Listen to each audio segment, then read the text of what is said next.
let's read a transcript of chat right now. Uh, Snail. Referring to a guy running Hades 2 on Back to Black right now. To be clear, it's the human world is using, it's possible the filter will get me. Hang on. And I was explaining. Me in all caps, feet, Raven Bonifoy. Oh, I understand. Me in all caps, he's using feet. Snail, yes. Milk. Raven Bonifoy, awesome. Face full of bugs, respect. Snail, seriously. Senior Bob Holly sit. Friendly Frankenstein to Snail, minutes after this conversation. You're a mod. Feet. Feet. Yeah. Bubbly milk. Explaining. Hurting bubbly milk.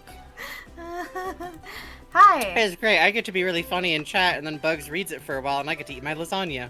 Yup. Finally, the tables have turned.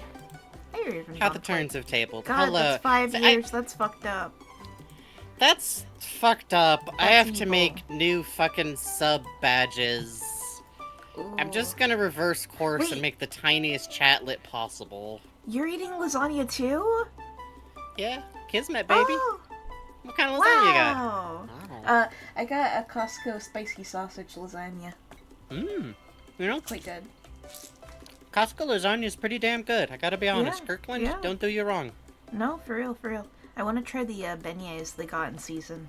I want to try them. Oh, they got beignets? They got caramel stuffed beignets. Oh, My mom caramel. sent me a picture Meh. and I was just like, oh, you don't like, oh right, because you had braces. I had braces so long I lost my taste for caramel. Thank you for dropping in the fuck. Very sweet of you. Very kind of you. I like the idea of just dropping in the fuck. That's like how a character would talk in like a movie in 2002 that they're trying to say. I love when movies try to invent future slang, and I love specifically the aughts era of trying to invent future slang. Oh, it was always good. It's quite good. Frankie, can we have a terrarium, like, for the chatlets to be in? Hello, Molotov. Enjoy Mr. Deadpool. You can't read Deadpool and watch us at the same time? God. Well, we're not good enough to be ignored on a secondary monitor while you're doing something. I'm not related to him. I don't know. I love and respect all our members of chat. What, you think Wade's you're gonna all come for precious us? little kittens. That bitch still owes me $5! I would loan Deadpool $5. I wouldn't expect to ever get it back. Oh, yeah. I just want the story. I'm just like, yeah, you know what? Hell yeah, man. Yeah, good. I tell you what, we're even. You never have to pay me back. Can you visit Enron? No reason. I think he'd be good for it. I'm on my phone. Sorry. You're good. Also, hi, Sheik. Hi. Oh, baby, it's February. Okay, here's the thing. People hate on February. People have, oh, February, blah, blah, blah. February's like the Wednesday of weeks. Yeah, that's like the Kathy joke of your workplace. Gotta chill on that. February's not January, is the thing. True. It's February, baby!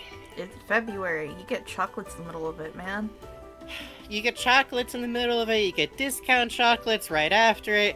I get to laugh at C's still having the Broken Heart Best Friends chocolate box, which suggests it was popular enough last year for them to continue making it. It's my favorite product any chocolate company has ever made. Thank you for tipping $15, says Skitters Behind the Couch. Thank you. Thank you. Oh, Senior Bob says, I'm excited for the Chinese New Year celebrations here in NYC. I miss that about living in Honolulu. Oh, man. I used to live on an apartment that was on the 5th floor of a building. And during Chinese New Year, during New Year's, the fireworks would be, like, so thick. The entire, like, all of... I live by the Alawai Canal, which is, like... Waikiki is across from the Alawai Canal, so we're... Sure. Waikiki is where everywhere you see on the touristy places, right? So it would just be the whole little urban area past that just flooded in red smoke. It was beautiful. So grim. I miss the smell. What a potent visual metaphor, truly, like... It was great. It was so cool. It I was know like what you literally mean. up to like the third floor of the building. Be looking down like, damn. Uh-oh. That doesn't seem good. Damn pretty, though. Oh, it's like when the Bay Area sky turned orange for a while. That was Yeah, exactly. apocalyptic. See, I come to the mainland and now it's the sky that turns orange and red. It's so different here, you know?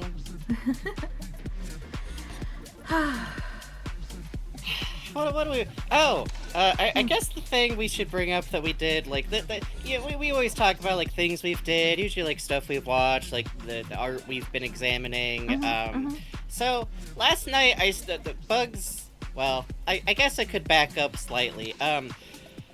Due to petty Tumblr hater... Not us this time. Due to petty Tumblr hater reasons, we had to watch at least one episode of Utena.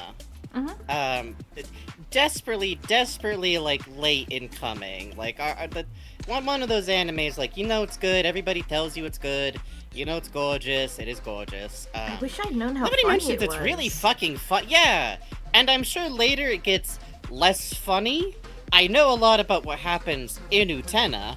I'm sure later it's way less funny. Nobody mentions that the first episode is really fucking funny. Yeah. Okay. Let me mute to clear my throat first, and then...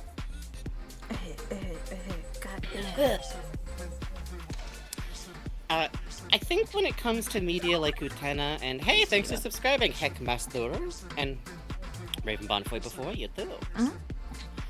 I feel like it's stuff like Utena, people get tripped up by like, oh shit, these characters are saying like incomprehensible stuff to each other. Of course they are. They're teenagers on a student council that have been given the ability to decide who lives or who dies. Of course they talk like that. I would have talked like that. Jesus God, you would never been able to understand me. Yup. What I pay attention to is looking at stuff like that and going, ha ha ha, this seems like a funnel to like bait people into whatever the fuck this is. This seems like entrapment. I don't know if this is turning out good for Brown Hair Girl. I tell you that much. You know why? Because her name Brown Hair Girl to me. Poor sweet Princess Onion. Maybe it'll work out for her. Maybe she'll go with the She mean got blonde hair. sidelined so fast out of her own weird high school gay thing that I already know the anime she's in is like a flagship weird teen girl gay thing emotions anime, and she's not in it. I've seen all of the art. I've seen the posters. Curly hair girl ain't in that one. Maybe it'll work out. I don't think for that's her. good. Maybe it'll work out. I'm for ranking her below Tomoe on the scale of how good is this one fucking turning out for you. Ruling her slightly below Molly from Sailor Moon. Does anybody remember Molly from Sailor Moon? Sometimes people shipped her with the nerd in their class, which seems... Oh wait, Molly with the brown hair! Molly with the brown hair. See? The only brown-haired girl Victor is Nanao! True. It's true. Inexplicably! Yeah. Off the top rope! Now For all of the suffering of the brown-haired girl childhood friend romantic option for Nanao got turned into every other aspect of her life. Yup. Except for locking down the confused, accidental, era-appropriate Yuri situation that she is in. And good for her. And literally good for her. So the reason why I also brought up Cardcaptor Sakura is that we then also... I've been wanting to do this for a bit, just because of like what I've been working on, and to revisit. We gotta skip this song. This is too much like DJing going on. Thank you. I like the idea of like checking out a lot of small slices of things at once. So we watched a bunch of the first episode of a couple of different Magical Girl series. Some of which were already like very near and dear to me. Some of which I'm very attached to and know like the manga. Forever. Or did we get hit by that bad snowstorm? Oh hell no! We're both in California, baby. Yup. We have a series of different ecological disasters going on. We're all right. We're unseasonably warm where I am. Actually, I'm not happy about it. But yeah, we did. We started with Utena. We did Cardcaptor, I- Sailor Moon S, Super Yes. S. For Sailor Moon, instead of doing the first episode, I went for Super S, which, when I was young, I only was able to grab one thing of Sailor Moon DVDs, the only one the mall DVD and CD store had, at the one mall I could get to. So this is really describing a specific circumstance. Was one random set of DVDs from the beginning middle of Sailor Moon Super S, and though the minions of that genre, of that specific arc, have a lasting impression on me, and I don't think I've actually seen the first episode of it since I was like, I don't know, probably like pirating shit in high school. Weirdly enough, I had seen it. I remembered because we were watching it and they had Yes. a solar eclipse, and I was like, oh shit, this is when they have the weird blue blocks for the solar eclipse. Yes, that where it's just like a block of like tinted like blue glass instead of like the stuff we do here. Absolutely like great shit, by the way. Sailor Moon Super S is really good because in a lot of like other Sailor Moon seasons, it's connected to like the past with like Sailor Moon and everything. It's these like galactic threats. Here's Sailor Moon Super S's bad guy, Evil Circus. Evil Circus. It's quite good. Evil Space Circus. Evil Eclipse Space Circus full of fucking weirdos. It's really fun. It's quite good. It's quite good. And we also checked out episode 1 of... well, let's back up a second. We watched Cardcaptor Sakura's first episode, which was actually really delightful was for me because cool, the man. manga is super important to me. And when I was approximately 11, a show called Cardcaptors was on American television, which might as well have been titled, oh god, this is for girls, but it has a lot of action stuff happening in it. Oh god, we can get boys into this. Oh fuck, oh god, oh fuck, oh god. What do you mean that's his cousin? Ah! How much gay shit is happening in here? Oh man, the animation on the outfits was insane. It's so gorgeous. Yeah, I watched, like, I was gonna say, like, I watched the dub, and then I got the manga when I was a kid, and I've, like, been rereading that every now and then since. It's been a while. Side note, turns to audience. Clamp started as a doujin group in the 1990s and 80s. Please read all Clamp manga, remembering that Clamp started as a doujin group in an era of fandom that was a bit more Wild West than it is now. There's some interesting... Anyways. It's quite good. You too It's can wake of up its and find an egg. time. That's Shugochera. That's a different one. This is Cardcaptor Sakura I'm talking about.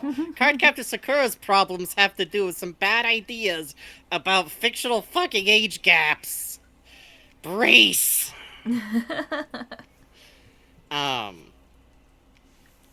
JoJo Egg Dojin? Oh, yeah, they're not a Yes. studio. They are a, okay. Turns to bugs. Can I get 5 minutes on explaining Clamp's deal and Dojin groups? Go for it. Cool. Hey, Skullelephant! Shucks! I'm glad that you were still hey. coming by and hanging out with us whatever way you can.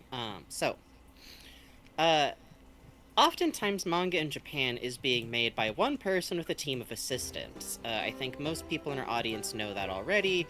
Probably. I don't know. I assume the people know things. Dojin groups, interestingly, are usually...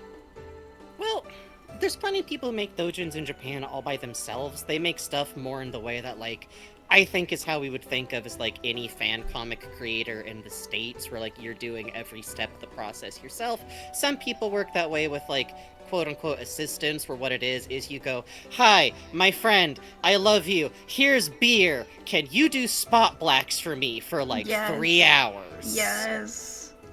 There's a lot of that, which I find charming, and I feel like should be done more in the States. Like, Yes. if you have, like, not agreed. even like your artist friends, you should just ask your non-art friend sometime, like, "Hey, do you want to help? Do you want to like work with me on a piece by just go in and anywhere there's a place where color could go, just put a random color down." Like, it's Fuck. good. It's good. It's quite good. What they were is an outright doujin group, which is a small group of people who, instead of being one person with an assistant, are more what we would think of as like a comic book team, which interestingly enough is like way less strata out than the American like factory system way that we tend to think about it. Instead, from what I remember, like one of them is the motherfucker doing all those background flowers. I know that for sure. Like one of Yeah. them just loves to draw some fucking free-handed photo reference pictures of flowers that look nice in a panel background. Yeah.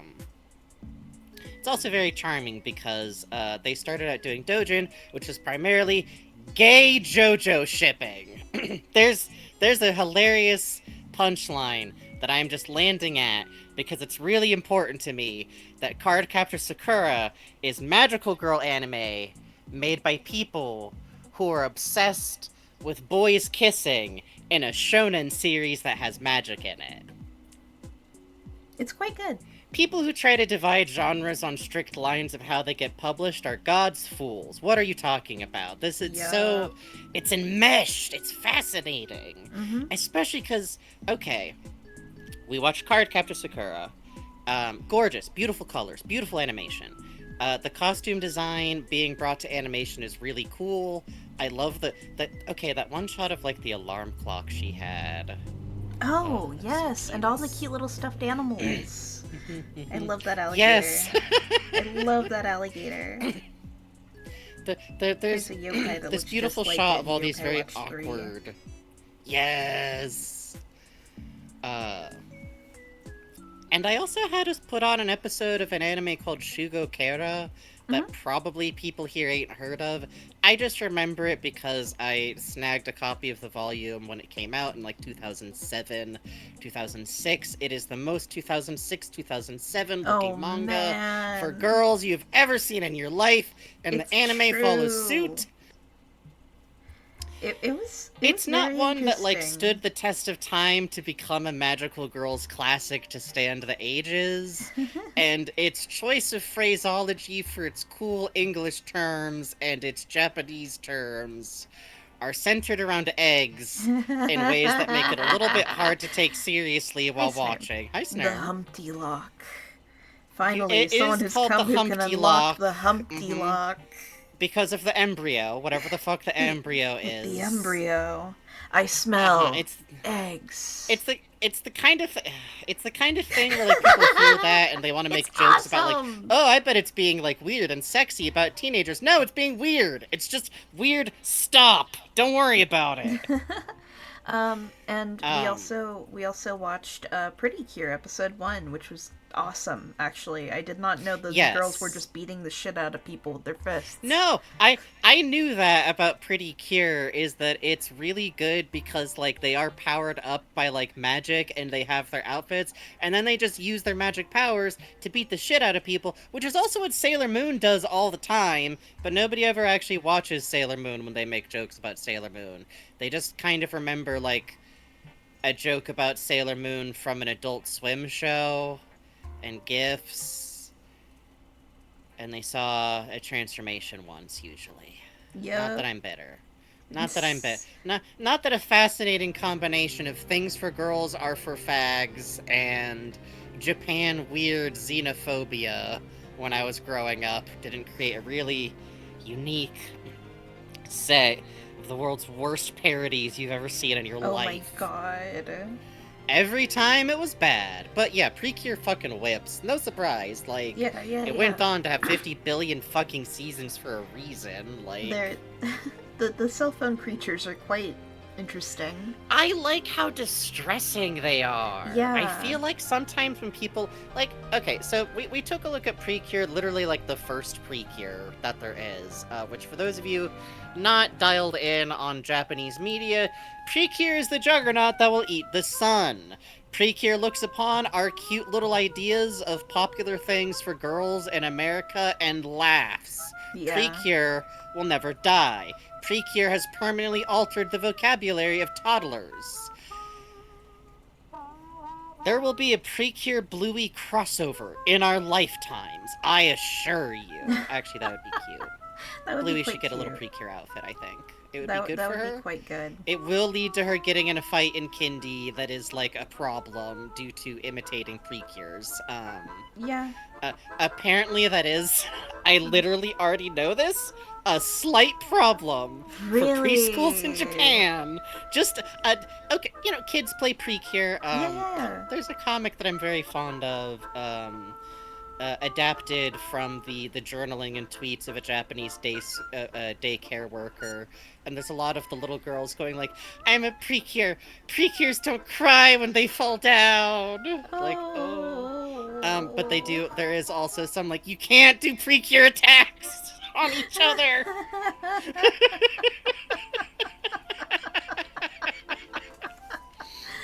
Oh, that's too good.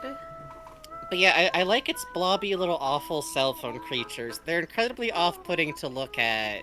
But then you see them like moving and talking and you go, okay, they're kind of supposed to. You see them appear and one of the girls poke it from a distance with a stick really uncertainly. And you go like, okay, they understand what they're doing here. Yeah. One of them is named Meepo, and one of them is named Mipple. Meepo and Mippo. You can keep that. You can, and they kiss sometimes, as animals do. Snail says, I remember catching an episode of Sailor Moon out of nowhere as a kid once before I had access to totally legitimate sources or consistent cable access, and the main thing that burned in my mind as my primary Sailor Moon context for years was the Monster of the Week literally kneeling and begging for mercy, and Sailor Moon just going, nope, yeah, no, absolutely, it's cold. Sailor Moon ain't one of those, like, people just mush things for girls together in their brain. And they go like, oh, I bet Sailor Moon's like Care Bears. The fuck it is. Sailor Moon kicks people. The head. It's true. It's good for her. Also, the creator had to be literally stopped from just some hilarious murder happening in the manga by her editor. And then she was really, really salty about the anime being allowed to kill everybody off. Yes, He wasn't allowed that's to. right. That's so funny. No fucking wonder she wound up marrying Yu Yu Hakusho's author. Like, Jesus Christ. The magical girl and shonen are literally holding hands and getting married. Just real quick before you move on, though, what are your thoughts of like some of the stuff you wound up seeing? Some of it was like from when you were a kid. Some of it was new to you. Shugo Kara was fun because Bugs had no context for anything, and I chose not to give any. Yeah, you know, I mean, more or less, you know, the same. I really like some of the very creepy imagery in Utena, like the White Rose coming over Utena's body the moment that the prince impacts her. Yeah, and then again, like in the sword duel, like as if it was censoring someone getting fucking gutted. Yeah. And it's like, haha, no, he just got his sword broken. He sure is panting and looks like terrified. Yeah. The way the shadows for the shadow puppet girls cast on the wall, I'd always seen it as like, you know, like how I'd heard about it as like little, like little shadow, regular paper style shadow puppets. Cardcaptor, I love Kero still to this day. Kero, my boy. Yes. I want to hold him so bad. Yes. Gorgeous creature design in that.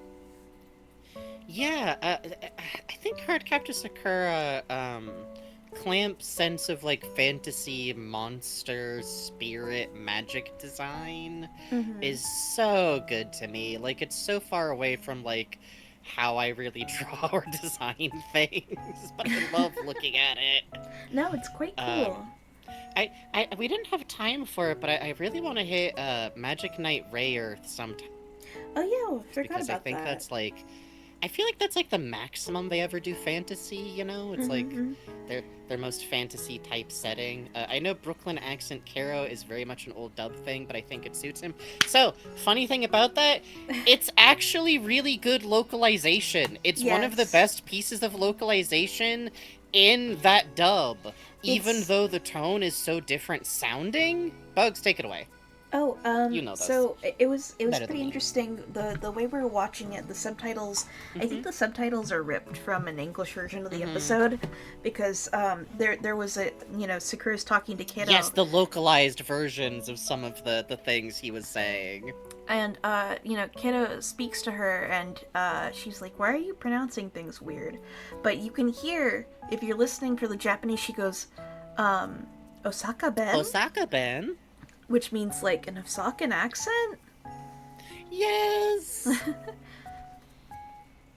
Yeah, it's really funny. I remember specifically it goes like the dub subtitles we were looking at, which I legitimately, if you're studying Japanese and you get sad like, oh, I'll never get fluent. Who cares? You'll get good enough to be able to hear where the differences are if the subtitles are inaccurate. That's what it's all about, baby. It is pretty fun to do that, I have to admit.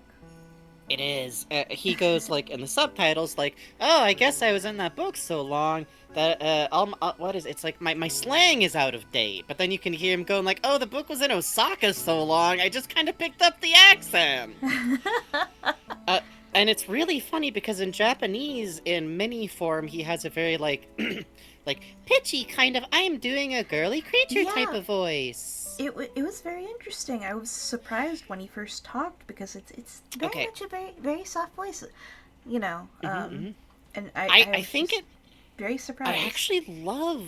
I think that they were right to make it like an old middle-aged voice, Yeah. though, because in English we don't have vocal signifiers that someone's like an adult man that are like vocab based. Because listening to him in Japanese is fucking hilarious. Literally, it's like, ah, geez, kid, my fucking lower back's going. Like, it's not that intense, but it's like vocab wise, he's about Yeah. to ask Sakura to go down to the corner store to get him a pack of cigarettes. Like, Yeah, it's really good. It's quite good. yeah, I was shocked because I remember like back. Okay, literally, I remember back in my dark past. Nah, I was just a teenager. I remember learning about all those differences, being like, "What? How could they? What?" Now I'm like, "No, actually, that's smart. That's the way more explicable than Joey's accent in Yu-Gi-Oh!" Which I'm gonna be real. I listened back to him in Japanese. That one don't make sense. I think it's just to make it match how he sounds ruder than the other students. That's as good as. Are you guys like setting Chirithi back up and then knocking him over like a Why teddy are bear you in bullying chat? Shrithi? They're bullying. He sounds like Chirithi how That's we true. voice Chirithi. That we might subconsciously have Hey been kid, how you rechanneling our doing? childhood Welcome to the memories. Kingdom Hearts Union X. I hope you got your mommy's credit card on hand, because we're about to buy a lot of outfits. Welcome. Yeah, I need the 4 secret letters on the back of the card. Oh God, what's the Femmer gonna do? I'm so easily distracted by people playing with dolls and chat with the emotes. Truly. Otherwise, let's see. Cardcaptor was very cool. Sailor Moon was quite cool. I did like the circus. I really dig the character designs of Yes. the freaks in the circus. I like the mechanical doll, Katakuri, which Yes. means mechanical. Or Katakuriko is her name. Katakuriko-chan. Yes. Which literally just means mechanical doll girl Chan. I, Robotina. Yeah, and I was just very tickled by her at one point attacking my sticking a hand right out of her leg. The hole between her legs, just pull a hand right out of there. I don't know if you should do that on Sailor Moon. I don't know if you should do that on Sailor Moon. You can do a surprising number of things on Sailor Moon. You can shove your arm shoulder deep in a girl's dream mirror on Sailor Moon. Oh, you're hitting him. I just like these things occurring over here. I I was so happy with that, especially because, like I said, Tiger's Eye, Hawkeye, and Fisheye are the three Goofus minions of, like, the first part of that arc. And they're great because in the manga they only show up for, like, a chapter each, and they're drawn in, like, fucked up rad couture outfits. And in the manga they're around for, like, 30 episodes. Damn. And I love them. So, They sit in a Tiger's neon Eye your bar. favorite? Tiger's Eye is probably my ultimate favorite, just because I always thought think it was he's quite Fisheye. cute. That's crazy. No, Fisheye I really adore also. I love her, and she was very important to me as, like, a weird early gay figure. But Tiger's Eye an idiot who make his own life difficult and dress badly. Oh, So, I see. Your type. my type. Fisheye is a competent Okama, who's actually literally the best of the three of them at doing her actual job, which is really fucking fun. She literally rolled hyper-competent gay or trans person of the henchman group. She's the only one good at it. Poor thing. Hawkeye is better, but you're gonna enjoy seeing his many DILF disguises. It's quite good. It's quite good. That sounds fun. Shiro It does, Chara, I thought was very interesting. It was very funny. It was a fun time. I just wanted to look at it to get, like, another slice. Yeah, it was cool. I was glad to be enriched by it. It is especially good to see. I don't think I would have watched it as a child. You might have if you had seen the Catboy one, but you might have been turned off by his little mascot interior personality guy. I like his little being mascot. silly. The main character's little mascot kind of freaks me out, to be honest. What's wrong? You don't like the don't hyper personification of acceptable femininity, telling you it's okay to be brave enough to like boys? The hell out of me as a kid, to be honest.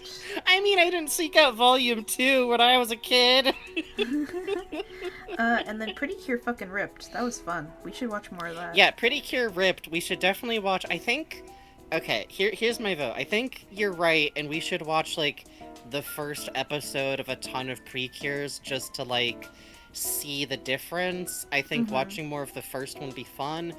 I really want to watch specifically the Precure that the cake shop guy really loves.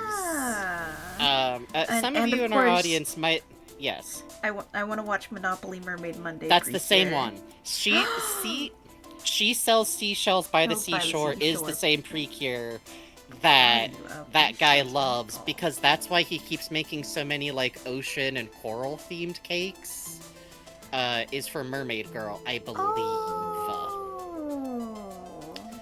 For those of you who have no idea what I'm talking about, because at this point I've lapsed into a pidgin, that only makes sense if you understand Frankie's specific universe of videos, which some of you are actually pretty familiar with now. Although that's a specific labyrinth of enrichment for y'all. There's a specific channel that me and Bugs both like to chill to sometimes. I put it on occasion while I am trying to sleep. That just is like, it's the same style, a bunch of videos you get of like Japanese restaurant footage, going about its day, showing you what they're doing, and it's specifically one that focuses on cake shops. I like it because it feels the least, sometimes I don't need the voiceover about how hard grandma works. Let me see the cakes. And this one's my favorite because it's just this specific. We can absolutely watch more videos next week, Puzz. Good God, you've been doing. I don't know what you're doing over there. Every now and then, Puzz is just locked in a chamber emitting electricity when I look over. Puzz, you should watch And then she comes out and turns into dust. Puzz, you should join us when we're watching Voices of the Void at night. Watching Joel play We should put it on in Paint Chat sometime. We should put it on from the top. We should. But what was I saying? Oh, yeah, You hired a mariachi specifically band one of the yesterday? videos. Sorry, go ahead. Puzz is doing a lot for their job recently. Just recreationally, for at home to listen to, I assume. Yeah, Kiki loves One of it. them that I really love is a specific pastry shop being run by God's most powerful otaku/wife guy. Yeah. This is a man who has two goals in his life.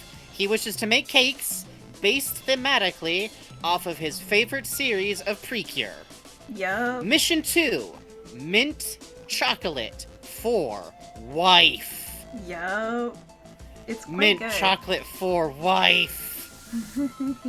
Literally, he's like, yeah, my wife really, really, really, really, really loves mint chocolate, so I would just make her mint chocolate stuff all the time. And she went like, these are so good, you should make a shop, and so I did. But still, mostly a lot of what I do is just make, like, mint chocolate stuff, and it only goes in her store if she says it's good enough to be in the store as a mint chocolate fan. And it's great. Chat, I'm grabbing your shoulders. You have to understand. He has sleeve tats of Precure shit. Yeah. In Japan, as Yeah. a Japanese man. Yeah. He literally said, like, yeah, sometimes people get really shocked or I get stopped by cops, but then they see what it is and they go like, haha, they don't seem to really get what I'm doing.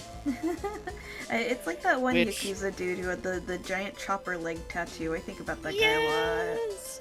But like the opposite. He's just a normal civilian man Yeah. who just devoted his life to fucking Precure thug life.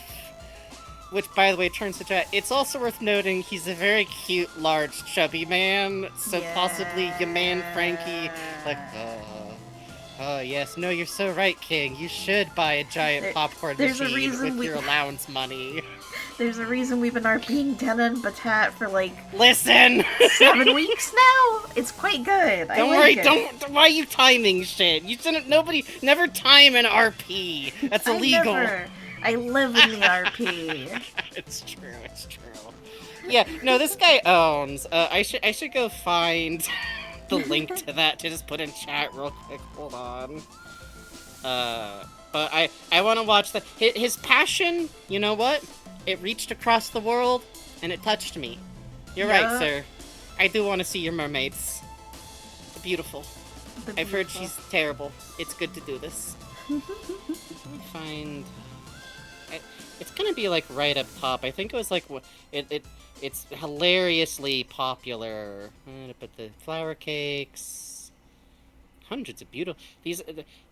They've caught on that people who speak English are watching these, which has led to some really good titles. The cutest and most beautiful cake in Japan, so satisfying. ASMR baking. Take it away while I'm searching. Well, Frankie's. Oh no, here it is. Oh, cool. Go ahead though. Oh, you go ahead. Just put the link in chat for the people. Yeah, here's the link in chat for people who want to find it, for people who are watching on the VODs later. Literally, you're just looking for Amairo Sweets, and it's the one titled The Cutest and Most Beautiful Cake in Japan, So Satisfying ASMR Baking. Is it Amairo like sweet color?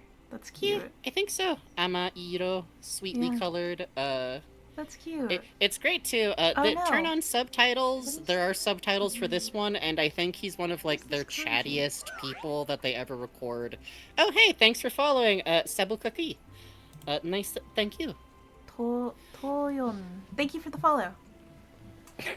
We gotta figure out how to say thank you for the follow in Japanese. フォローしてくれてにありがとうございました。Arigatou gozaimasu. See, I can only just do the chime in for the little bow. But yeah, I want to watch the rest of that. I want to check out that Precure series. I'm enjoying looking at all of these things because I think when you're looking at a genre, I really recommend the vertical slice. It's easy to get caught up in like, oh, I gotta watch this series, I gotta watch that series, I gotta watch these. Watch a bunch of different things at once, and it'll help you figure out what you like. こちらこそありがとうございます。Thank you. Thank you for the welcome. Let's see. I want to go through the... It's fun to do because it's fun looking through, like, what does everything think matters the most to establish about, like, the world, the kid, the threat, the magic? What the fuck them cards do? And did you buy them in blind packs for Precure? Just asking, no reason. Which does crack me up though, because watching Sailor Moon, there is a shot of Chibi Moon holding up the new fancy transformation item right in the center of the screen. It's true. It's quite good. You will It's buy quite it. good. You will buy the You will toy. buy it. It's terrible, but I actually have a design for what I like to work backwards from. Like, well, okay, if this was a magical girl thing, what would like a toy for it look like? And I was thinking of like a toy rose that twists open and you pull out like the fake jewel ring inside kind of thing. Oh, that'd be cool. Fun to do this. Nothing that actually needs to exist, but it's fun to base things on these terms. Oh, you know what would be funny? A flower toy that unblooms, and you get like one of those like little fairy dancer versions of like your dragon character. Fuck. You could pull on the bottom, and it would launch right into a fireplace. Just launch right into the fucking fireplace. Get bitten out of the air. What else? I've been playing UFO 50. Bugs have been playing your hospital game, 2 Point Hospital. 2 Point Hospital. Yeah, I've been playing that a lot. Yeah, that's about it, I think. Pretty much. Otherwise, it's February, so we're doing a lot of rest, and I made a giant lasagna. A fucking heap, a pile of lasagna. It's good to do this. It's good to do this. Did you guys know they make a type of ricotta called double cream ricotta? Oh. It's scary, but it's pliant. It's strong. It's beautiful. It will mean protect your layers from tomato sauce. Mean to give the 2 Point games a try. They're quite fun. I like them. I started with 2 Point Academy when it was on the Xbox Pass back when I had money for Xbox. And also like back when Microsoft wasn't so much funding the stuff happening in Palestine. It was evil in a more background way instead of a more pointed right now way. It's a very fun game. Very much the Theme Hospital spiritual successor.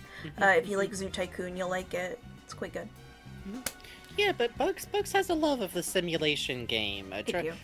Trust them. If Bugs gets into it, it's a good time for watching while a Swedish man loses his absolute mind in a simulated forest with orbs in it. I was doing a run last night where hospital visitors come in waves, and literally the last wave I figured out that the way I could balance the budget was to just start selling rooms of the hospital while people were, like, as soon as they'd stopped processing them. So while I left the 3-star hospital, they were down to, like, all mud washing pits, and I was like, goodbye, everyone! Enjoy the hospital! The doors close, you turn around to look, there's just an empty lot with a for sale sign somehow. Yeah! It really puts you in the mind of a vulture capitalist. Well, on that note, do we want to be fair, maybe after 50 people came in from being kind of muddy, that's like where you shut the doors and just move to Rito. Okay. Mm-hmm. So there is a disease that people can get where they are in hot dog suits.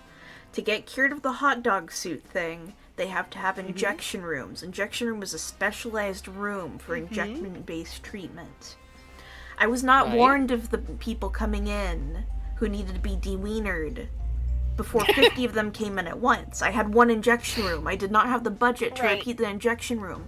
The people all flood into my hospital. There is one bathroom. There are 50 wieners. They are throwing up everywhere because no one can get into the injection room.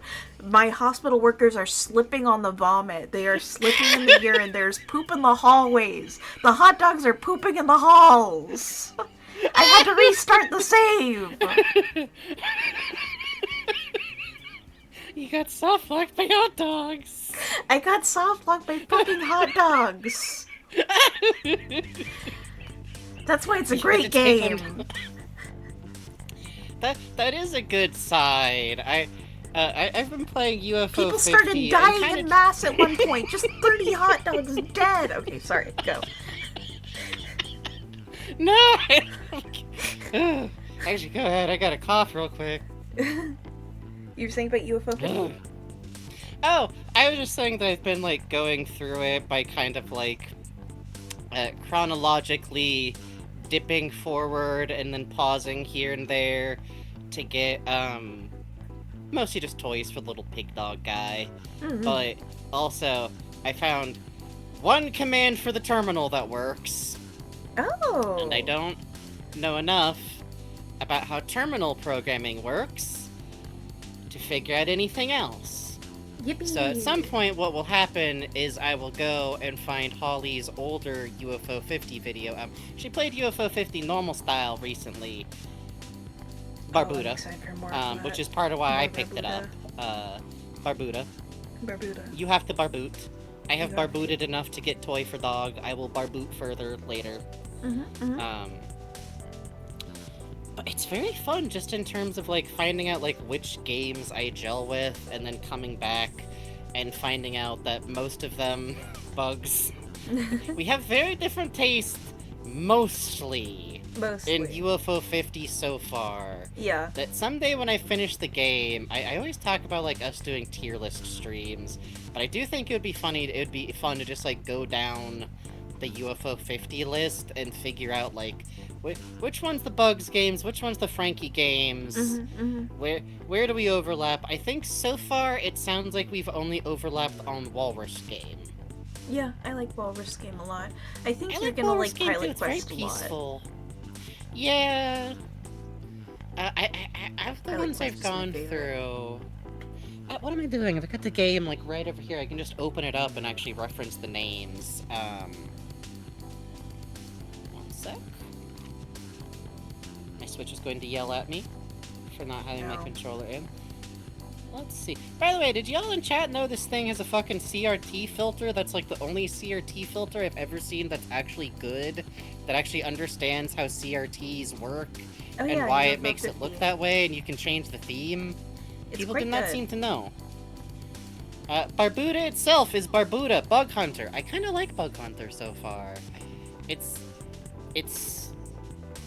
sucks to play, but in a way where I restart it a lot and keep playing again. Ninpeck, I'm not that great at this type of arcade thing, but I think I'll zone out sometime playing Ninpeck. What is Ninpeck? Ninpeck is the running ninja one where you're like jumping up and down between like the three different Oh. tiers. Yeah, that one's cute. Going through these individually, I'm realizing it would take long enough that we should just have that be like an hour intro to stream sometime. Yeah. I guess I'll just say the highlights so far. I actually really like Mortol, even though I think I hate Mortol. Which one's that one? Mortol is the one where you are 20 little men and you have to die for glory by Oh, turning that yourself into one. block, explosion, or platform. I'm horrible at that one. I like it enough that I have pretty decent headway on the third one, and I have gotten to where I could see the end, and I was standing there with one little man with no ability to get up there, and I simply did the warrior's death of exploding myself for no fucking reason. It's good to do this. I'm trying to see. Oh, I like Avianos. Oh I know. yeah, I'm bad at The that one, but I Avianos like is it like a the lot. fucked up little like war strategy kind of one. I also kind of like Mooncat weirdly. Oh, I love Mooncat's theme. It is a little Mooncat's very Lemmings-like. weird feeling to Since play, Zelda. but it's fun. The music in Camouflage I Mooncat is enjoy. amazing. Campanella do kind of hit. I can't lie. Campanella's Campanella's a good time. Campanella's good. We all agree Campanella good time. I can see why they like changed the company branding. Campanella is a entirely around Genghis fucking Khan made just for Campanella. me. Really? Otherwise, we already mentioned that I really like Waldorf's Journey.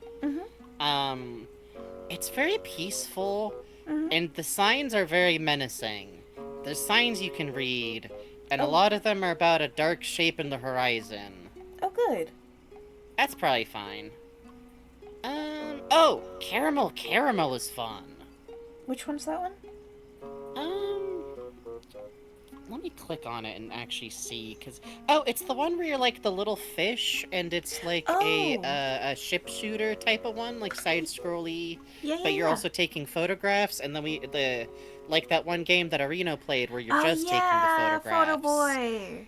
Yeah. I really wonder if this is, like, based a little bit on Photo Boy and other shooters like that. Very likely. And otherwise, of the ones I've played, I think everybody knows Party House is good. Yep. Party House just kind of slaps. Do you like deck builders and hitting button? You like Party House. So that's my UFO 50 report so far. Quite but good. here probably we should switch over to playing the game. Yes. So we'll do that. Yay! Yeah.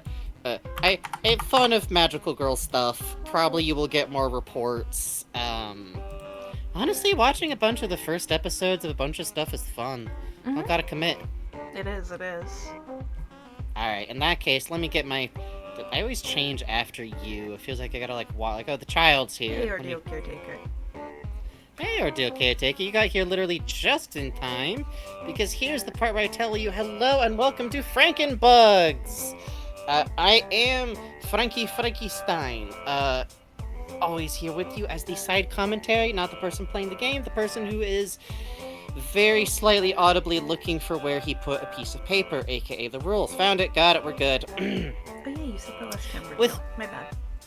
Oh. Sorry, go ahead. We're Sorry. gonna call you whatever. Anyways, everyone just has to submit to streamers calling you fucking whatever is the problem. With me as always is Bugs, aka Faceful of Bugs, who's the person running the programs and playing the game and going to be undertaking the ordeal of the old men today. Yay! It's my favorite boss fight in the game, so obviously Bugs and I never have wildly really different... loudly. Oh, Romeo. Bugs is the person who plays the game, makes the art, makes all of our stuff here, and is going to try and fight the old man today. We are also best friends and have known each other for... over a decade. Time. Jesus Christ, an actual decade. Yeah. Yeah, we've known each other a decade, and we've known, like, Puzz and everyone for, like, half a decade. We hated each other for 2 years, and we've been friends for a decade. Right. So that's a pretty good ratio, honestly. Yeah. Like 8 to 2. That's not bad. That's not bad. Yeah. I guess that's 1 to 4. I'm not that good at ratios. We are now returning to our playthrough of Deltarune, which I will remind people at the top here. This is a spoilers, yes, deep discussion. Snail, I've known you so long, I hadn't started wearing colors yet. Are you kidding me? Good God. And if you're going to be going through this with us, you gotta be ready for there to be spoilers, but in return, we are going to be giving you a lot of incredibly deep dive discussion of everything happening in the goddamn game, including today, where I'm going to discuss a turtle until Bugs can defeat it, which will be very good. If you'd like to help support us doing that, you can do so by giving us donations. Every $5 of donations, you get a horn honk. You get this one, you get this one, you get both of these. Oh. Trying to make them both go at once is really hard. There we go. That's the Quite stuff. good. Oh. Harmonious.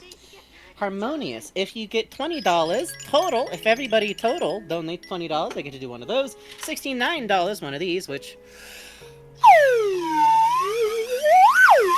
all the way. And then, of course, if we get to 16... No, hold on. That's the $69. I'm supposed to do 30 first. I'm all over the place today. Alright, we're trading prices. This one's $30. This one's $69. Just this stream. Good luck. Keep track of that one. And of course, if we reach $100, I get to play the worst kazoo you've ever heard. And if we reach $200, well, listen to Dungeon Man. Don't do it. Contractually, we will listen to Dungeon We're Man. allowed to defer it if we're in the old man fight. It was my birthday last week. I want to listen to old man music. I'll kill any other boss in the game's track, but I want to listen to old man. Yay! But with that said, I will go through the rules pretty quick. They were already shown in chat. It's mostly just the old heads in here. As always, you guys don't even have to... You know, you guys can stay on the copy. You guys can just, like, keep rolling around if you want to for once. We make the rules. Don't fucking fuck with us. Stay on topic. We are always correct, which is to say, assume that we are competent and we know what we're talking about. Good lord, most of the time we know what we're talking about when you come to Deltarune. I know what I'm talking about with Deltarune more than my own family history. Be decent to folks. No bigot shit. Don't tell us what to do. Spoilers, yes, don't be whack. It's rough out there in the world. It remains an incredibly difficult time to be in anywhere. It's tough in the US. We offer all of our fucking support and love to those people who are on the streets dealing with the absolute bullshit going on right now. We are completely fucking against ICE. We are completely fucking against this stupid fucking government ass bullshit going on right now. We remain on the side of all power to all the people, and we believe in the eventual freedom of the people of the Congo, the people of Palestine. We believe in the eventual freedom and independence of Hawaii and Puerto Rico, and we believe in the voting rights of fucking Washington, D.C. more than ever, and we believe in the eventual freedom of the American motherfucking people. Yep. We are on your side, y'all's on us. We are in this together. We're here to have some fun for a while, but they would not be doing this shit if they weren't fucking terrified of us. Yup. Let's play Deltarune. Let's play the big... Yep. Let's play gay shit. Let's do gay shit. I got too excited. You got too excited! I literally fired up my Switch this morning to play Super Metroid for a book club I'm in. Uh-huh. And I was still on the screen from Deltarune with us and Kirsten study.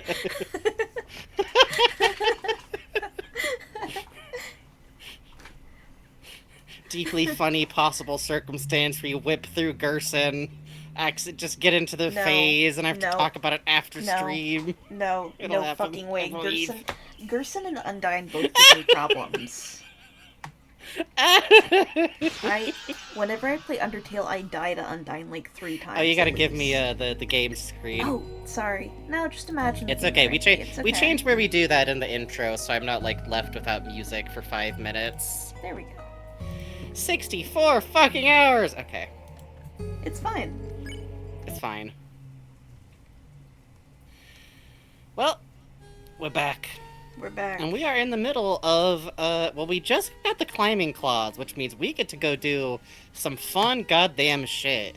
Hey! 7 stream streak from Katamari of Love. Damn. Nice. Nice. 7 like from video games. That's true. Like from the games. I love the way that, like, the sanctuary reforms weirdly around Gerson. Choppit says, this is interesting, and a personal story about someone who played Undertale. It sounds like quite young. You have no idea how pumped I was when I saw Gerson in Chapter 4. In middle school, I had a brief obsession over him, correct, because of his backstory, him being a previous hero, and Undyne taking after him, and inspiration. It was so sweet, I always had a soft spot for him. I screamed when I saw him, I felt so justified for being old man fan, Gerson fans vindicated. My comrade! I was so fucking hype when Gerson showed up. Yup. Oh, ever higher. Hold up. Especially... Yeah, okay, hold on. One of the best themes in the game. Yeah, my episode. Okay, sorry, you were saying? I'm listening. I'm waiting for the hook. Okay, there we go. That's my favorite part. Gerson showing up was, like, such a wild feeling because, like, he's dead! And you play Undertale, you play Deltarune, and you play the first chapter, and you get to the part where you're out, and you get to walk around, and you're like, oh god, how are there, like, 10 more fucking hours of this video game I've been playing for the last 7 straight hours of my life? There's not really, there's just, like, 20 more minutes, and it feels like a lot. But then you get, and you go, oh! Gerson! Ah, shit, Gerson. Yep. And you kind of feel sad, and it's one of the ways that the world is, like, so different from Undertale. And you wind up feeling like maybe the ways that monsters live is different. And then he comes the fuck back in here out of fucking nowhere, right after a really good gag, just fucking turning the lights on. Fond memories of going hiking in summer last year, friends, and just listening to Ever Higher. Yes! It's good. Alright, let's talk to the cups. We gotta ascend. Above she waits, our beloved holiness, surely pining for the salvation of a great hero. But our legs, small and sweaty in excitement, find no hold in this accursed wall. And so we fall, tumbling again and again. There's like 50 million cup walkers, so can we alternate when we get to the next one for the voices? Yes, absolutely. Doomed are we who thirst for love just out of reach. Oh, holy princess far above, if you would spare but a drop of your love, I promise I should never spill it, or mix it with powders to modify its flavor. Excepting, Does anyone of else course, feel weird about this phrasing? such flavors of sweet lemon and orange, which are clean to the taste and invigorate the humors. I truly love, like, there's something so funny about, like, the way the cup, I will never stop thinking them as cup walkers, unfortunately, because that's what the fandom nicknamed them in between chapters, because they were one of the Chapter 4 sprites that we got to see very far ahead of time. Really one of the few ones. Chapter 4, I feel like, was kept much more under wraps overall. Yeah. They always crack me up because they feel like, of all the stuff from the church, they're like the close. How could you? That's it. Play the weird route noise. I'm gonna mod that makes that jingle go off every time you push a cup walker on accident, just to like scare you. Ah, my legs, so they tremble. I'm afraid I cannot clamber any further. Young soldier, if you should meet her, could you tell her of my exploits? That I may earn so much as a small thimble of her love. Go on, young soldier. I am but too sweaty to continue. Do you think they're sweaty because of condensation on plastic cups? Oh, you're right. Also thank United Link for a 10-stream streak. Truly our greatest warrior. This one's fun. I love the climbing sections a lot. It was really interesting reading Toby talking about, like, yeah, Chapter 4 was actually just as difficult to code as Chapter 3 in some ways, and going like, oh, yeah, come to think of it. Yeah. There do be a new mechanic in this bad boy. I love the way that the cups feel like they're more like kid playing toy ideas. Yes. Like, the cup's protecting the princess, and the princess is the water, and it feels like the kind of game you play while, like, bored in a church, which... Mm-hmm. It's just bucket. It's a regular It's just a container of bucket. water. There's no reason to expect interacting with it to do anything. Okay, that cracks me up because normally, if that's the case, Chris just doesn't interact. But there's something funny about Chris, like, reach his hand up to the chest, like, there's no honey. There's not honey. We can.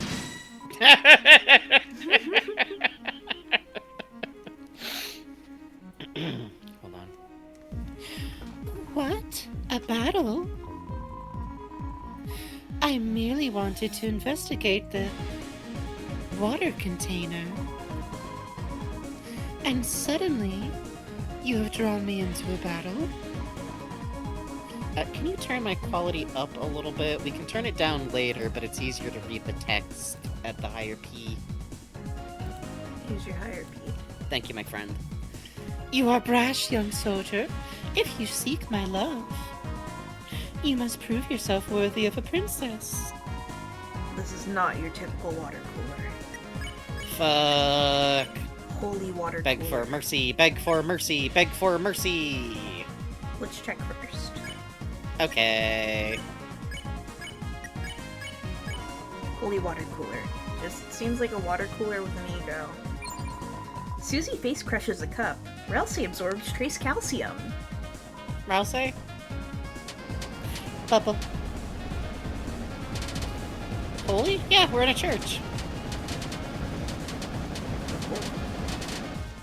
The The holy. water cooler stays its breath, too precious to waste, and keeps talking.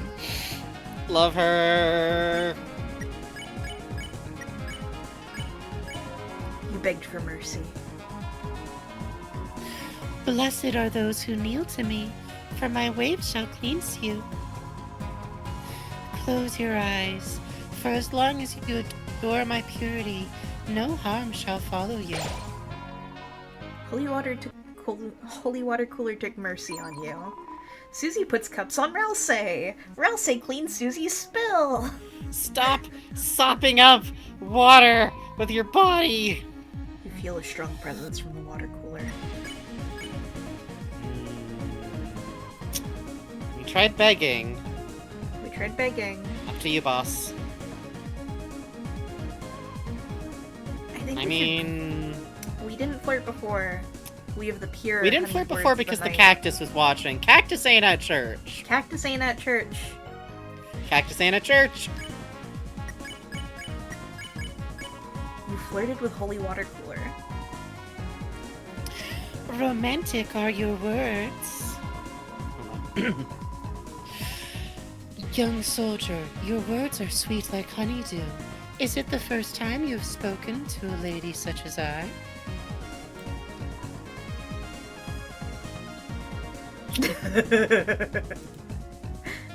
Now, we have a moral dilemma. We do have a moral dilemma.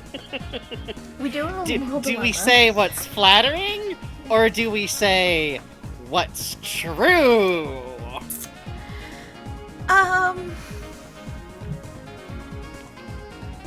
Do we torture Chris? I guess either way we're torturing Chris. It's true. Up to you, boss. I flirt with everyone. I flirt with everyone. You think then that I shall drink the words from those that would flatter and cajole and find them sweet? Nay, you would do well to save such tangy powders for a man or woman of the tap. Susie puts cups on Ralsei. Note that she still gets +5 if you do that, by the way. Yeah, it's quite good. If you say it's the first time, she is very flattered by that, but it does mean that if you flirt a second time, she goes like, bored. Yes. Basically. The water cooler emits an aura of magnanimous condescension. Condescension. It's a tricky one. Everyone chattered around the water cooler. All around me did you chatter, but your tepid words have not once been decanted in my direction. Your ignorance bescorns me. Speak well of my nature, and you shall be spared. You know, it's a fun way to imagine this voice, and I'm not saying this is start reading it as this, but just the way the delivery could be read. The fucking drunk lady from Fun in Balloon Land doing the parade. Speak well of my nature, and you shall be spared. Evil. No, my Ren Fair background. I should put on the full Ren Fair next time, actually. Yes, do it. I have fun declaiming. It feels implied you gotta keep floyding, even though she gets mad at you, which is funny, but I like begging for mercy for the healing. I do too. You begged for mercy. Again you pray with renewed vigor. But now your hands shake with carbonated nerves. And fear drips down your face in painted horror. You beg not for salvation by my purity, but for fear of some ugliness you see reflected in the glass. Once again I shall show mercy, but no more. Holy water took mercy on you. Cereal really Susie face crushes a cup. I love that bit because, like, it's very goofy, but sometimes I think about the bit of, like, you are talking to your own reflection in some way. Yeah, like, that's a fun thing to drop on Chris out of nowhere here. Not even the water cooler even the water gets a turn, you know? Everyone chattered around the water cooler. Seems like you should choose a topic.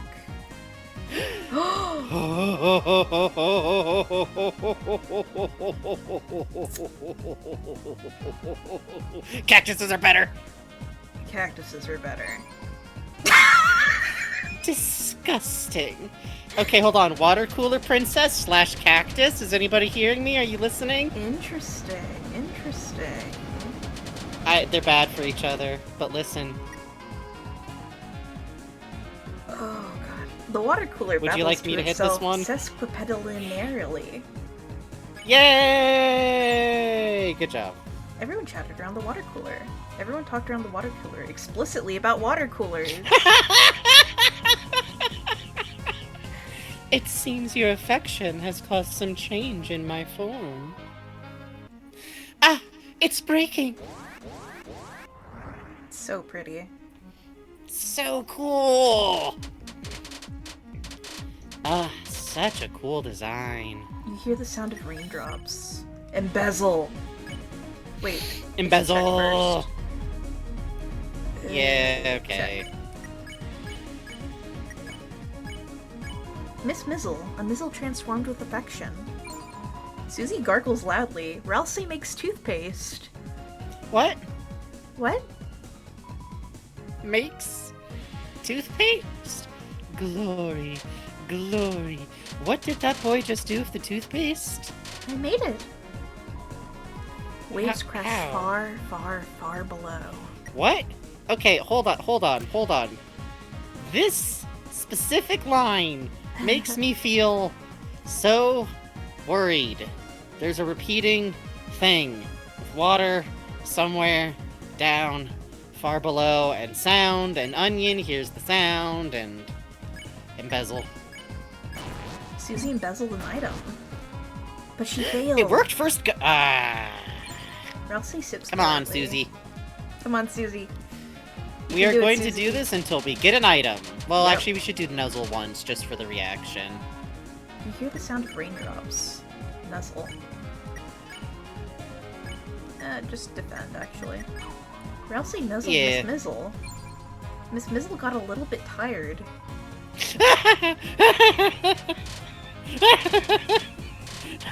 Elsie, I'm so sorry. Embezzle. Defend. Sorry, you saying that?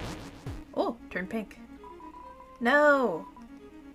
You can keep going after she's pink. Okay, good. I've done it before, and you can kind of just keep going on it for a bit. It just loops after this.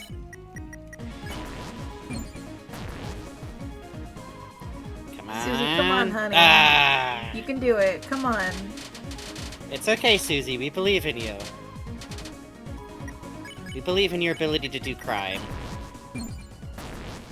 Oh, one of them was you hear a distant thunder. Oh. Sure is a lot of, storm motifs. Yep. Smells like a rainstorm. Curse, for the love of God! No, I believe. Susie can do it.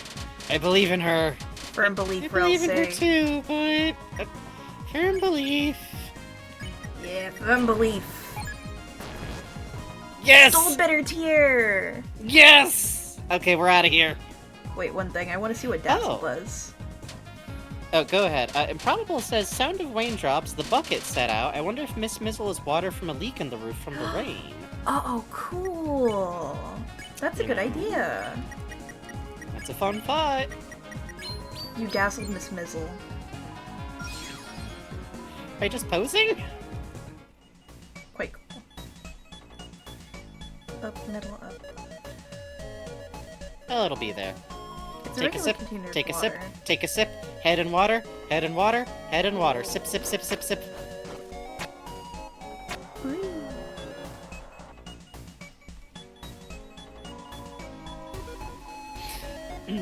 Blessed are you who walks with Our Lady. And blessed be your legs, for they have nary a bead of sweat.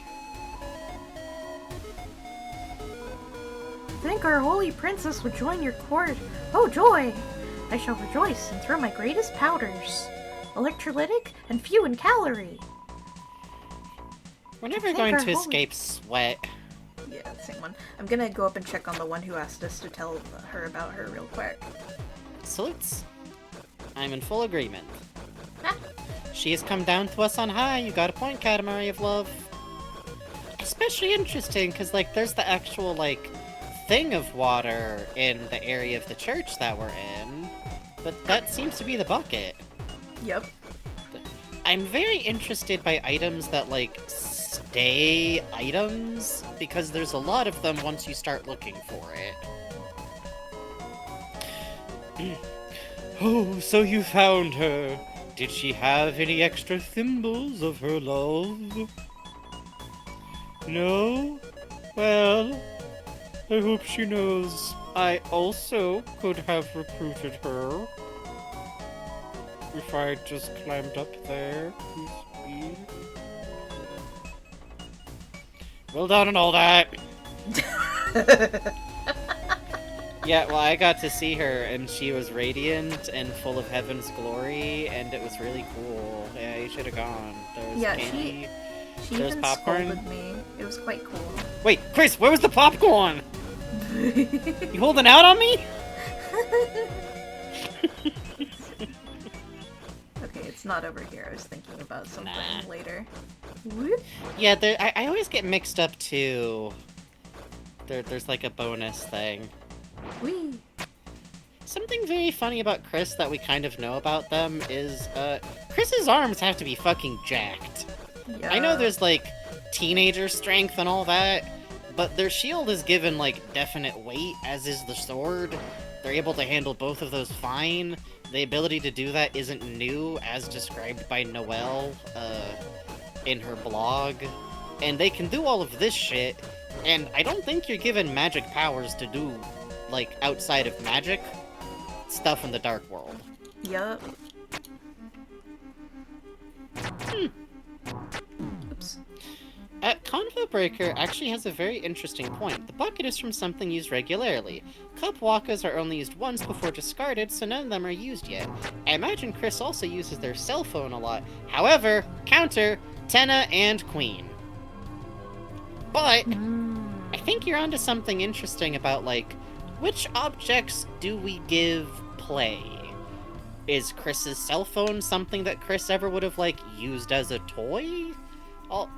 Does being in the inventory make some stuff just stuff that's more part of you than part of the world around you?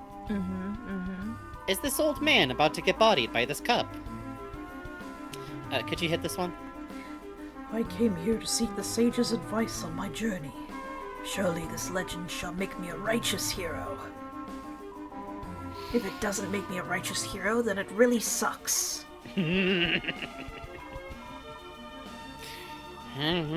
Piece of her. So they all hold me cup, my lad. Listen to my long tale.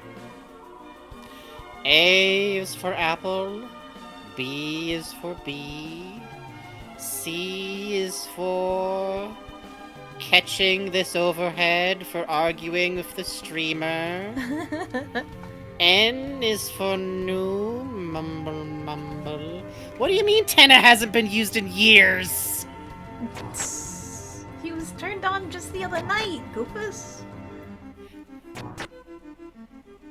No, it's a very fun theory. You should continue polishing and working on your interesting theory about it.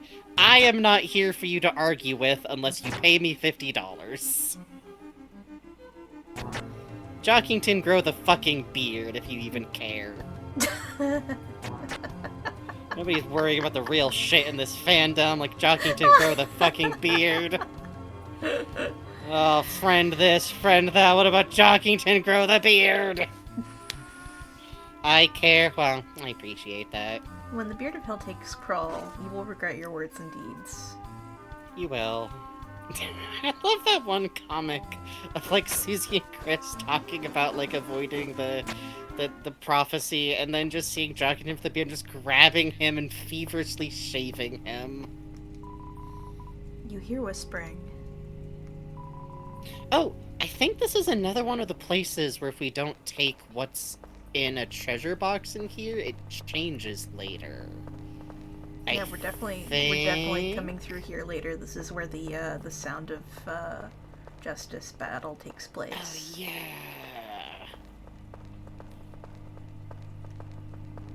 Oh.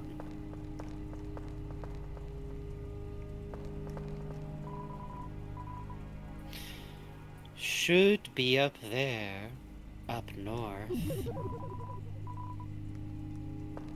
I don't like that noise that made. I don't what's like when wrong? things make noises at us. Chris, just like, why do I get like a weird stab of panic when there's sudden like noises? Okay, real quick before we proceed too far. I love so much Gerson creating this middle part of the sequence that isn't denotated the way that we're used to these puzzles being denotated. Yes. It's out on this weird side route, and it's in this dark environment where we have to be like, we have to investigate, even to have this path open up. The fact that Gerson's path to the axe requires player curiosity and interest and like backtracking, and it's a little bit dull, and you find these weird mysteries, and the fact that there's room for Rouse in this path Gerson makes, that there's a third piece that you need in this path. The fact that the third piece here is in this dark place full of these like weird quiet prophecy loop people. Gerson's had a whole damn lifetime to think about these characters, and he's way ahead of me, man. Yup. My arrival! Toby put someone in the game for me to argue with. Its expression is frozen in worship. Yeah, this one's always creepy too, because I love that, like, you talk to someone over there, you hear them, you see their silhouette, and then when the lights are turned on, it was a statue. Yeah, in fact, let's Who go over there. were you talking to exactly? I love that, like, I almost feel like we're officially somewhere that's like the familiar unfamiliarity. Gone! And completely gone. Nothing there at all.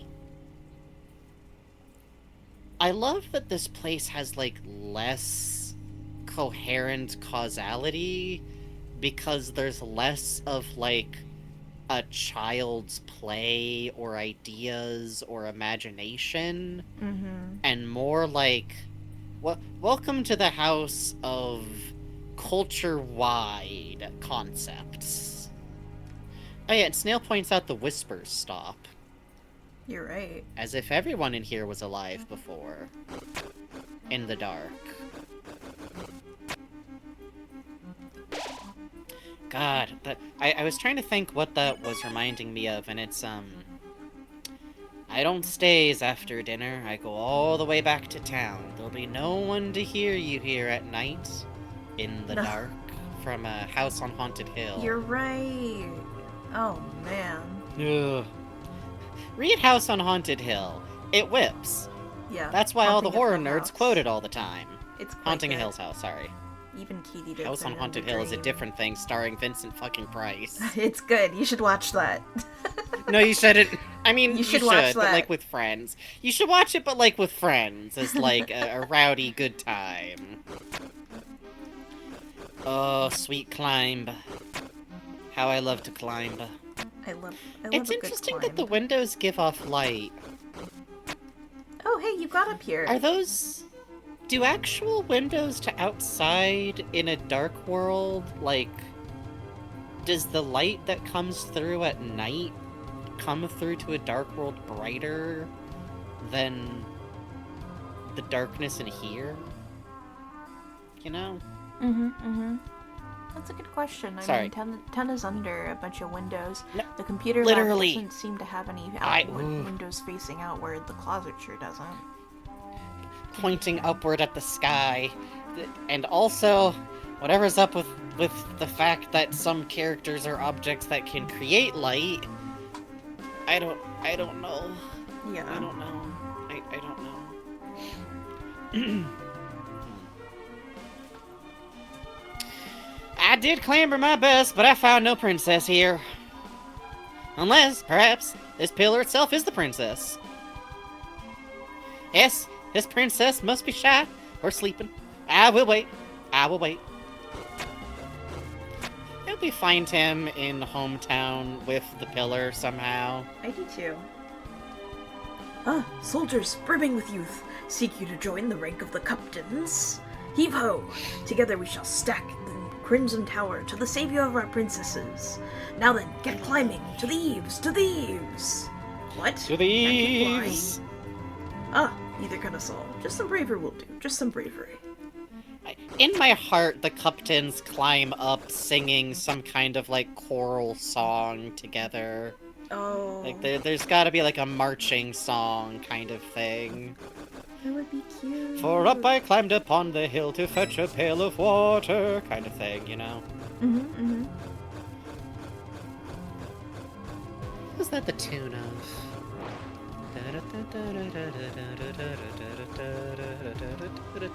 Gilligan's Island. Thank you. It's a fun one because you can put a lot of things to the same scan.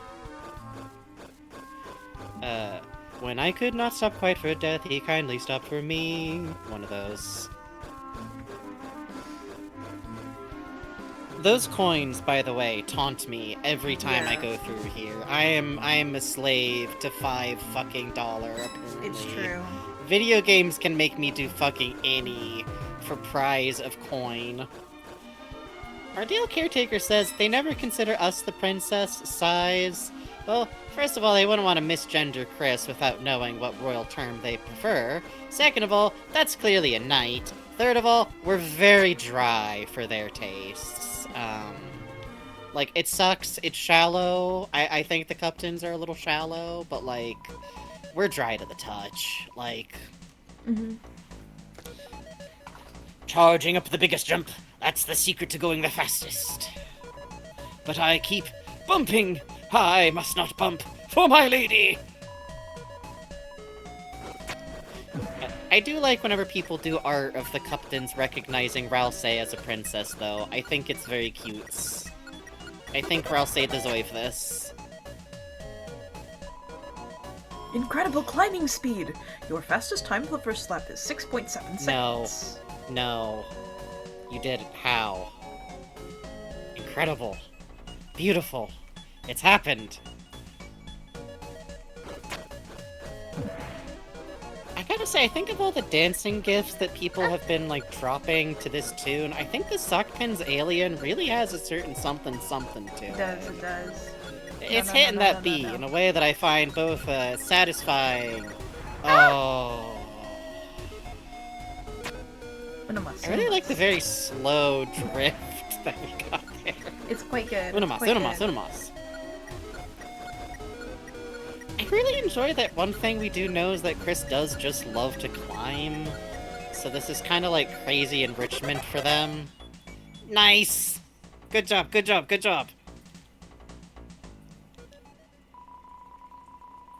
You dare awaken milady from her peaceful slumber. Just go all the way to Matt Berry with it, why not? If you're gonna go to town, go into Lincoln. If you shall press further, then we shall have no choice but to duel for her honor. In God. So. You're God's greatest monster. Obviously. There's something so good about the way that, like, you can't do anything about, like, this... Our Lady! Our Lady! Okay, so first of all, let him push you back. Just let go of the controller for a sec. I've done some studies on the Cupton population. If you let them push you all the way back here, they just climb down. Okay, now pause while they're in the middle of attacking you.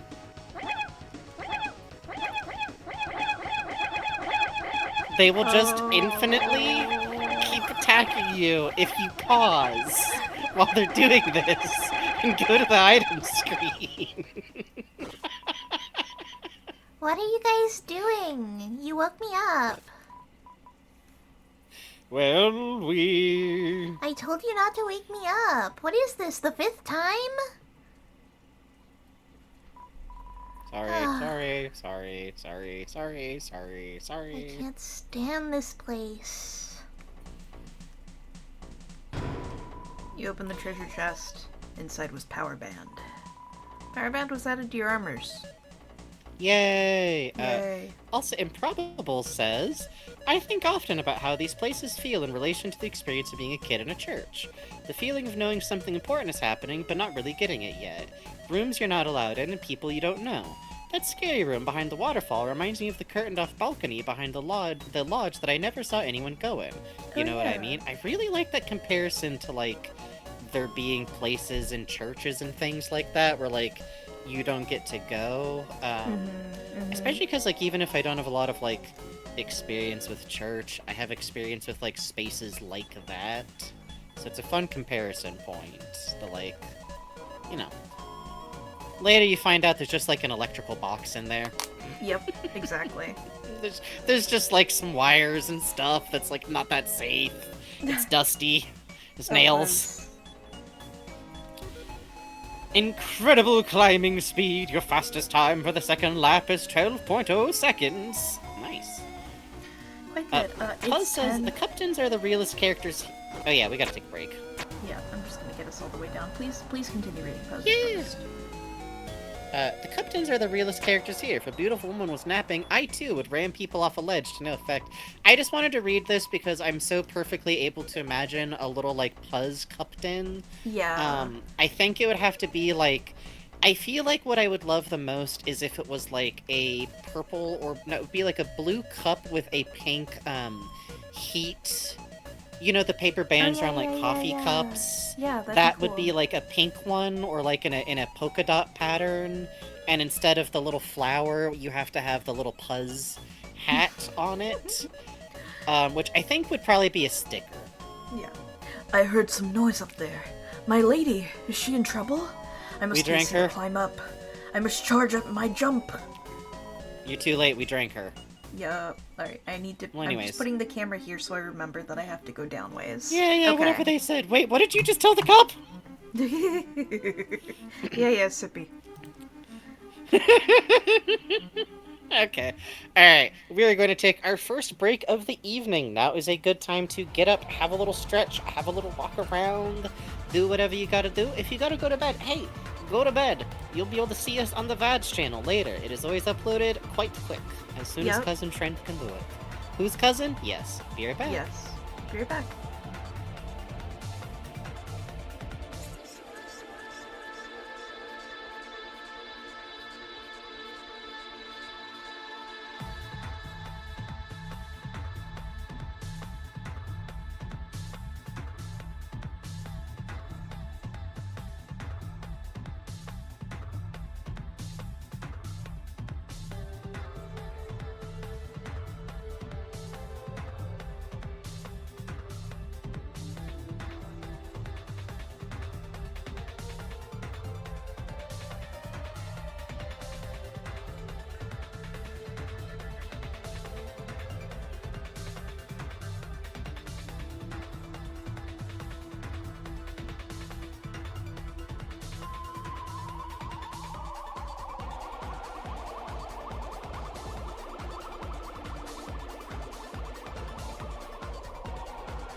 Reciting the damn alphabet. Mm-hmm. Reciting the damn alphabet. Mm-hmm.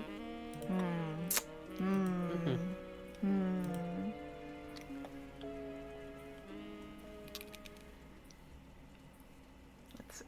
Mm-hmm. Sorry, I didn't realize that the game audio was playing super quiet on break. I hope you enjoyed every remix you heard. It's good for them.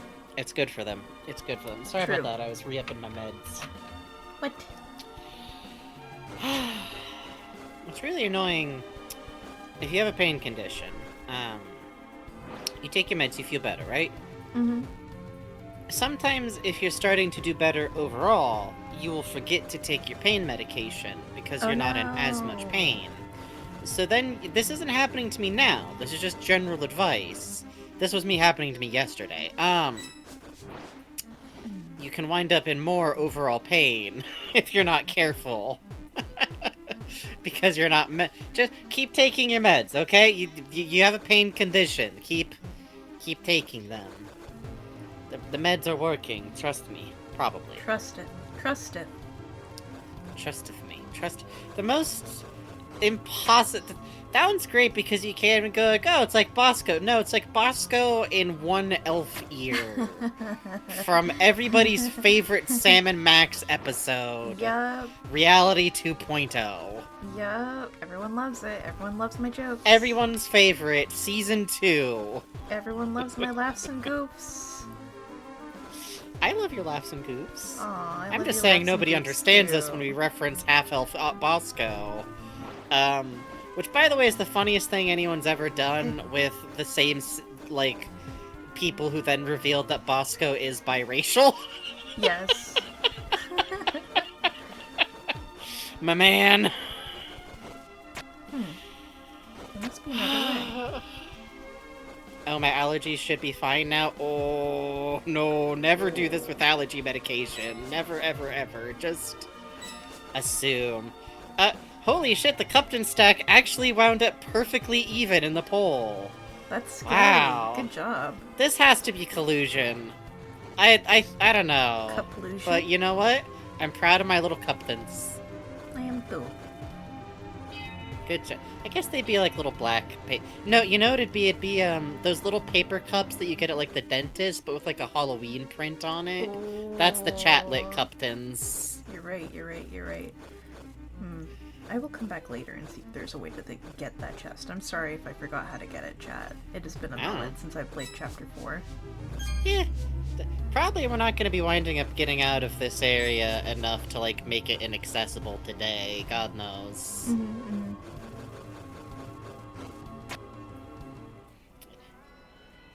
A foist. Oh, maybe we come back to here. Yeah, good idea. This is the big guy. We got a different man's we got an appointment with right now. Huh. Mr. Plot Progression and us can talk later. Yup. Which admittedly is fun as a character study. Chris walks in, sees Organ, walks directly the fuck back out. Just nope. Inexplicably, both I and my steering companion both say, we'll deal with this later. Use glow-in-the-dark markers for the eyes. Glow-in-the-dark little pattern would be cute. It's like a pattern that in the daylight you can clearly see has, like, cats on it. But if it's dark, it's just, like, weird glowing cat's eyes on the side of, like, a black cup. You open the treasure chest. Inside was Wingblade. Wingblade was added to your weapons. Ooh.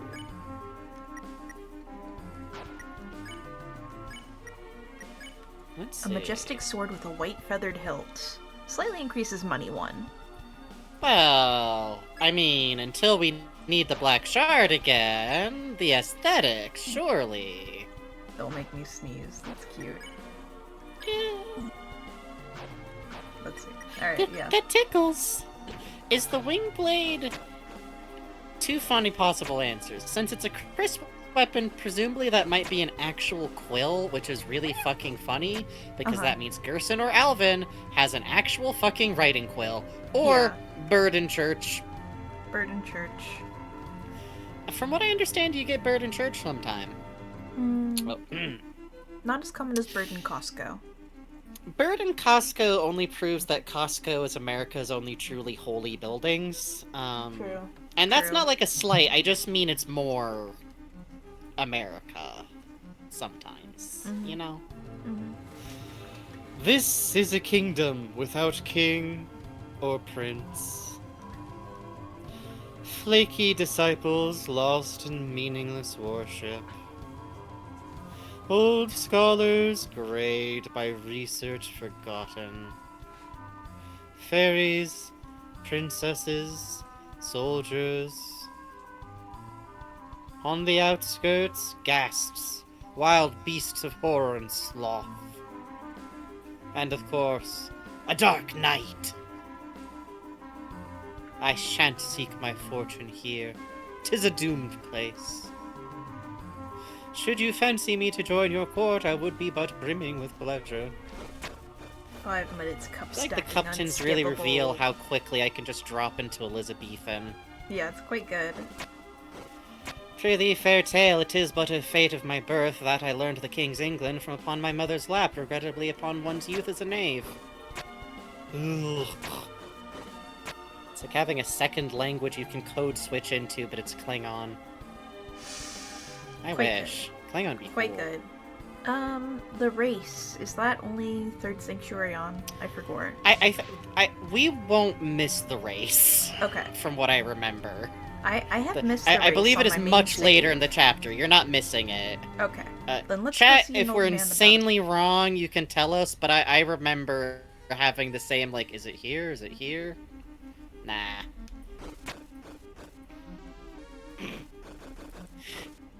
Convo breaker! Rejoin the on, conversation normally! It's in the rules! Okay, genuinely, if you're still listening, here's your one get. If you post a big conversation refuting what someone just said on the stream, don't Don't. catch better hands. Return to the stream later. Anyways.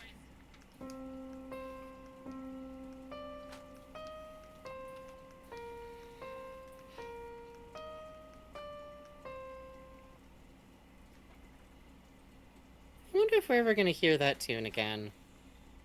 Yeah, I wonder. It's one of those things where I listen to it and wonder if it's like a motif that I'm just not catching. Did you just hear something? It sounded a bit like the fireplace opening up. Wow, that's really fucking specific. Dude, too specific. But yeah. Sorry, Che, you were hearing chirping, scratching because Romeo's rolling around on his back playing with a trash can.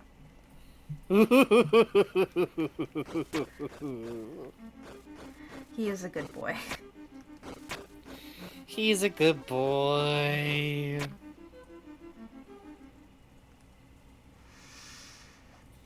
Well, let's talk to Gerson about what we just did for funnies. Ya want something? Magic axe? By the by, ain't it getting a bit drafty in here? I wonder why. I ain't saying something else the second time, kid. Why not? Sippy for Chris? Oh. Damn! So this is the magic axe, huh? You gods. Ugh. Wait a tick. You gotta pay for that.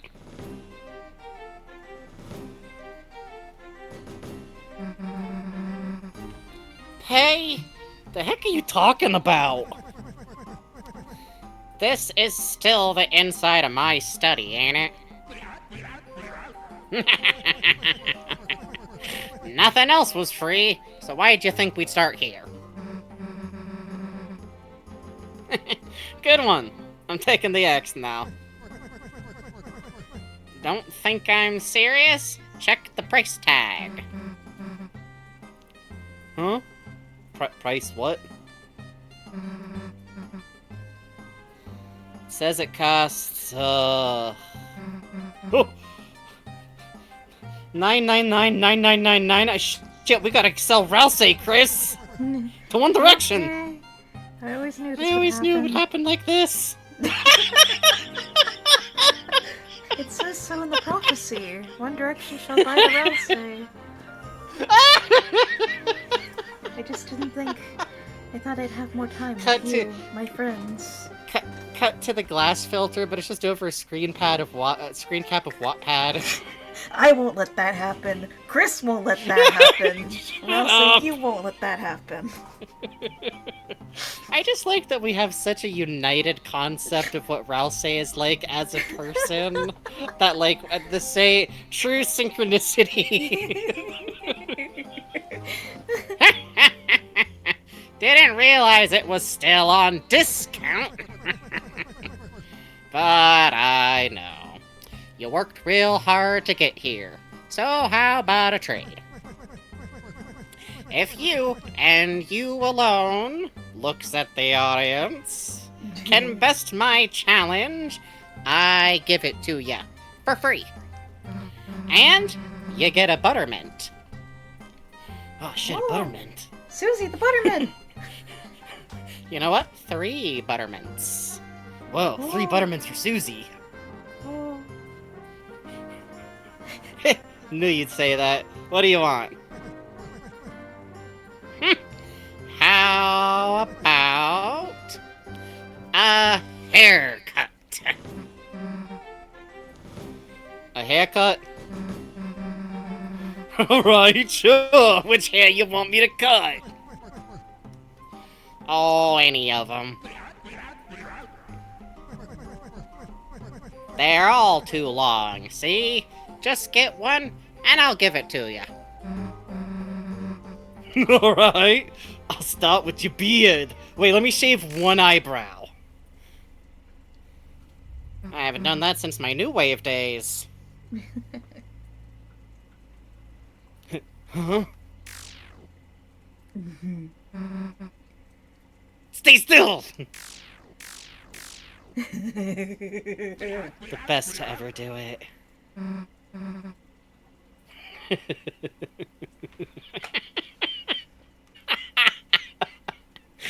I get it. I get it. You think I'm gonna go easy on you, huh? What the?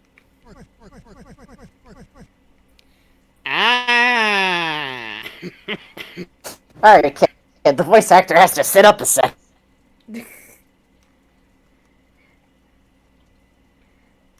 Wanna get serious, do ya? Then tell me first. Can you hear it? Can you hear it song singing from the deep? That is the ringing.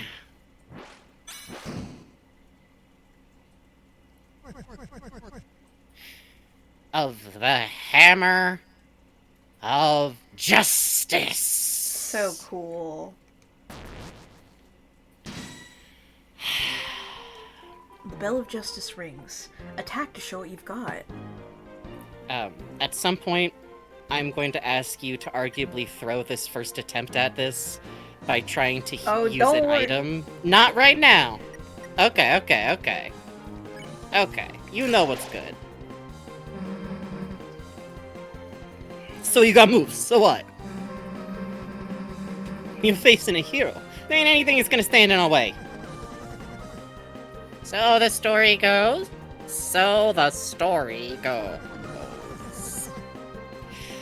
But ain't every story better with a little twist? Huh? Something feels off. You won't learn anything running away, you know. If you've got guts, let's see how you deal facing everything head on.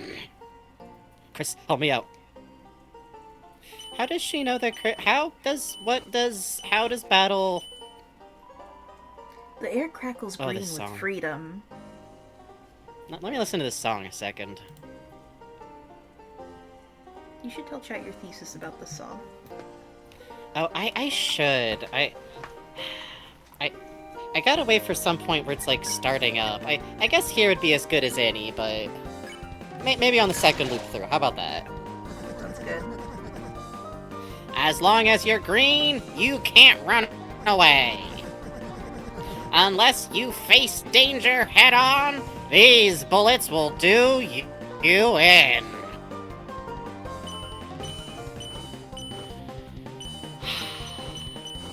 I love this fight so much. This is my favorite boss fight in the game to play. Like, this is good. the one that I go back to for fun sometimes. I The don't know opponent why seems- it catches me the way it does. The opponent seems impressed with Susie's guts. I've never done this trick, so let's see if we can do it. Yes, you got it, you got it, you got it. Susie's Root Buster. Right? Good, good, good, good, good. That was fun. Did you ever hear that old tale? Yes, the old tale, based upon the prophecy.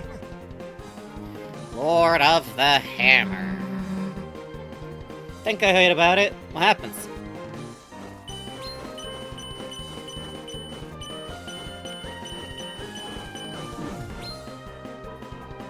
The opponent is reeling from the Root Buster. Real quick, Improbable says, I find it interesting the relation between ringing and hammers and how piano works by hitting the string with a hammer, making it ring. I don't think it necessarily means anything, but it's fun to think about. The world's smartest and most interesting takes are always followed by someone going, which probably doesn't mean anything, or like, something to that effect. No, that's something! Literally remember, Spamton has, like, the whole thing of, like, the wires sing. Like, Pull the strings and make them ring. That's literally how piano work. That's how bells work. It is worth thinking about. Extremely. You're right. I'm pointing from the heavens, going, that's interesting, you should keep cooking on that. Ooh, let's use an item to heal. Yeah, well, Susie's a little bit banged up. Rhapsody, but it was stolen. Whoa there! I ain't using items, so fair's fair, ain't it? Chapter 1, The March of the Dark King. The heroes defeat the king and stop the dragon.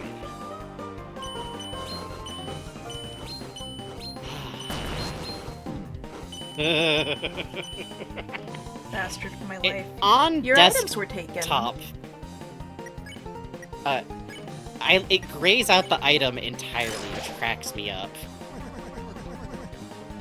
Chapter 2, The City of the Shining. The heroes do battle in chariots to save the queen. This one's so funny. Woo! The bells ring in justice. I love the stars becoming visible. Chapter 3, The Isles of Northern Light. The heroes travel among the islands and catch a glimpse of a lost land. So, remember, in Chapter 3, one of the things that happens is that we get a glimpse of the areas in Northern Lights, and we get a glimpse of something that's referred to as a lost land. There's a theme with Northern Lights and the Aurora that can be connected to Dessa's room. A lost land. Yup. The bells ring And in also justice. literally the cities, which is fun.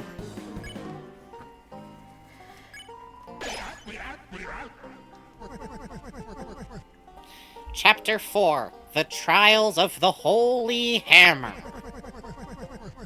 A great smith gives the heroes a terrible weapon. Whew, I bet we make it to 5. We cooking, we cooking. Oh. Nice. That was The really opponent good, seems actually. very impressed with Susie's magic. It's really cute. Chapter 5. The Field of Pink and Gold. The vast garden is charred in an inferno of jealousy. What the hell does this mean? I bet it's exactly what we imagine it would be on our first impressions, and nothing about our biases is showing through in our assessment of what's possible but what's going to happen next, in ways that'll guide our hands in possibly unfortunate ways. Things are finally starting to get serious. Oh baby. What happens next?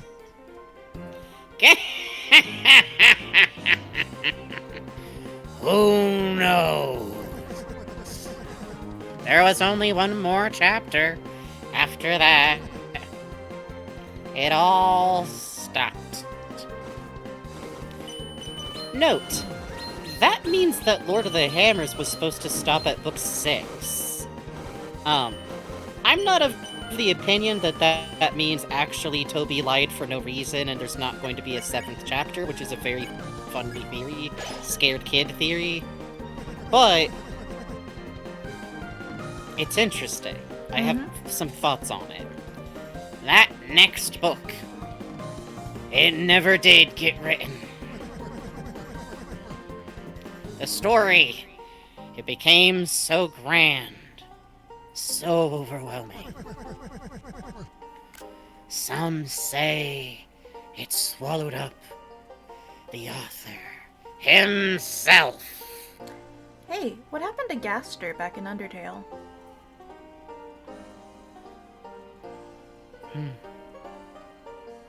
Alphys might be able to do it faster. Old man Gaster. Nice! Let's go!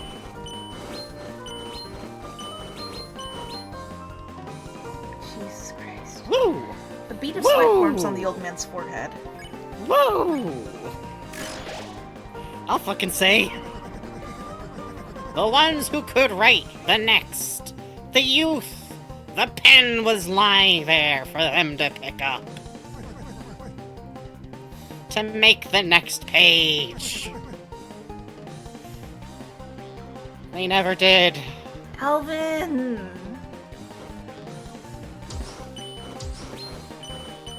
Because it would shame his father's legacy. He doesn't even write his own sermons. The air crackles green with freedom. Damn! White fucking hot bugs. But you, my dear, I see a story lit up in your eyes. Burning bright, burning black, burning up everything. Woo! Here we go, baby.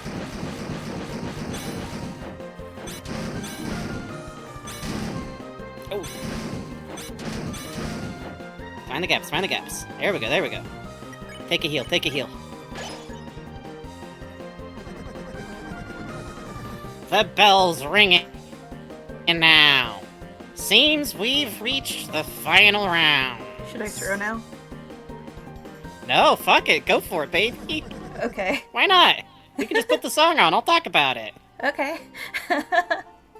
Go for it. We got the shot. Take it. Okay. So, how do you think it all ends? No. How do you want it to end? Whew.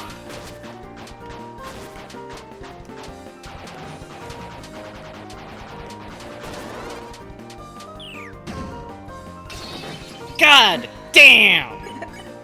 No hit that turn. An ending, huh? If I could choose, I guess. I wouldn't have an ending.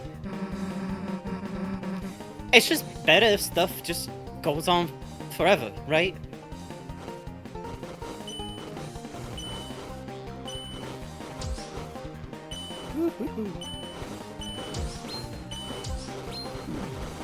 How many times do you think Susie's heard the most negative possible version of there's something in you that can burn down everything, and then person comes out with this? Oh, babe, you got enough for another heal, I think. No, almost. Almost. Alright, baby.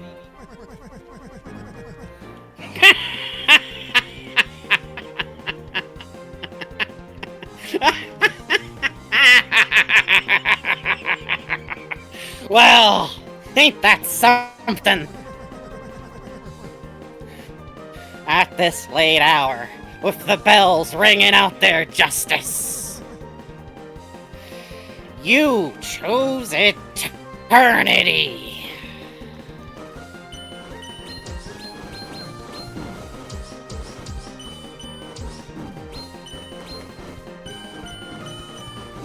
I love the way he turns up the heat right here. Right, The because opponent she is finally slowing down. says it, because it's so or good. speeding up. Every time Susie casts heal, it gets a little better. It does. It gets stronger every time. But there's one thing that can overwrite the dark. A white pen known as hope. Miss, I believe this is what you hold.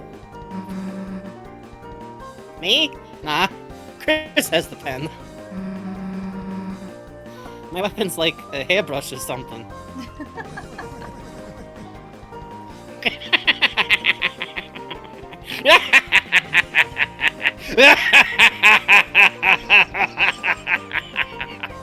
Is that so?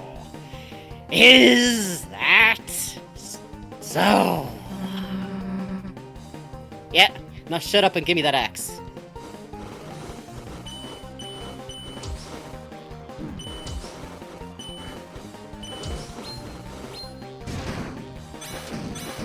Oh, fucking mix him up, baby! He's so funny for this! Just hitting you with the hammer! Ah! He's so fucking funny!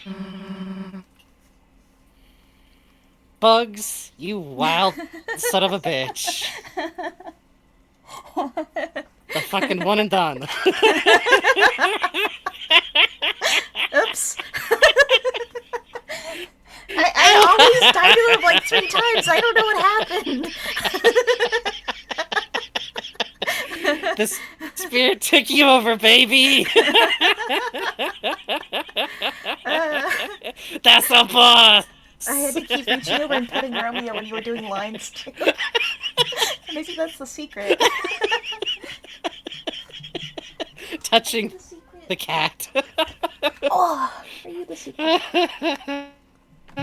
Secret wa neko desu.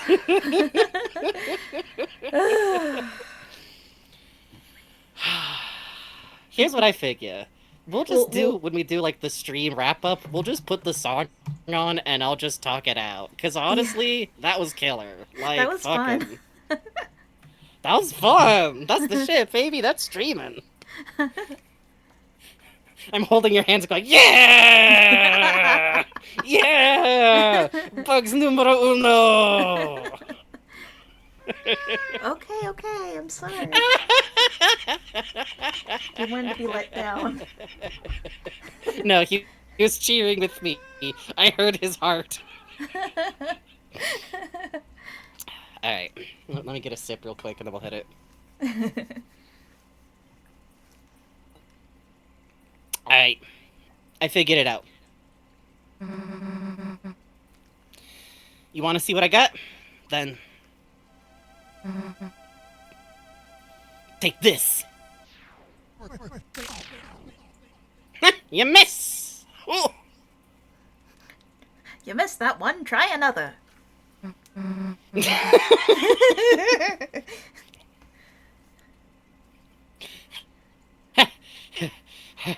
How's that? Oh god, I got like a Charlie horse. I got like a cramp in my goddamn side.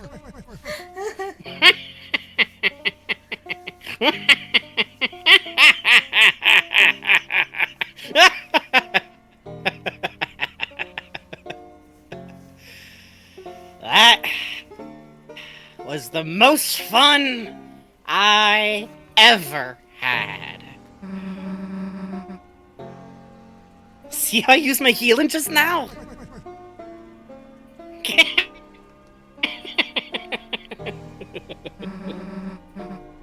Guess this is mine now, huh?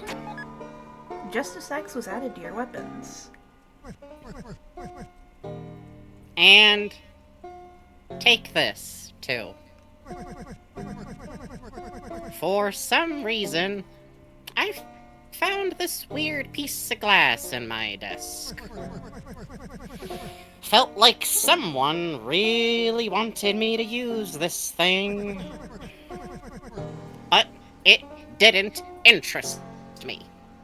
So you can take it. Shadow Crystal was added to your key items. The truth is, I was gonna give you it all if you beat me or not. But woomph! You actually put up quite a fight. Oh, wait, do you only get that dialogue if you clear in the first time? Yeah, we should actually grab that dialogue real quick. I Yeah, felt yeah, like yeah. it was too cool getting the one and done to not go for it. Smart. But there is in fact dialogue if you lose the fight where Gerson does straight up try to give Susie the axe just for trying, and Yeah. she refuses. Yep. I found part of why I liked doing this boss fight so much is that, like, it's not one of those fights where you get reset from the save. So presumably the characters only experience it once unless whatever's going on with Chris is going on. You just are back in this thing, and if you have retried it again, every time Gerson will go like, don't worry about it. Try again. And Susie has this little animation of going from, like, angrily sad, looking down at the ground, to looking up and smiling. And it just made it so easy for me to just keep trying for, like, weeks, I want to say. Looks at bugs, Yeah. y'all on chat probably, like, remember better than me. Like, I was just working at it for a very long time. I'm not super hand-eye coordinated, but You did it. really can do it. And You did it before me. every time you, I forgot about that. That's right, because I just was grinding on it for so long. Right? No, wait. I remember why. Because I did this my first run through Chapter 4, even though every other secret boss, well, Chapter 3, I should say, I went back for later. I was dying. I was like, you gotta get to the end of this chapter. I need to talk to you. Yeah, no, I was, like, killing, but Bugs was being so polite and so nice, and I was just like, no, I just didn't want Susie to lose this. I wanted her to win. That was literally, even though I knew I would have to do it again.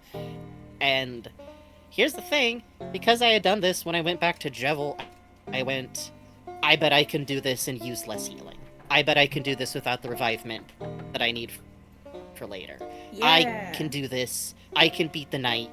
I beat Gerson. Yeah. It's a very specific quote, but there's a panel from a fan translation of a manga that translates out name-wise to a bride's story that I'm very fond of. And there's just a very cute bit in it where after a character who's very bad at doing a specific type of sewing, like, makes a beautiful object with embroidery, a character says, "Good, now you keep that, and you think to yourself when you look at it, who was it who did it, and did it well?" Yeah. That's Susie here to me. Susie here having this moment. You, the player, having this moment with Susie of, you can do it. Who is it who did it? How can you lose to the knight if you go back for the knight after this? Yep. Which is interesting to me, because I feel like you're meant to come back to Chapter 3. And I really feel like you're kind of meant to hit that speed bump. Like, careen off of it. Yes. And then get here. and it's so easy. It's comforting.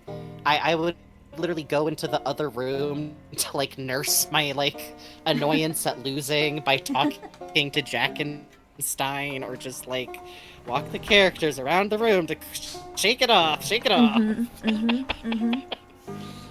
It's very inviting. I feel like in like 5 years we're gonna hear from people talking about like, yeah, I played Deltarune when I was like 9, and I would like load back up a save in Gerson's so I could just like play forward with the characters. Like, No.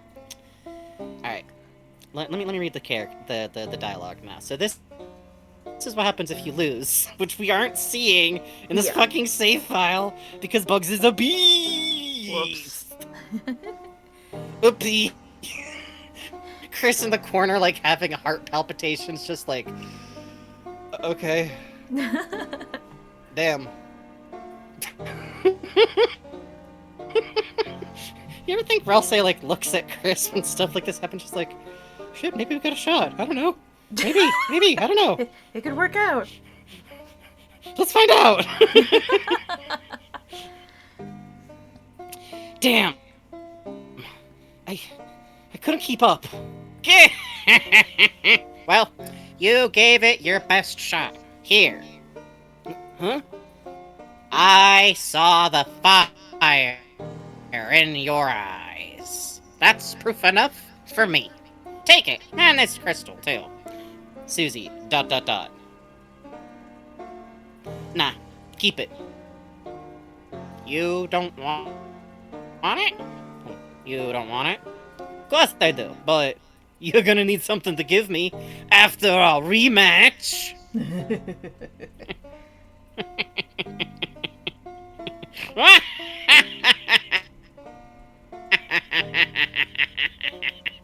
Yeah. That laugh. I don't know how the hell you make that noise. Yeah. You've got guts, kids. Ooh, nice. You've got guts, kid. I like that. And then from then on, after losing, you just get, damn it! You're not giving up, are ya? Hell no. Chris, let's try again. And you also get a, it's alright. How about you give it another shot? And as someone pointed out, Snail pointed out, my favorite thing is that the prompt to redo the fight is Chris yelling, "Go Susie! Go Susie!" Yes, it's which so I love cute. because, like, that's one of those ones where I'm like, that I think is, like, it's... I feel like if Noelle heard that, she would feel like it was out of character for Chris as she's known them. Yeah. But to me, that's Chris. Yeah. Even though normally they might not be that type of person. I feel like this is one of those moments, which, by the way, redoing this fight like 300 times is a really fun way to think about what the fuck is Chris's experience of not being in this battle, but Soul, it is. I like to think that Chris is just kind of like sitting in the corner, increasingly like having like the symptoms of a panic attack, kind of. Just a quick aside to chat. You're hearing Please. You're hearing Frankie break up a little. It's on my end. It's my internet. I apologize. Frankie, you're coming across loud and clear, perfectly fine. It's just that there's little pauses in between. Gotcha. If anybody ever needs me to repeat something, please, I do not mind. I will remember. Fucking crackerjack job. I love, just since we're taking a second to talk about the fight here before we move on, because it just happened, and it's fun. I love the way hitting that big final move hits when you finally get through it, the spin. The fucking, like, the feeling of it is so wild. You feel what she's doing. Like, you feel grabbing it and, like, spinning. Like, taking the axe and whirling in, like, an elegant, like...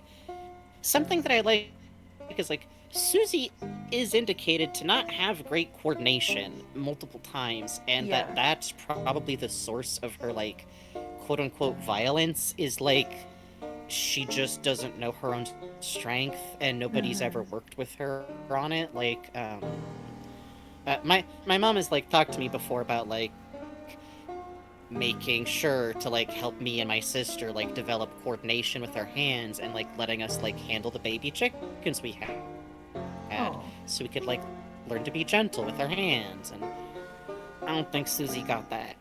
So I Yeah. kind of love that, like, I feel like the Gerson fight, it is both him doing like a check on her skills, and also like, how much can you teach this kid? You get today, and today is already like a miracle you stole from God. Yep. You have 2 hours. Can you teach her everything that you would teach her if you had years? Can you tell her everything you think she needs to know in books that you know she's not gonna read, that she doesn't have time to read, that you probably don't even want her to read? Like, I love that so much about it. Alright, let me finish out the dialogue, and we can continue talking out Gerson fight later, or past this. Salute. But Wumph, you actually put up quite a fight. Well, maybe you're losing your touch. Oh, far from it. You weren't truly fighting by yourself, were you, hey? Looking right at us. Looking right at us. Looking right at us. Look, Gerson, could you explain it to us? Like, what? Huh? Oh, you mean Chris? Yeah. Guess I kinda needed the help to win. Well, don't sell your own skills short either. You're something real special by yourself. No, you're something real special yourself. You weren't bad either. Now go enjoy that axe.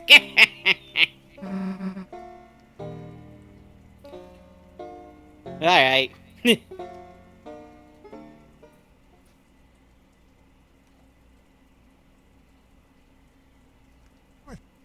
I like that he just stands here looking at where it was.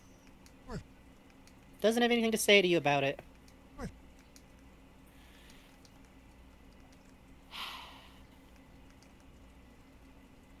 I really love... Okay.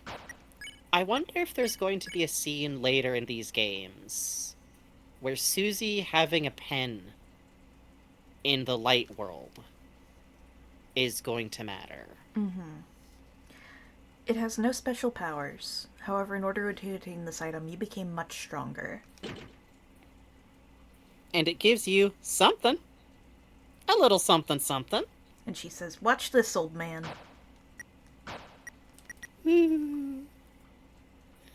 Which has one of the funniest Noelle lines ever. You beat up an old man? Yes, it's quite good.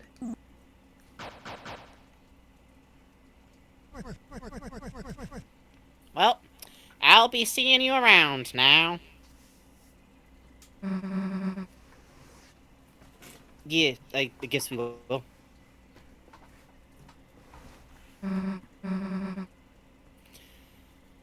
Why do you help me so much? You didn't have to. You remind me a bit of someone I used to know. Who? See, and it's fun because Just a character. for a moment you think Undyne. I also always think about Alvin. Oh, true. But Because Gerson, Right? like, trained Al. Oh, for sure, for sure, for sure. Yeah, Hammer Justice, Spear Justice. But yeah, no, If for you sure. played Outward Undertale. Yeah. Sorry, no, you're like super right. That is absolutely a thing. I'm just being Oh little yeah, no, for goofus sure, to for the sure. side. No, you're right, you're right.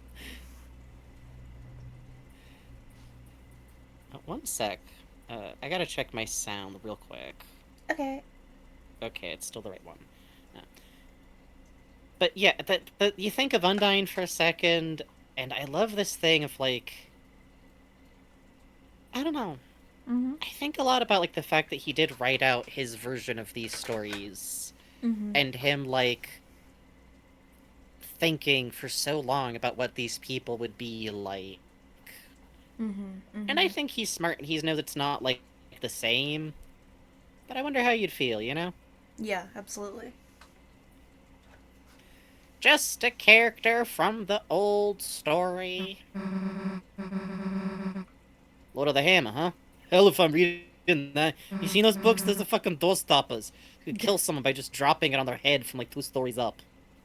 Not that I thought about it. Though, wait a sec. Isn't that what Dragon Blazes was based on? The gasp? I fucking gasped when that fucking drop hit. Was fucking... Mm-hmm. Ooh. Ah. Yep.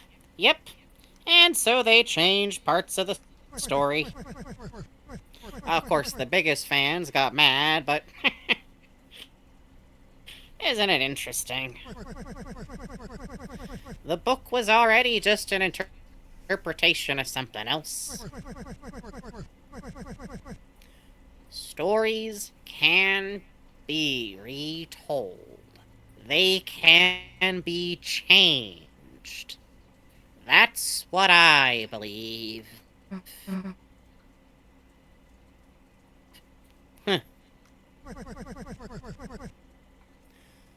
The words on a wall called you a hero.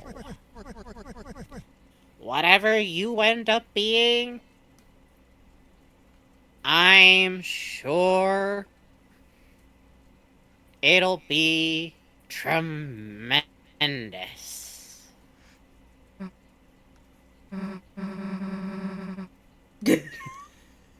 Anyway,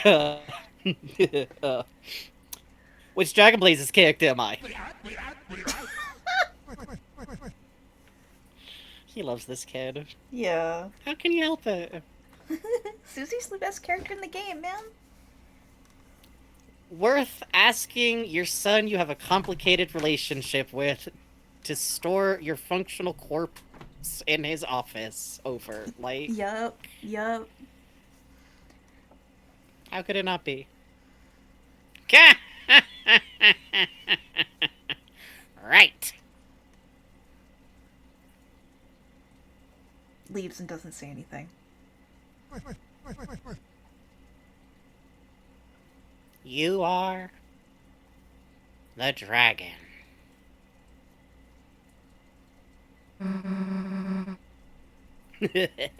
That's what I was hoping.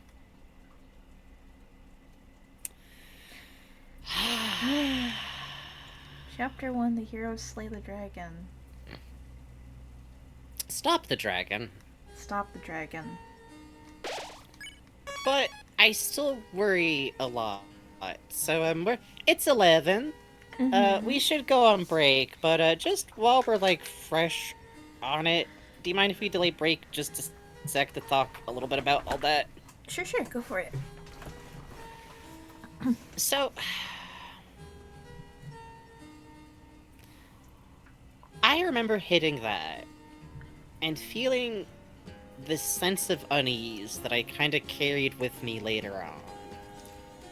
And thinking a lot about, like, well, it's a monster, like, series, so it being called Dragon Blazers, that could be, like, the hero.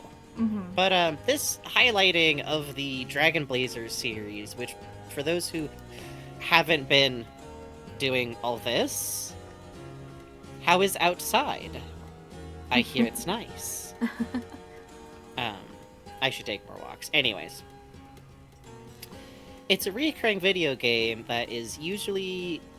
It's name-checked earliest on by Noelle playing it with her dad. It's a video game series that her, Bertley, and Chris all play. And we learn Susie also plays. We just recently learned in Chapter 4, in fact, that she specifically played just the second game and accidentally did the evil route, only having access to it while she got it from a Lost and Found, and the way she talks, she doesn't have it now, which, oh, kid. Kid. But is very fun because that calls to mind the idea of a hypothetical someone who picks up Deltarune and just plays Chapter 2 and has no context for Undertale or even the rest of Deltarune. And how that might go for them. Good night, Senior Bob. Good night, Senior Bob. This is what got me started on playing Dragon Quest games, because to me, the parallel of Dragon Blazers to Dragon Quest is just immediate on the face of it, and Toby Fox has talked openly about, like, playing those games as a kid. It comes up in some of the articles he was writing for a while. What was the series that was again? Oh, for Famitsu, I believe. Toby's Corner. Okay, I thought that was it. Yeah, Toby's Corner for Famitsu. When he's asking people to write in about games that never got translated for Japan that they wanted to play, he uses not being able to play Dragon Quest V because it wasn't translated as part of the American localized Dragon Warriors series. When he was that age, he had to, like, play it later, which is really interesting to me because we're getting this thing coming up of something stops at 5 after 5 with Dragon Blazers, because that's where these books end, and the games are setting something interesting up with how Gerson talks about what's happening after Chapter 5, and his reluctance to write what's going to happen in Chapter 6 is kind of how I read it. Another thing to keep in mind here is that originally it was planned that 3, 4, and 5 would release together as one set of chapters. However, it ended up being that chapters 3 and 4 were the ones that came out together. 5 is set to release sometime this year. Because Chapter 3 was really, really complicated to put together because of how many weird moving parts it has. Tenna's beautiful, shiny 3D ass is literally why the split happened. Not literally. And Chapter 4 also has, like, the climbing stuff. That seemed to be more complicated from our reading. And before we go on break, I just want to really quickly leave you with the fact that I think going back for the earliest Dragon Quests, I played a fan redo of the SNES port of Dragon Quest 1 because it was slightly more hospitable to life. But I think either way it's worth it, because I learned the boss of Dragon Quest 1 is Dragon, Lord of Dragons, who turns into a purple dragon. Really big dragon-ass dragon, almost exactly the same colors that Susie is, in my opinion. Like, it's the same types of purples that her palettes tend to be, is the original evil of Dragon Quest. Go ahead. Another series that Toby Fox name checks a lot as an inspiration on Deltarune is Breath of Fire. Yes. In Breath of Fire, you play as a boy who, his sister's stolen away, and he and his sister are members of a clan who can turn into dragons with magic. They are a secret clan of dragons. One of your friends is a girl with beautiful angel wings, who she does magic. She can heal. It doesn't directly parallel so much as with Dragon Quest, but I think it's worth checking out. I think it's worth checking out, especially because that opens back up, like, the uncertainty we simply do not know if the character of the dragon, as described by the prophecy, his books, these video games, was a good guy or a bad guy. I will Because Susie say- would find being compared to a bad guy fun and flattering.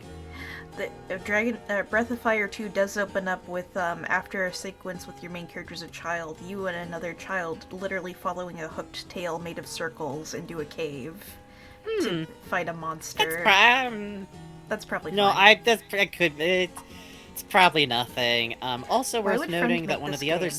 series, one of the other series that is like super influential on these games is it Brandish is the name of it? The Yes, Brandish. Tower in the Ground one. I think a lot about the fact that that one features like the king of a kingdom being turned into a great and horrible monster in like a twisted inversion of his love for his kingdom and his Yeah. desire for like power to continue protecting it, trapping him as this like mindless monster hurting those he once loved in this negative inversion of a kingdom. It's good. No reason. Anyway, we'll be back. I'm really worried about Ralsei because okay, we'll be right back. Can I one more thing and then I promise we're gone. Ralsei could be a dragon. All right, we're going on break. Be right back. Get a drink, get a snack, get up, have a snack. If you gotta go to bed, go to bed.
Let me pop something up on screen real quick. Frankie, I saw you pin something in chat. I'm just gonna put up, we got fan art on Twitter that's very cool. I wanted to show off real quick.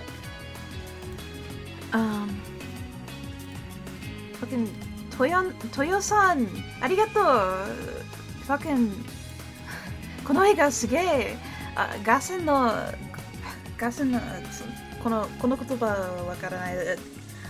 ガセンの動作がすげえ、浜がもう本当にかっこいい。Suzy looks so cool. Suzy かっこいいみたい。ロミオもいると。すごいすげえ。わあありがとう。ありがとうございます Romeo, you're on the TV.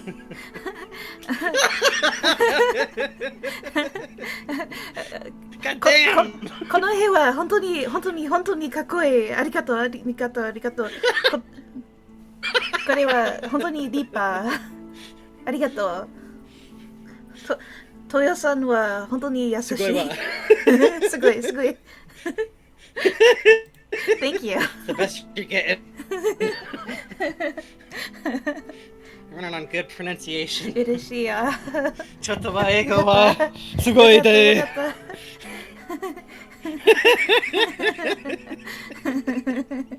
Oh, but I got some of the royal milk tea that you got me for my birthday in like a flask, so I can. Well, not in a flask, in my like thermos guy. Oh. There's actually a few more pictures real quick I just wanted to show. Oh god, really? Captain が触れる振っているクリスの顔が可愛いキ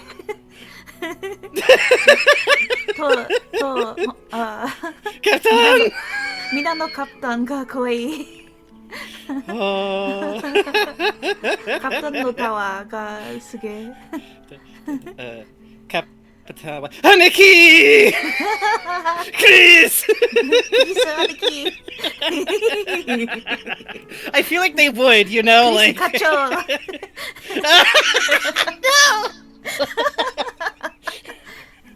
Just imagine a cup Tim, but in one of those like Yankee coats, like the black ones with like the silk on the back.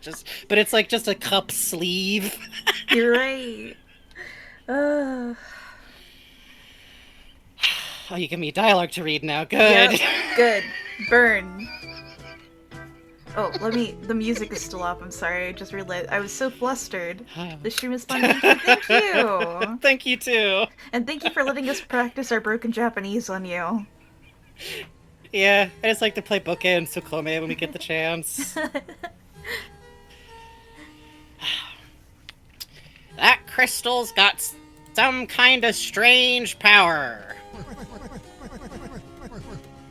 Gave me the skeevies, so I didn't use it. Which, by the way, real quick, someone pointed out earlier that the only times in Deltarune so far that you have soul heart color changing in battles is with secret bosses. That's true, isn't it? Except it doesn't happen in the night fight, because that's not one of those, except it does happen in the Gerson fight. Oh, yeah. Gerson doesn't have an activated crystal, but can change our heart.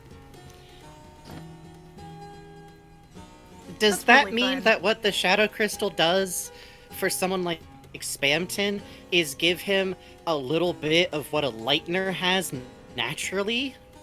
Could we fight Suzy and have Suzy change our heart to purple? Oh. Right? Imagine. Okay, no lie. I don't know that it's necessarily going to happen in my thinking heart. But in the part of my brain that really likes One Piece, yes, I really, really want the Versus Suzy remix. Yes. That's Versus Suzy. Oh. For real. Oh. and you get that same wow, wow, wow, wow, wow, wow, wow, that fucking Dodging Broodbusters circling back around as you hop line to line. and her going like, Chris! Her Oh. doing the thing on us, or us as Oh. Susie trying to do it with Chris? Oh. Dude, bro, there's one person left to save. Fuck. What if at the end of it all? What if at the end of it all? What if in a story that we are told ends in 6 chapters, Susie looks at how it ends and goes, I'm going back in. Fuck. It could be real. It could be real. It real. could be awesome. It could be so cool. Oh. Don't hit me with it could be awesome, it could be so cool. How dare you? Don't you fucking do that to me. I have to remind myself that I'm just talking, that I'm just saying stuff, that I'm just like rowdy. I'm walking around. In the next Pokemon game, we will play as Team Rocket.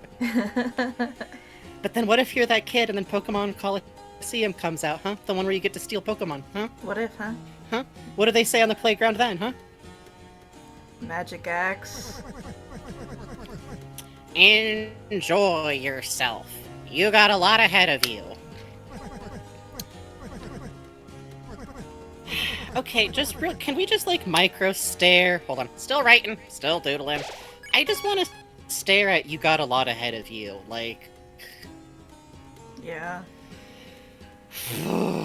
Yeah. What happens that made Gerson, who spent like his life thinking about the prophecy, researching history, smithing, telling stories to like, do you ever really stop and think about the fact that Gerson told this prophecy as a story to his kid, and his kid then joins the clergy, which is based on the text that your bedtime stories were based. He inspired faith in his child that he himself does not possess. Yep.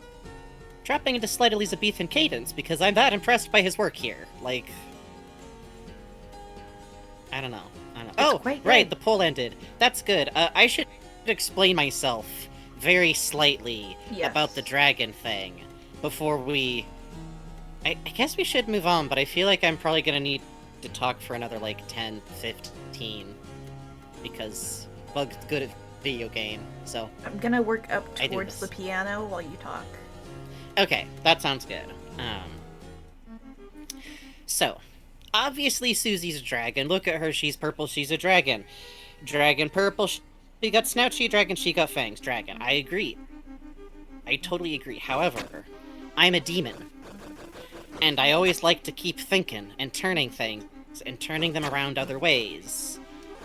And if you took a design like Ralsei, on break, I really enjoyed seeing that a lot of you started thinking about Falkor the Luck Dragon. Falkor the Luck Dragon is absolutely a dragon designed with a furry, soft, white, big-eared thing, and I don't think the inference of the never-ending story seems out of place at all with Toby Fox's influences and things that would be drawn on for a series that's like a teen adventure story, especially since we literally have someone going, what does it mean that these characters aren't real? Mm-hmm. Like, they're literally in a literal book. Mm-hmm. Mm-hmm. But you care that they're dying. What's the friction going on there with those characters and how real they feel? I think that wouldn't feel like a coincidence. And I really enjoyed Raven Bonnefoy bringing up what would that mean for Azrael and the King and the Queen, because what's the king of all evil in Dragon Quest? What do evil kings turn into in Brandish? What is the head of all monsters, the natural boss of the monsters, the top form of a monster? Mm-hmm. The dragon. The dragon. King. They use fire attacks. I don't necessarily think, like, oh, boss monster is a dragon, but if I wind up being right, that maybe something is going on with Ralsei and being a dragon, And maybe Ralsei being set up to... Tragedy of tragedies. What does Bugs always say about the fields of pink and gold burning in jealousy? What magic do we get shown that Ralsei has this chapter? Fire! Susie doesn't use fire. The king does. Mm-hmm. In another video game. Mm-hmm. Somewhere far, far away. Mm-hmm. But also... Ralsei doesn't get to go to the festival. Ralsei doesn't get to come with you guys. Ralsei doesn't get to help Susie have food to eat and a safe place to sleep. Not for real. Ralsei might not even be sure that her sleeping there helps. How would he have any way to know? Mm-hmm. And if it's all gonna come up to a close soon for him, sooner than it does for the rest of us, because he's fated to do something bad, and he wants so badly for this to be a world where you don't have to fight anyone. Yep. I think we might have to recruit Ralsei at some point. What if the dragon we stopped in Chapter 1 is Ralsei? We make him calm down about the prophecy stuff. Susie makes him change his mind. We force Ralsei to realize that you do have to fight sometimes. That's the one thing that's true in every single route. You have to change, you have to fight the king. And Ralsei goes, I was wrong. It fits both of them, just like how the girl fits multiple people. Yeah. In fact, I am making it worse. I am part of the problem. I am part of the problem. Susie's the one who gets Ralsei to take his hat off. That's right, yeah. Uh,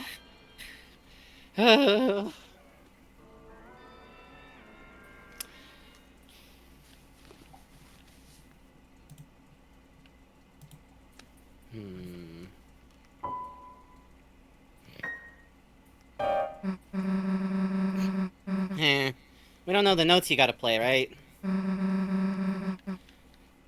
Maybe the answer's somewhere around here. Can I say that it cracks me up that Susie is who's giving us the puzzle cue here? Yeah. When normally that's like Ralsei's job? Like, A, Ralsei is so distracted. B, Susie! Susie. Okay, can we see if we can avoid these all the way through? Just... I don't think it does anything. It's just really hard to do. It is hard to do, isn't it? Everyone's saying Real quick, lullaby. 2 comments in chat while you're going through this fight. Love Susie cracking up so fucking much. Yeah. I love it. She's so good. Improbable says, and it's interesting too, if you suppose that Ralsei is a dragon, and that there's 2 dragons and 2 knights, could you suppose as well that Chris could have been a dragon at some point? That they once had horns and now they don't? What's the ending in a story where the heroes are dragons and the villain is a knight? I think that last line is really worth pointing at, because I really do wonder sometimes if we're going to be given a really... What if we're being set up? What if who the story thinks is the hero or not might change later, and I'm very interested in it. Also, Starboy Lemonade Gay says, I see this so genuinely, and as little putting people on a pedestal as possible, but I think you 2 have the best Deltarune takes I've seen so far. Like, on all fronts. Goddamn. Thank you. I appreciate that. Sometimes I feel like a cat on a desk full of papers, just going nuts. Just everything, like every surface of paper in an ecstasy, rolling, pawing, smacking around. And that's what I'm doing with Theory. That's how I feel, so I appreciate knowing that I'm still coherent. You are. And interesting. You're the most coherent, Frankie. I don't, that is incorrect. Oh, I put some of the honey that I get as a yearly gift from my friend Kay as in the royal milk tea that you got me. Ooh. And it's like a beautiful potion made of friendship gifts. Oh. It's soothing my voice so well. That sounds nice. It's good. If anyone out there like ever has trouble figuring out gifts for someone in your life, get a hive share for them in their name. Oh. It's pretty usually like good. pretty. You can get a small hive share that gets you like 2 pounds of honey sometimes for like 45, $60. I swear to God.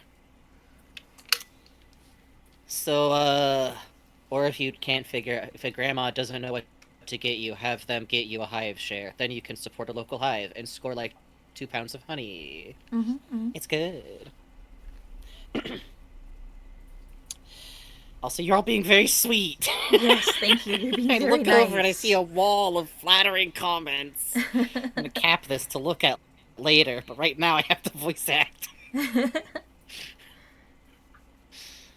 So sorry, just real quick. I feel like something that sums something up about me and Bugs is that like Bugs sends me very sweet, heartfelt letters with packages quite often, and when I was opening the box, I went, "Oh, here's the letter. I'll read this later because it would be excruciating for you if I read it while we were on the mic." And Bugs Yes. went, "Thank you," and we Yes. understand this about each other. Did you open it? I'm saving it for when I'm in a bad mood and I need like a pick me up. I'm Okay, not good. even kidding. It's like There to is my an right. illustration on the back. I did see the illustration. It's very cute. Oh, good. Thank There's you. a little 10 on it and a little mic.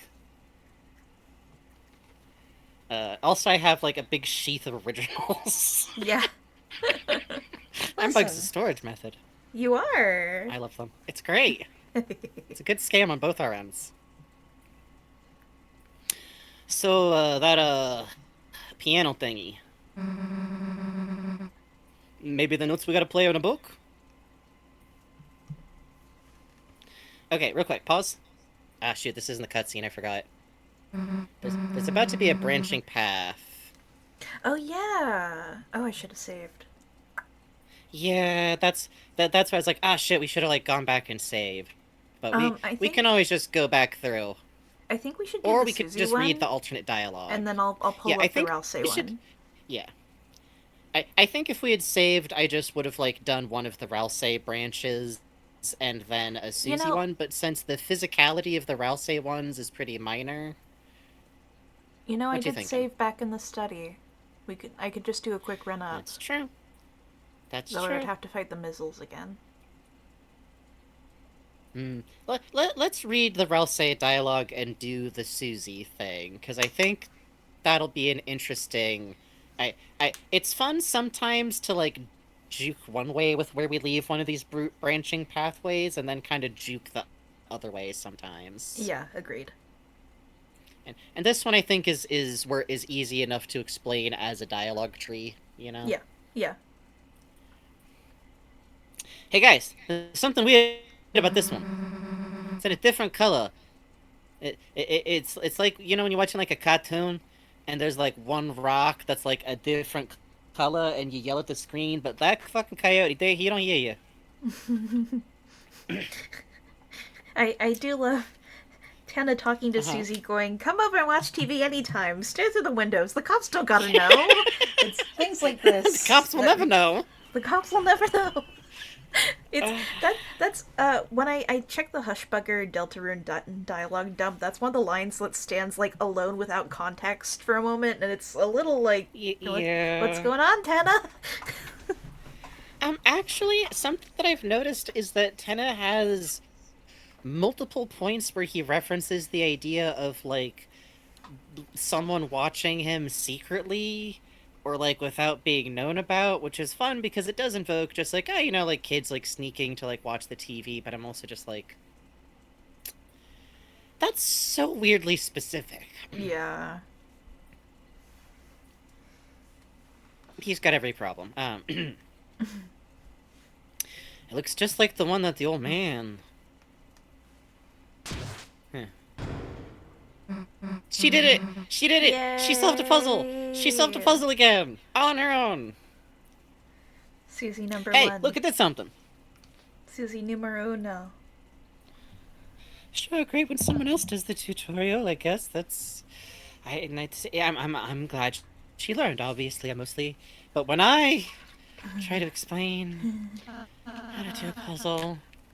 Chris, rather than following her, why don't we just close our eyes and think about what she might be doing in there? Do we want to press Rouse and then come back? I know you'd have to fight the Mizzle. Oh, wait, we're going to read the dialogue. Sorry. I have bad memory right now. You know what? Let's press Rouse Sure. and come back. I don't care about fighting Mizzle again. It's fine. Let's do it. Yeah, alright. Fuck it. That way we can... It seems unnecessary, Rouse. It seems unnecessary. Huh? I just love that it's kind of confrontational. Yeah. Like, But- normally the phrasing would just be like, yes, no. But suddenly it's... seems unnecessary. Yup. Huh? Cr- But, you know, Susie might want to be... It might be nice if she had this chance to... Perhaps if you just close them for a moment. So if you say close eyes for just a moment, you can go back to... You will just go and watch Susie here. So when I got here, I had already had that path in Chapter 3, where if you said no to something, you got a very interesting little conversation with Rouse. So let's recreate what I did, which was playing by fire, by doing something that in most video games just gets you less information. Don't. Okay. Perhaps if you just closed your eyes in general, maybe we could think of someone else. So, we have a choice here. I do think of the Night is very interesting to pull. And I can explain what happens if you say no, because it's very funny. Explain what happens. I want to do Think of the Night. Okay, so if you say no, Rouse doesn't really continue the conversation. He kind of just peters out. Maybe you could snag the dialogue real quick? Sure. Hang on. We could all... Well, either way, I need you to snag the dialogue. Regrettably. He just goes, And if that's what you want, Chris. Yep, and then you just stand there awkwardly, and Rouse stands there awkwardly, and eventually Susie comes out, and pretty much the same, like, cutscene that plays at the end of this scene plays. Exactly. Holly watched me walk right into this one live with an audible smile. Awesome. Awesome. Think of the Night. Yeah, and Susie goes, I got the puzzle solution, let's just go. You can see Rouse booking You at know the that Rouse moment. walk- Your yeah. eyes... Yeah. And that happens no matter what. If you do the Susie one normally, which we'll see in a second, Rouse just leaves. This is not a, like, which I love, because you go like, oh, Rouse is gonna, like, stop and talk with Chris again. No. What is the sound? Garbage noise. It's the kind of scratching But noise it's like- that the Night makes ambiently when it's hovering there. There's also water drips, isn't there? Listen for a second. It's like water drips. It's like that scratching noise described in the code almost. It's also... It's very earthboundy, and a part of me also, like... The sound that I identify as a drip also sounds like a whisper, which is very fun. So, like, water whisper. It's some fucking noise. But it's so... Ooh. This... Yeah, the night noise. I think it being the night's noise is so, like... It's very interesting to me, given that we have been shown a relationship between soul and sound.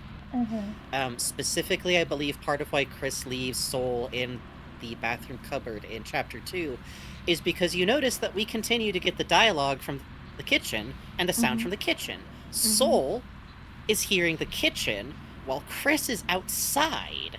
And later in this chapter, Chris sends Soul ahead because Susie gets in a fight, and Chris is able to follow and possibly hear because Chris books it to interrupt a hit, which I think means that Chris is hearing, old man, hey, why aren't you listening to me? And is just fucking juking it in the darkness, like... Well, and also, hardcore. if you launch your soul at Susie, you can follow the light. Follow the, you know. It's quite cool. Yeah, just every burst of light, Chris just doing some fucking dream drop distance parkour through the darkness. Like, I have a conspiracy theory about that, actually. Oh? Puts hands together. Okay. So Chris takes out the soul where we can see, you know, in the room where Soul's with us. Chris takes out the soul, Right. staggers, throws us in the cage, staggers out. Right. Chris takes Right. out Soul in the mansion, staggers away, is aware that we are watching, and starts staggering, right? Sure gets up to Dessa's room quick. Sure gets to Susie quick in a fight. Now, do you think it's performative, or do you think that it's something that Chris is able to shake off in, like, stressful situations? It could be either, but I do think it's performative Yeah. to a degree, because Chris is already expressed by doing the evil turn back and cackle and red eye gleam. Chris is already willing to perform for us. I think you're right, and I think the fact that Chris is a fucking chuny middle school edge master, and that is one of the things that we know is a consistent lifelong trait that Noelle verifies is completely normal for them, would make that type of behavior. Like, that's what I would do if I was a teenager and I was ripping out my own soul and an angel. Like, are you kidding?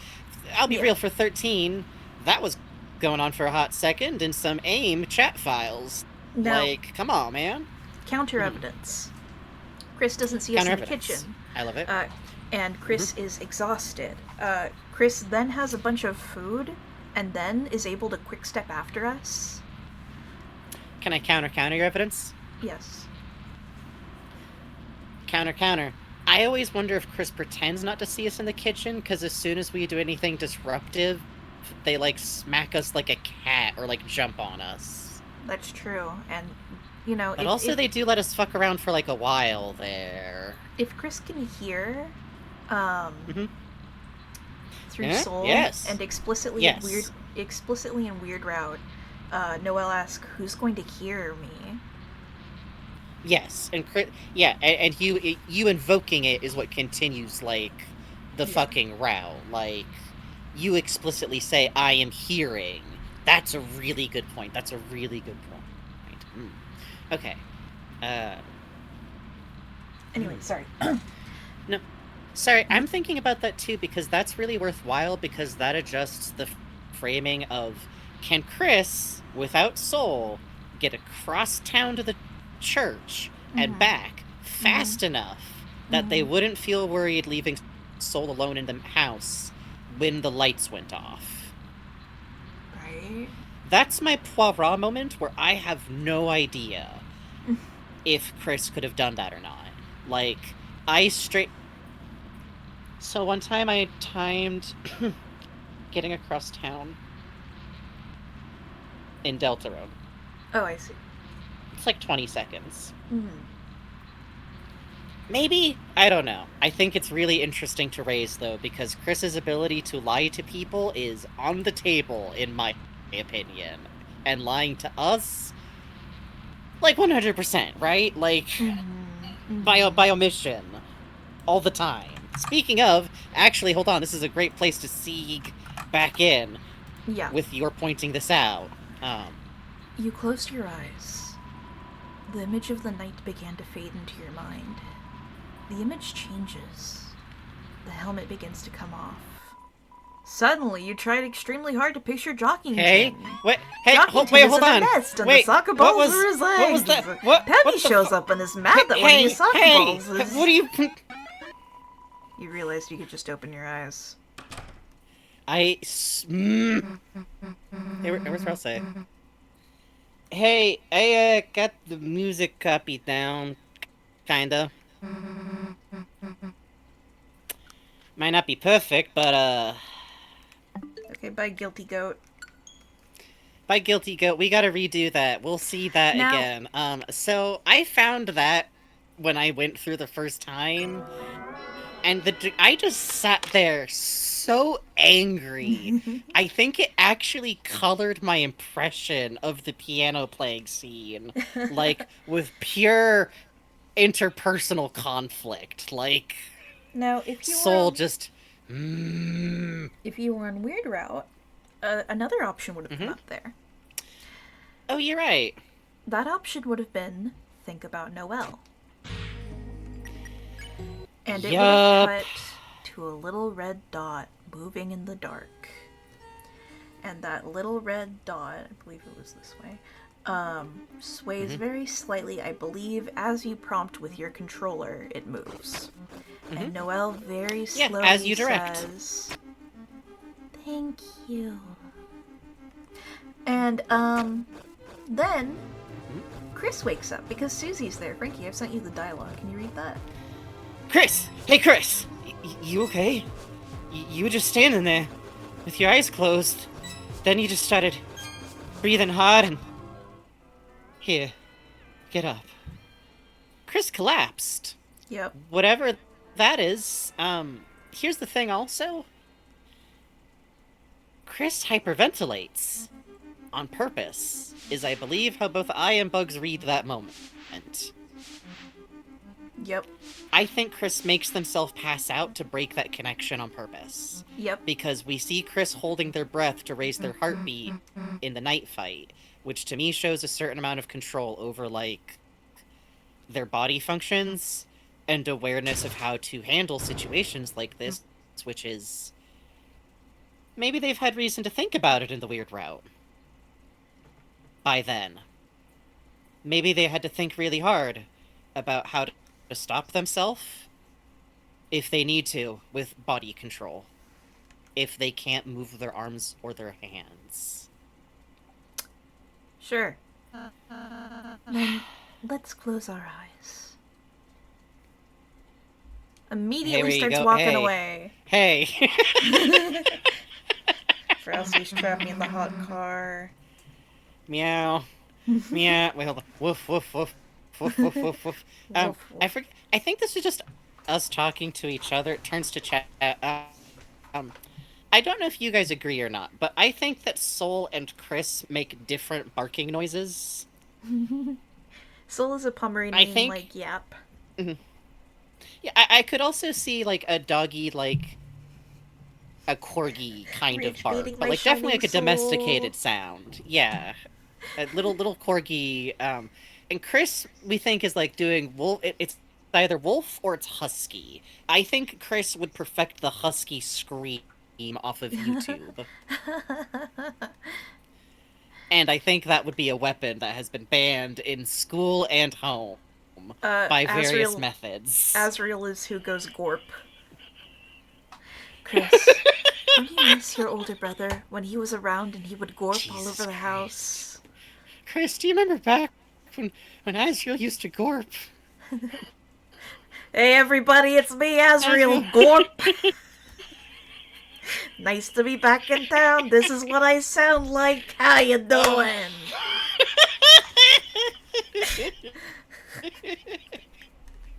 I think what's really good is that we already have such a different, like, mental idea of what Asriel's like than normal, and then we do stuff like this to just really muddy the water. Hey, I was out See, of we're really good Havana at- parking my car. No, see, what we really get people is when Asriel figured out how to do that while Hell no, no monster exhaling meds, from a bong monster rip, socks which only. is, like, just completely lethal. This is socks country, baby. Monster socks. You don't know. You don't know. We pretty much know. Guys, I bet it's in here somewhere. Quit joking back there about your brother doing bong rips. Jesus, we all know you can't rip a In our bong. universe, we call it the regular green wall. The big green nothing. Quit doing an accent.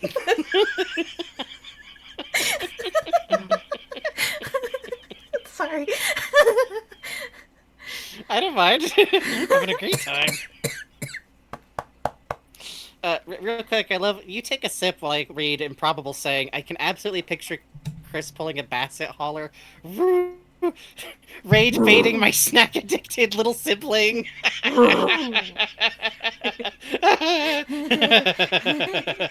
Asriel's giant, like, paw holding, like a chocolate in the middle of it. That's what I'm talking about. The big green nothing. Shut up.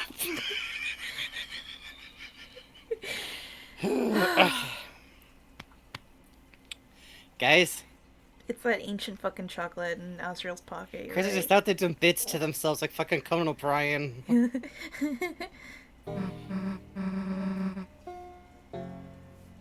Hey, old man, what are you doing here?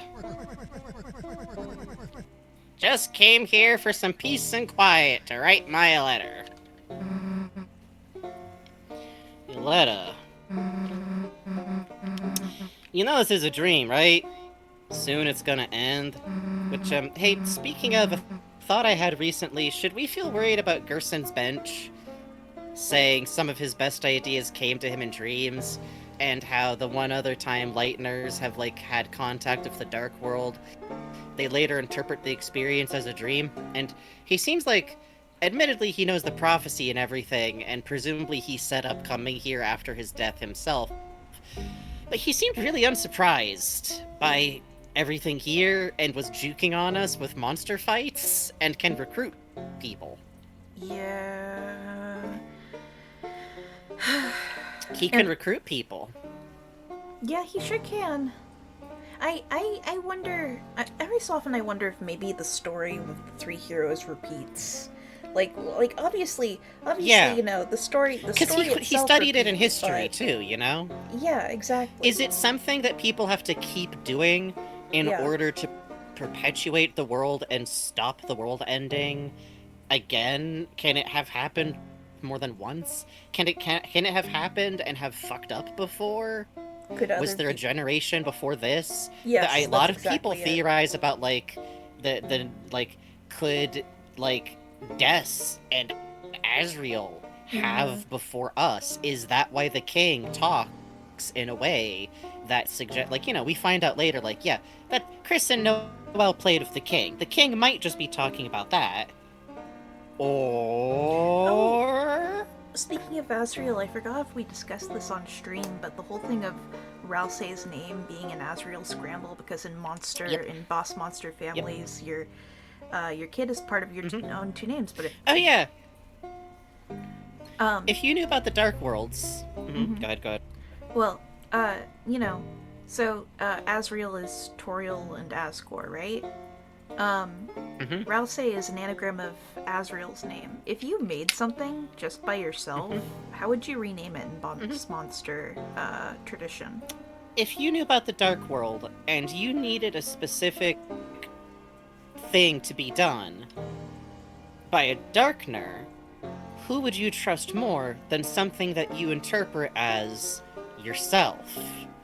If you could clumsily even sew together a little doll, what did we find out from just the destroyed, corrupted file of a drawing that a Lightner made?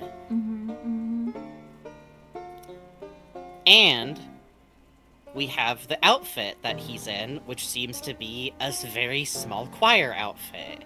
And you can say he looks like Asriel. You, Soul, someone who's played Undertale before, can say, hey, you look like Asriel. And Chris laughs.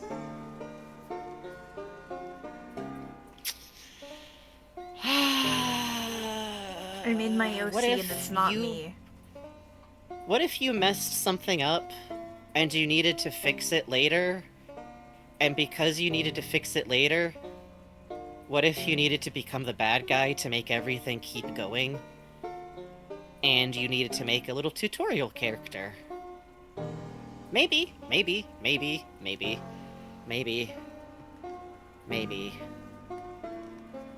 Yay! I worry that we're gonna go in Toriel's room and find a lot of sewing stuff is in there too. Note, I still have no reason to suspect Toriel. She's just... It's interesting that her room is locked, but also, yeah. But also, like, chocolates. she has chocolate in there, and Chris is, like, a sweet fiend. hound, and it's Toriel. But also, because it's Toriel, Toby could do the funniest thing in the universe. Then everything here, this place, that letter, you don't say. Yeah, but I'll still be here when you wake up.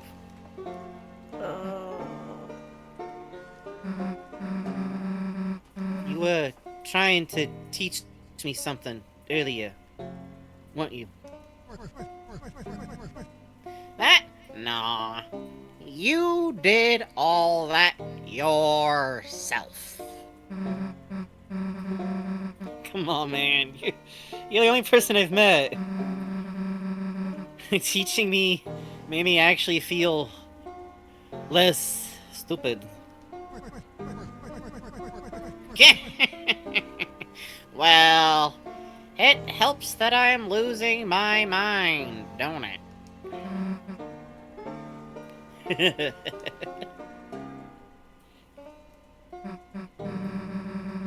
So, seen anything with music notes on it? Oh, you mean this thing? Yeah, that thing. Cool. I bet Chris can memorize it and...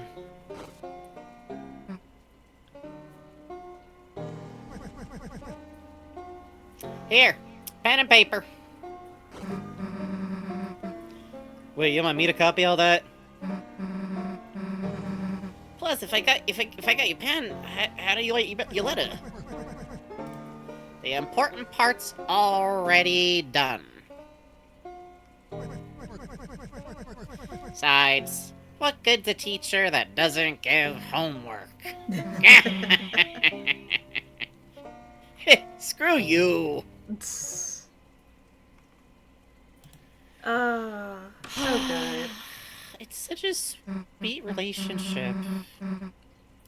By the way, it's really interesting that when you come back, like, obviously Chris, like has their eyes closed to watch Susie, or however that works.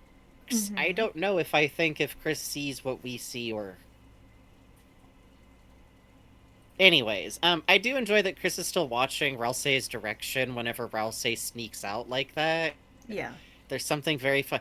Chris is suspicious of Ralsei in a way that's very interesting, given how little we know about how much Ralsei and Chris are working with each other, how much either of them know about what the other person is doing. Mm-hmm. I think Triple Trucies is real, and I think there's some fun, weird... Chris a little bit having, like, I know that he knows that, I know that they know that he knows. Hey, Susie, meanwhile, is having an inspiring 80s adventure about getting more confident, like, with a pencil. It's beautiful. Yeah, it's quite good. Hey, I got the music copied down, kinda. Might not be perfect, but, Ralsei, what the heck were you? Huh? By the way, Susie says something slightly different in... Am I nuts, or does she say something slightly different if you don't watch her? Yeah, she's like, I think I got it. Does that mean that something different happens when we're not there to see it? Let's see, I got the puzzle solution, let's just go. Yeah, if you rush through, I got the puzzle solution, let's just go, versus, I got this, let's see, hey, I got the music copied down, kinda. Yeah, like, it seems like she's the most confident if you're there, right? Like, she comes out and seems the most confident, even though you're not there for her copying stuff down. Does it give her the most time with Gerson somehow? Let's see, there's, Ralsei, where the heck were you, huh? I got the puzzle solution, let's just go. Versus, hey, I, got the music copied down, kinda, might not be perfect, but, I got the puzzle solution, let's just go. Oh, wait, no. Is it the same, my nuts? There is, okay, if you do, if that's what you want, and you just wait, you get, I got the puzzle solution, let's just go.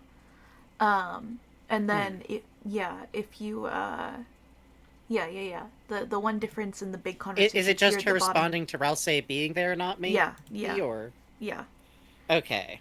Because what I wondered about sometimes is, like, is there something Gerson tells her if we're not there? But I think that clears that it's just Ralsei not being there makes her go, hey, Ralsei's being weird and suspicious again, which is It's funny because that means Rouse is sabotaging himself by sneaking off here, and Chris making him not go makes Susie less weirded out. It's interesting too because if Rouse is just there, she doesn't do the hey, I think I got it. It's just hey, I got it. Let's go. Yeah. Hold on, yeah. Rouse is So the she one who is- made her stop using her healing magic too. Oh, man. That's a really good point, actually. Hmm.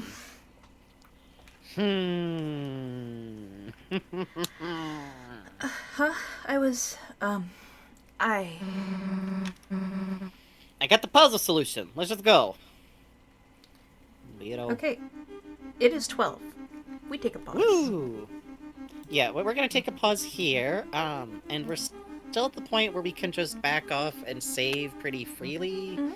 I think we're there for... We have to go all the way back down and then go up into the door in Gerson's study to get into a Right, locked right. mode. So I figure we fiddle around on the piano, see where our energy is. Yeah, I think that's a good idea. For now, we're gonna take a break. We'll come back in 5 or 10 minutes, either way. Good night. Good night, folks. Bite of soup. Very good name. Good night, Clown Rights. Now, maybe you're just saying good night to Clown Rights now. Sometimes one person says good night and everybody just goes good night, and I go, oh. Oh no, everybody's going it's to bed. Clown But and either way. White. Good night. Okay. Good night to both of you. We'll be back. Go to bed if you gotta go to bed. I gotta change my expressions, but I've been staring for a while. Oh, I have to Yeah. hop off this Changes my version. tone a little bit. Alright. Be right back, folks.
Hello. Someone in chat talking about how hard it is to learn piano with going from one hand to using both hands. It is hard. It sucks shit to learn. If you just keep at it, you will eventually get used to it. But it's going to be bumpy, but you can do it. It's very doable.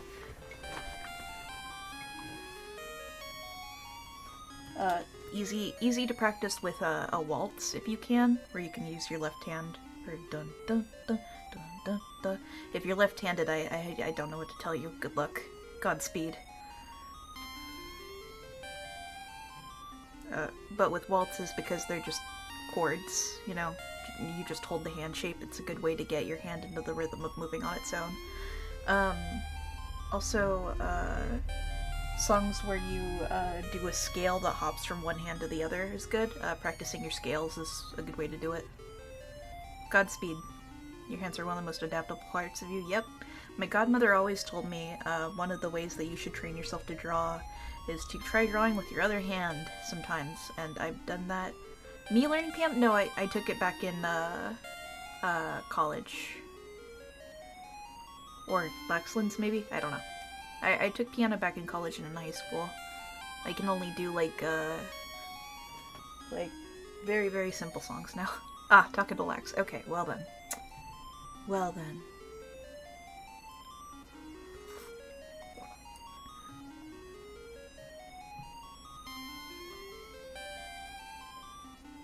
I got put into it for like decades.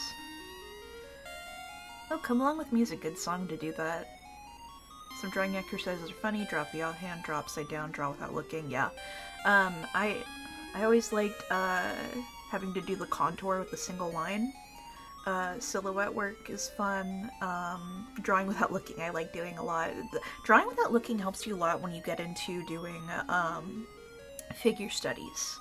Particularly if you're doing them in the wild, like sitting in a cafe wearing sunglasses so no one can tell you're staring dead at them. Which I'm sure they could, but I never got bugged about it, which was nice. Drawing upside down was the most brain cramping for me. I should try that. That sounds scary. You know what exercise I love? This is just one that's supposed to open you up for character design. I don't really do character design, but I like it anyway.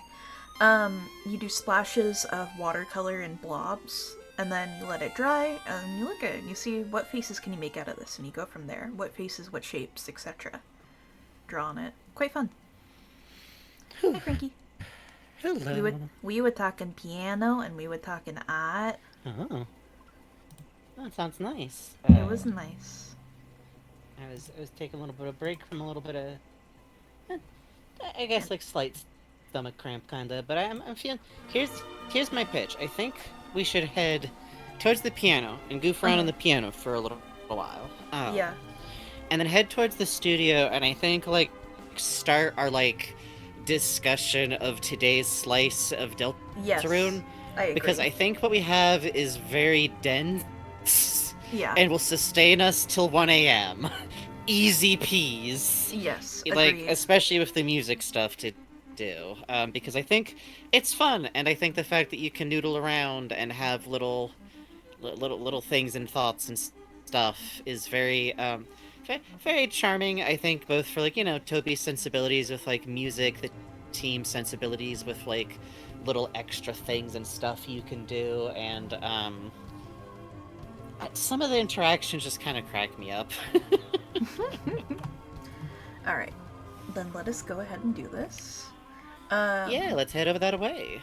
I have a beautiful chart detailed out so wonderfully from the Deltarune Reddit, and every time I try to click through and find out who made it, it is buried under so many replies and hidden replies that I can't find who made it. I am so fucking sorry. Well, such is the way of Reddit.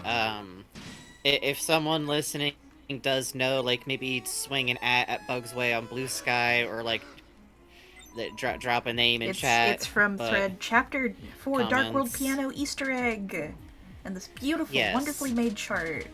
I'm so sorry. Super good to follow, nice to do. Missile uses a ring left by a cup as a magic circle. Oh, let me turn the game up a little. Yeah, I think that'd be a good idea. Oh, you have a high school trumpet? I'm jealous. Oh. It's fun to fuck around with an instrument, you know? It is, it is. Sorry, though, you were saying? I really love. Oh, I don't mind, buddy. Sorry, one sec. Alright, pausing the background playing of the stream to see. Why don't we drop in and out of the call real quick and see if that fixes the video problem I'm having? I don't want you to turn the quality back down. I guess we're not reading any more dialogue too, so not. Well, no, there's at the piano though. Hold on, one sec. I'll just be fighting Mizzle. Sometimes Discord gets less mad at my connection if I just drop in and out, because it's a great program that works very, very well. Yeah. Stop trying to do evil things so I can justify giving you money, which I know will make my connection mysteriously better. Please, it would be a work expense. For the love of... It'd be nice if I could drop giant files through your system, please. Anyways. Oh! Also, chat, what's up? Sorry, my brain hopped from work expense to like, oh yeah, tax time. Please. Hey chat, Sunday's hourly comic day, don't forget. Oh yeah! I bet what it was working on taxes likely will feature in Hourly Comics Day. Because that's gonna be when you just put stuff together or have to talk to Twitch again. Alright, Chris, with this, we got it in the bag. Sheet music was added to your key items. Oh yeah, come to think of it, there's also maybe one more thing we could do and then talk about for, like, the next hour or 2 hours, perhaps. Or we could double back and come back and do this later. Oh, I'd like to do this. Okay, agreed. A sharp shadow moves like water in the hand. You've collected 4. You held the crystal up to your eye. For some strange reason, for just a brief moment, you thought you saw the lobby of the church.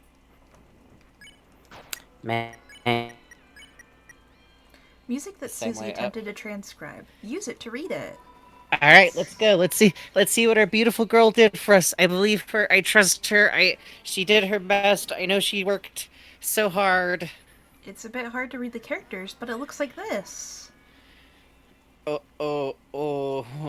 Well, you know what though? You get what she was doing, and what I love is that you can screen cap this, obviously. But to be honest, of all the methods that I tried, like screen caps, whatever, because you have to play piano at the same time, transcribing this back out yourself by hand is kind of the easiest, in my opinion. Yeah. As someone who like a complete maniac, I literally have been trying a different method different times I play this game, because I love doing these things. And obviously, you can also, like, get a copy off the internet. I think that's also perfectly in spirit. But if you want to be a hard ass and have fun, I do like that it forces you to do what Susie did. Like, yo. Alright, boss, take it away.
I'm just reading the notes. Don't clap. Don't clap. Beautiful.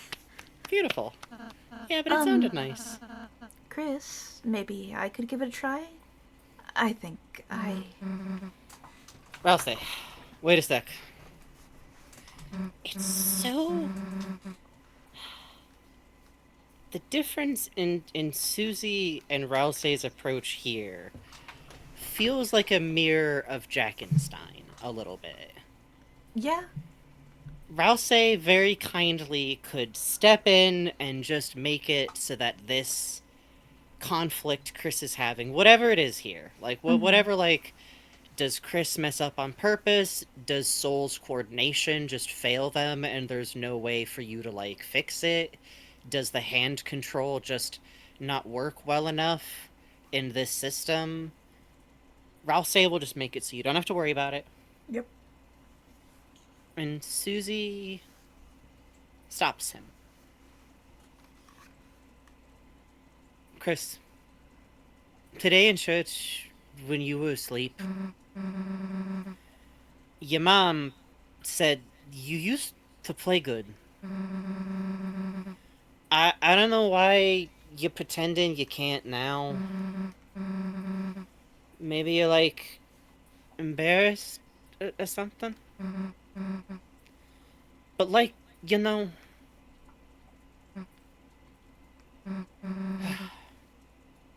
Chris! Chris! You should play! I believe this upcoming part, partially animated by Small Boo. Yes, which it's an intricate animation. You thought about Susie's words and took a deep breath. Your hands began to move on their own.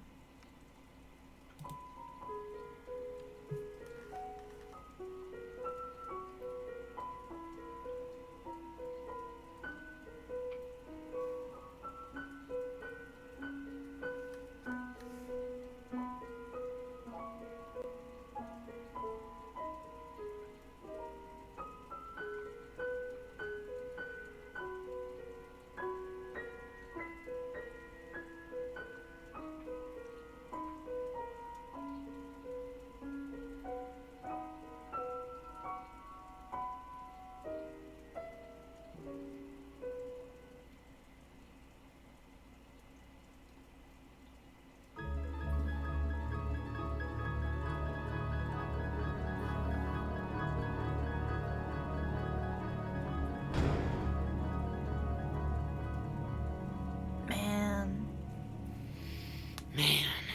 Quite good. Quite good. Quite good.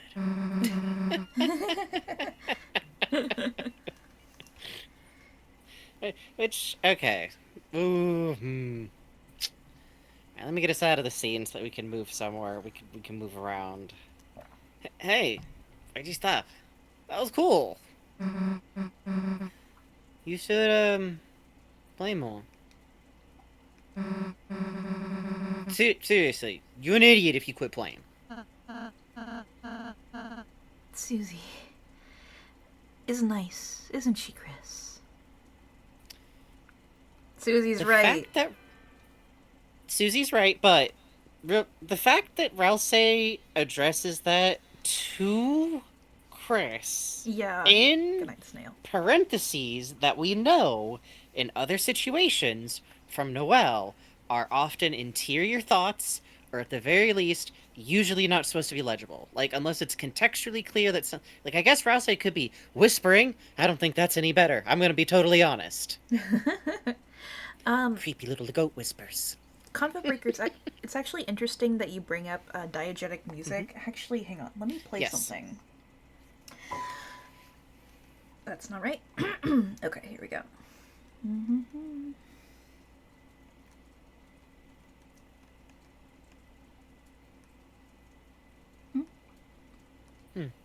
Oh, I'm hitting the wrong button. I'm used to playing on Steam Deck this week. Sorry. Oh, LMAO.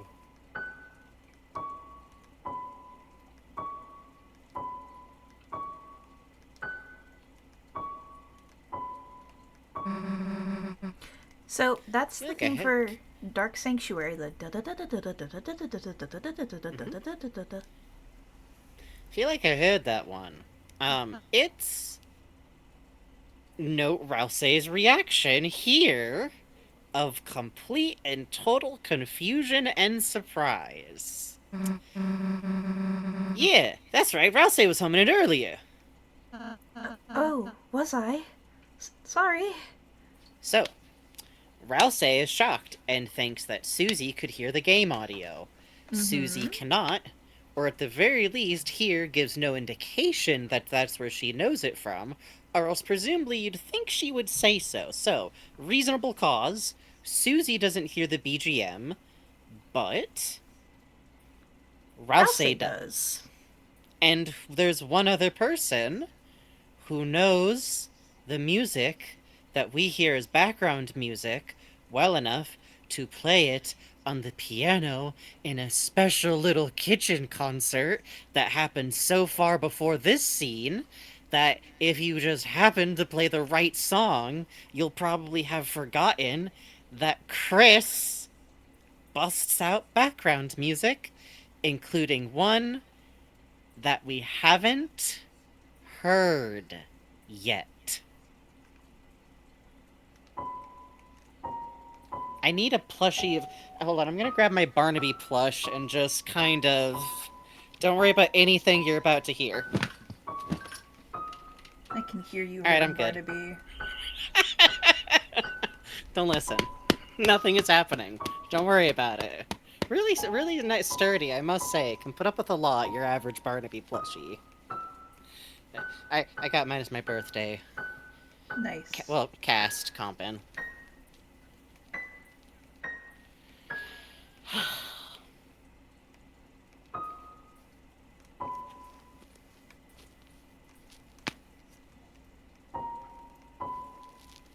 I'm gonna use Barnaby as an armrest.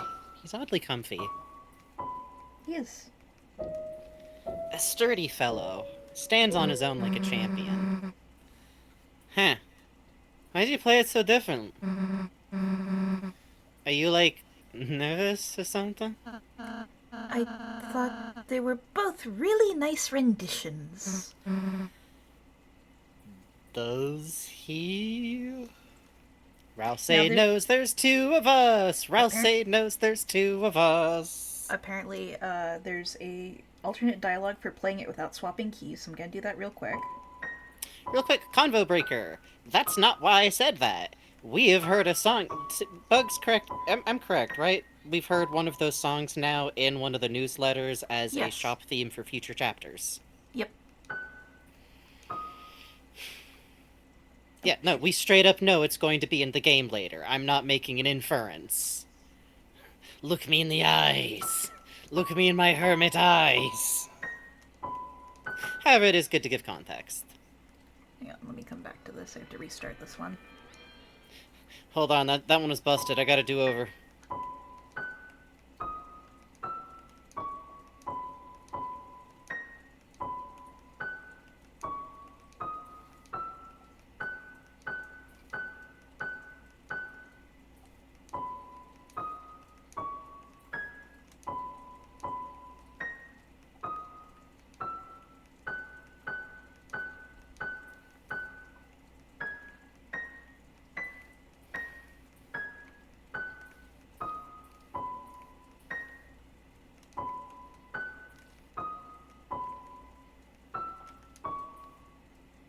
Shoot. Okay, one more time. The longer ones are tough. It's a long one. Don't worry about it. Come back to it. Come back to it. Here, I'll sprinkle one in. This is his theme.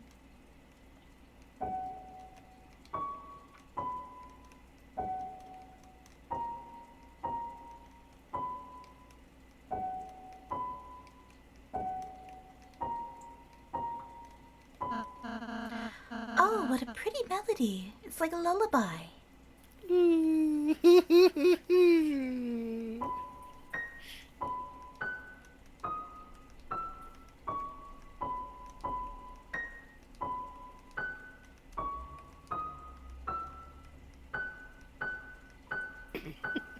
Would a video pointing at a plush while I play Come Along With Me on piano be okay for other art channels? Absolutely! Absolutely! So long as a person isn't in frame. We prefer no faces on video or photo in our Discord for obvious reasons. That's fine, yeah.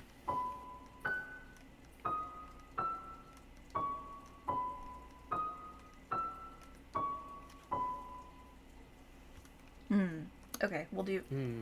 No more on this one. I We'll do think- more songs. You can give it another shot later. I think just alternating will help you keep your patience.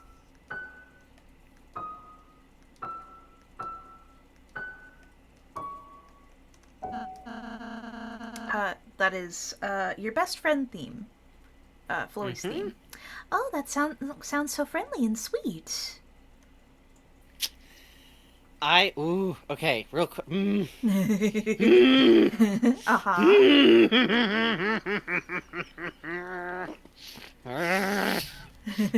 Okay. Are you biting Barnaby?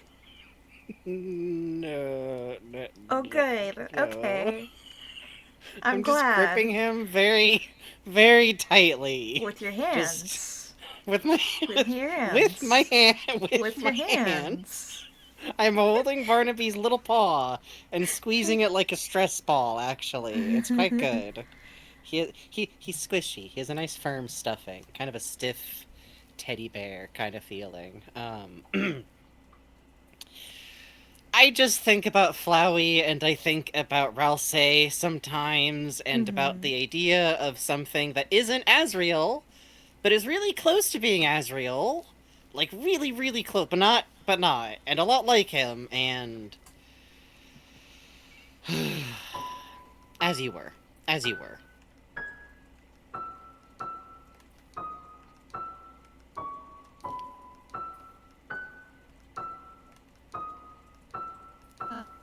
Annoying dog theme. That melody's a little... Annoying.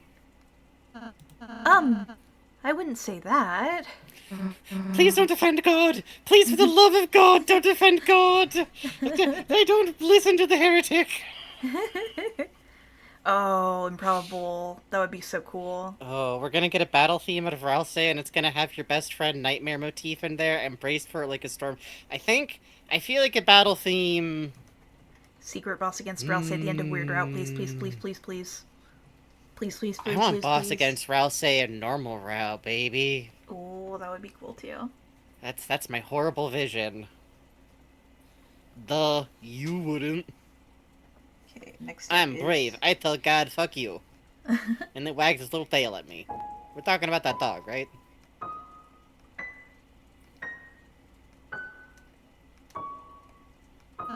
The Legend. Oh! What? You gonna serenade Ralsei with that one? Cute! I love Ralsei perking up because we find out, like, pretty soon from now, like, that's a Ralsei original. That's not, like, the hymn, you know? It's not the Yeah. official prophecy. We're Chris Soul, even. You, if you care to, remembered Ralsei's little song and can play it back to him. And Ralsei And it got makes him touched. happy. It does. And Susie's a goofy jerk about it, and we love her.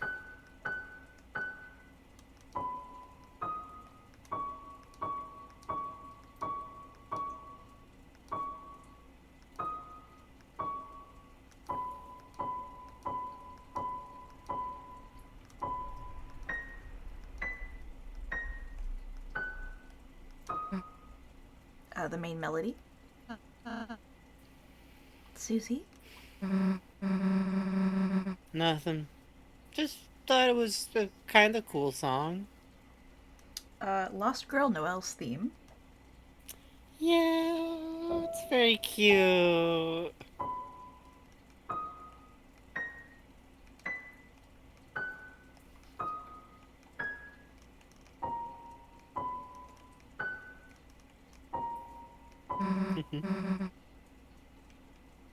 That one's kind of nice. Wonder if I could learn it on guitar. Oh, quite good. This is going to be an interesting one read, diegetic. Yep.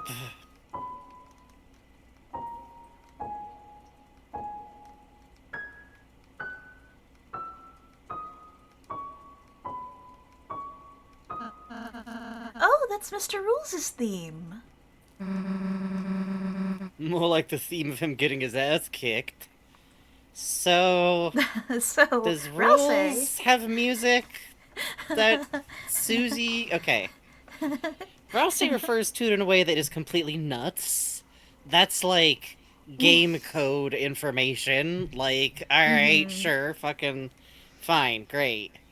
Um, but Susie's reaction cracks me up because it leaves some wiggle room for like, is Rules' theme diegetic?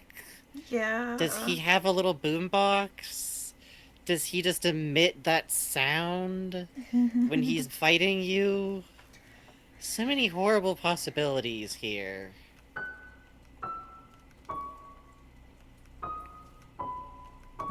Spear of Justice.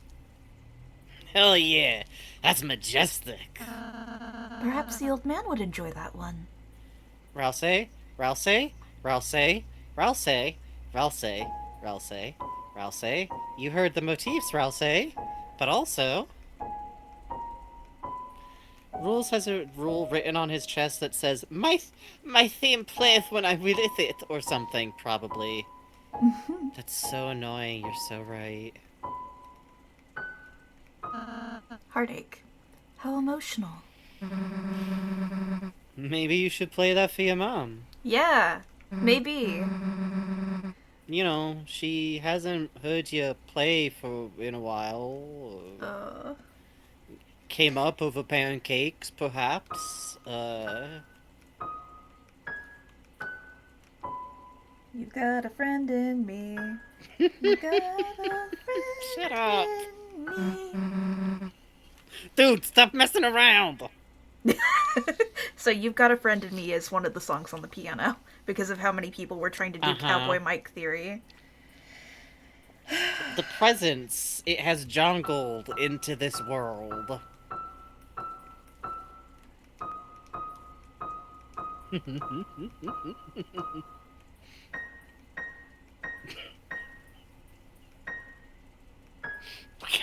We gotta get a metronome in here. I'm reading sheet music. It's snow. It's arrows.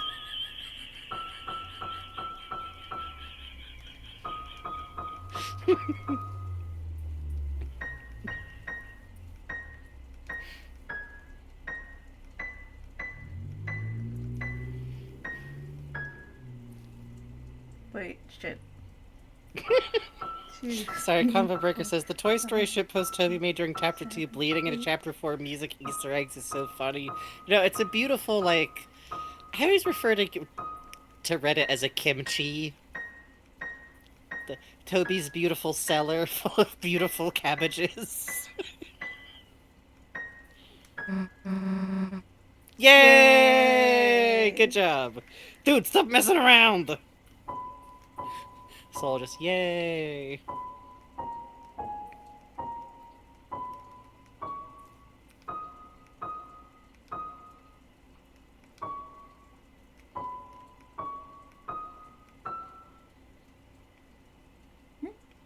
What's that?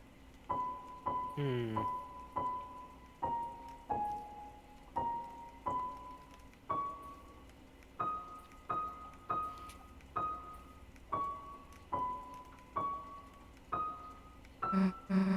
Heart and Soul. Deeply cute. I do love that, like, given Toby's love of music, you're literally encouraged to, like, mess around with a keyboard in a way that could be replicated with, like, one finger and a Casio, just, like... And it's fun! Yeah, And you're it rewarded is for fun. it. And you get told, like, yeah, you did the music correctly, good job, by, like, little snippets of dialogue, even if it's just Susie going, dude, stop messing around.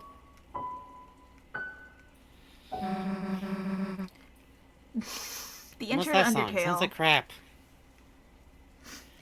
Susie's hatred of Undertale is really, really funny.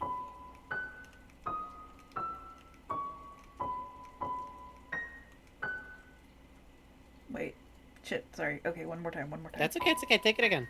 Oh, go ahead.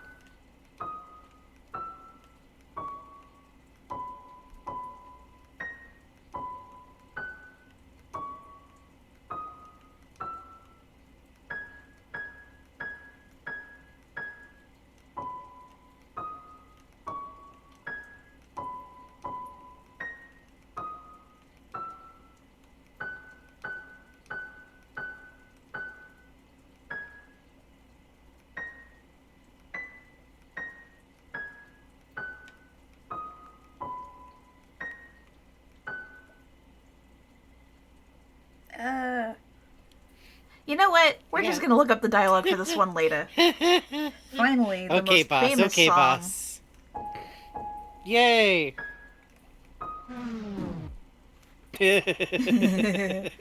And now, I told you God was going to get mad at you! oh, Chris is still playing for us. That's funny. I think, I get that normally that, like, shuts you out of the piano.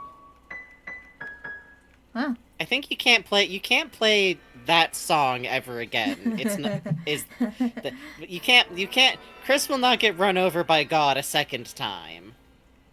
Oh, this is just the fast route. They're fine. Need a lift? Yeah, fuck it. Yeah. On board.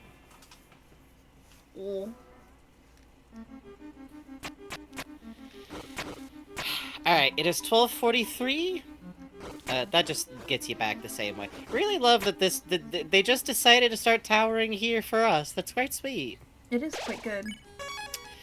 We have come to the wrap-up part of the stream. We had a lot of stuff happen.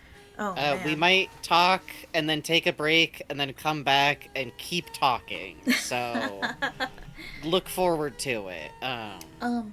But before we What you got? forget, do you want me to put on the fight theme for Gerson? You can explain the Yes, thing here? I figure Okay. that's one of the things we should break down now.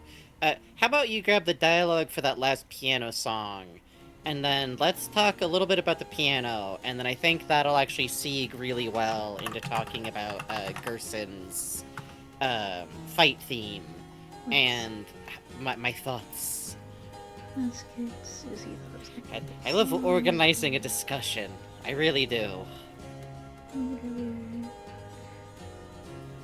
Okay, so the song I kept trying out was if you try to play the whole theme for solving the puzzle without using the switcher key, Rouse goes, "Amazing! You played the whole thing, Chris." I don't know. That sounded kind of off. Isn't the switcher key is something you gotta use? It sounded nice without it, too.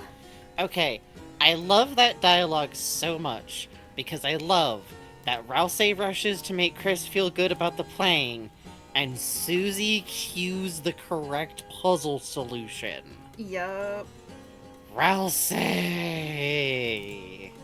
He's so distracted. He is. Well, it's interesting too. We get this repeated motif of Rouse trying to do things for other people to try to get them like, no, that's great as is, and it's hurting them, you know? Yeah, which I really love because, like, long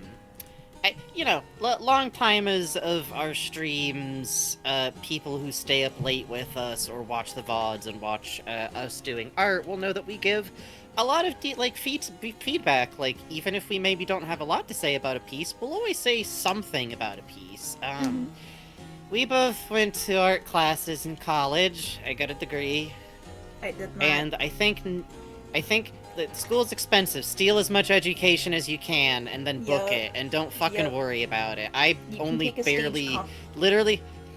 Thank you, Don De La Rosa of fucking SFSU specifically can be credited with helping me fucking graduate when my fucking fibro kicked into overdrive. Yay! But all that to say, I think that's because both of us feel like the most gutting thing you can hear sometimes when you're working on art is if you show it to somebody and what you get back is just, wow, that looks great. No, I think it looks great. And when you're like, no, can you just tell me if this knee looks like it's backwards or not? Which is like, because of that, I made a point when I was in college and like learning this stuff to cultivate the skill to be able to say like, and I think I honestly like doing this was part of how our friendship to rivalry arc shifted Yes. around a little bit is Yes. if someone shows me something goes, hey, does this commission's arm look like it's backward? I will look at it and go, yes, and it's because of this weird shadow from this I clothing. Sure I appreciate think it. I'm good. My friends can assure you I'm good at going like, yes, and this is what's bothering you. If you Yeah. can get an eye for that, but also like a skill for being able to say like, I love this, I love your line work, I love how this looks, I love how characters have so much emotion. Being able to say stuff that's specific. Rousey has not developed that skill yet, is kind of where I'm taking this. And I kind of love that Rousey having, like, this lack of socialization is really tough when it's put up against his desire to be, like, nice. Yeah. Because, like, I mean, nice and kind are different. Yeah, the whole back half of this chapter is really interesting about the friction that you get being a people pleaser. Yeah, the friction of, like, if I know what people want to hear, if I know what will make things go smoothest, if I know that if I say that what's on my mind, you'll think it's weird, you'll think I'm weird, you won't like it, it'll ruin something for you, is, I think, very, very relatable for a lot of people who play these games. I know a friend or two I've talked to about, like, really deeply relating to it, especially when, like, I think for myself, it makes me think a lot about the weirdness of, like, how if you're autistic, you have to learn to navigate social things so much more, like, on purpose, out of a drive to, like, learn. And you kind of learn there's some gears where it's like, you're befriending someone. When is it no longer over familiar to say this or say that? When is it okay to say, like, hey, I know you're putting on a good face, but I've known you long enough to know, like, you don't seem like you're doing good. Is that rude? Will that make them feel bad? Will that make them feel embarrassed? There's so many levers and pulleys that I find really interesting. That's the secret, is that if you just really like people, you can just keep figuring it out. I promise, it's fine. Yeah. Like, It turns out there's a lot of people. There's a lot of people, and all of them are really different, and you can find people that will just, like, jive better with your sensibilities. Like, I always like that if me and Jake have a dispute and I, like, get grouchy, Jake just, like, skitters off like a cat and goes like, whoops, sorry, and I go like, okay, and then we're just back to normal in 2 seconds. I love interactions like that, and I think Yeah, it's quite good. I'll say, eventually, even in this chapter, I feel like later, after they have, like, the blowout, there's these really cute moments where Rousey gets to just be, like, weird and say something totally weird. Yeah. And Susie just goes like, okay.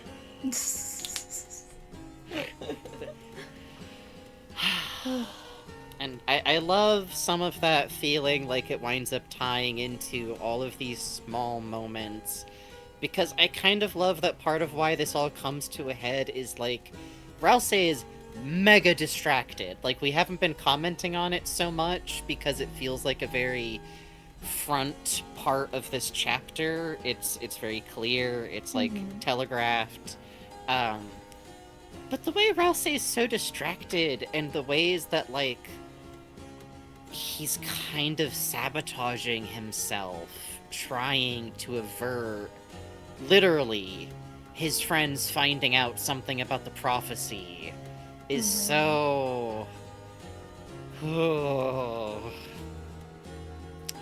It makes me worry about Rousey in future chapters. Yep. I feel like the house of cards he's trying to build of, if you're trying to avert the prophecy by thinking about the prophecy all the time, and also maybe you know what happens if the prophecy goes through, are you really doing a good job not following the prophecy, or are you, like, obsessing about it? You Like, trying so hard to not be it, you are contorting yourself into the shape of its absence. yes, exactly. Which I love, because I feel like, speaking of, like, awkward teen growing up experiences, the great fun of worrying about philosophical concepts locking you up a bit when your brain is oh, there's so many hormones and you're so new to so much of this stuff. Yeah. And maybe you get high and get really scared. I think maybe getting high and getting scared would actually be kind of good for Rouse as like a life experience, but it wouldn't be fun in the moment. Hey, CR scene. That's very sweet of you, Lex. Thank you, Lex. It's Thank very you very sweet. much. Yeah, I'm always glad. I hope that the type of people who make stuff with fine details appreciate there being weirdos. And if we ever pick up on something that is an accident of circumstance, always take the W if that happens. You literally have to. Art comes with free meaning. It's really fun. It is. Did you know in Japanese yeah, W is referred to as double sometimes? Oh, double. Yeah, double. I like it. It's quite good. It does kind of get most of the word across. Yeah. So, Chris playing the piano. What a fucking moment, man. There was some hay made on, I want to say it's Deltarune Fun Facts on Tumblr, saying that, the animation there is Chris, piano puppet, but I think that is just literally because you were puppeting No. it as you play the piano. Yeah, it's chill. But it is cool to know. It is cool to know. But the moment of Chris playing the piano there on their own. Let's refer to it that way, because I do want to highlight, like, from the outset, and something that I find interesting about the moment is the way Chris describes it. It's not you begin to play the piano. It's not you lift your hands and decide to play on your own. It's you lift your hands and on your own. I feel like what's being described is muscle memory. I feel like there is a moment where Chris is letting the knowledge of how to play go. And it's both you and Chris. It is Soul and Chris not getting in the way. Yeah. For a moment, I feel like this is expressed through both the way that the actual song is being performed. I love that it starts the da-da-da, da-da-da, the rhythm, the left hand. I feel like it's meaningful that it is performed in the style where you have the simpler, like, left hand, the classical piano. It's how you play piano. But, like, the fact that that's how it sounds when Soul plays on their own, when you play on your own, is like if you were just playing left-handed almost. Like, Yeah. trying The to one dink it out. the one finger. And then you try to hit that last note and you just go plonk. Yeah. You go fuck. I We like were- the idea that this is a moment where you're both together, experiencing the fact that the song is happening. Yeah. Oh, and so pretty. It's so pretty, and I just feel like that's how it feels to play music.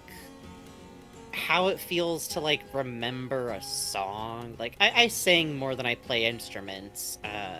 The old hand-eye coordination was never kind on this facet. Someday I will be an old man, and I will horrify people by telling them I was born in 1991, because it's going to sound like a bajillion fucking years ago, and I will learn the hurdy-gurdy, and that's my plan. But I feel like when you're in the middle of it playing a song in any way, or, like, dancing something you memorized, or even sometimes I think, like, boss fights in video games have that same, you are putting out this rhythmic performance of motions, and you are getting it correct, and you are just kind of feeling it pass through you. And I feel like the way Chris moves there, the way they play, the way they start to, like, slowly loosen up, they start to sway with the music, Yeah. they start to, like, get into it, they perform. Nope. And for a moment, they're not scared that people are watching them, or playing, or that they're playing for someone on purpose, or that someone's gonna see them doing it, or you're Yeah. not putting in inputs. They're not stopping themselves from playing because someone's watching, you know? Yeah, I've played piano. I've done a few like student concerts. It very much of all the instruments I've played, I've done guitar, some other stuff, banjo, but of all the ones I've played, piano's the one that seems the most full body. It's because of how complicated your hands are, the inputs you have to do with your hands. It's a full body motion. Your whole body sways into the performance. It is one of those instruments where you forget you are a person and not part of the piano. Yeah, it's you even have to like be working the treadle. You're doing this like treadle. Like, I don't know if that's what's called Pedal. a piano. It's what it's called weaving. Thank you. Okay.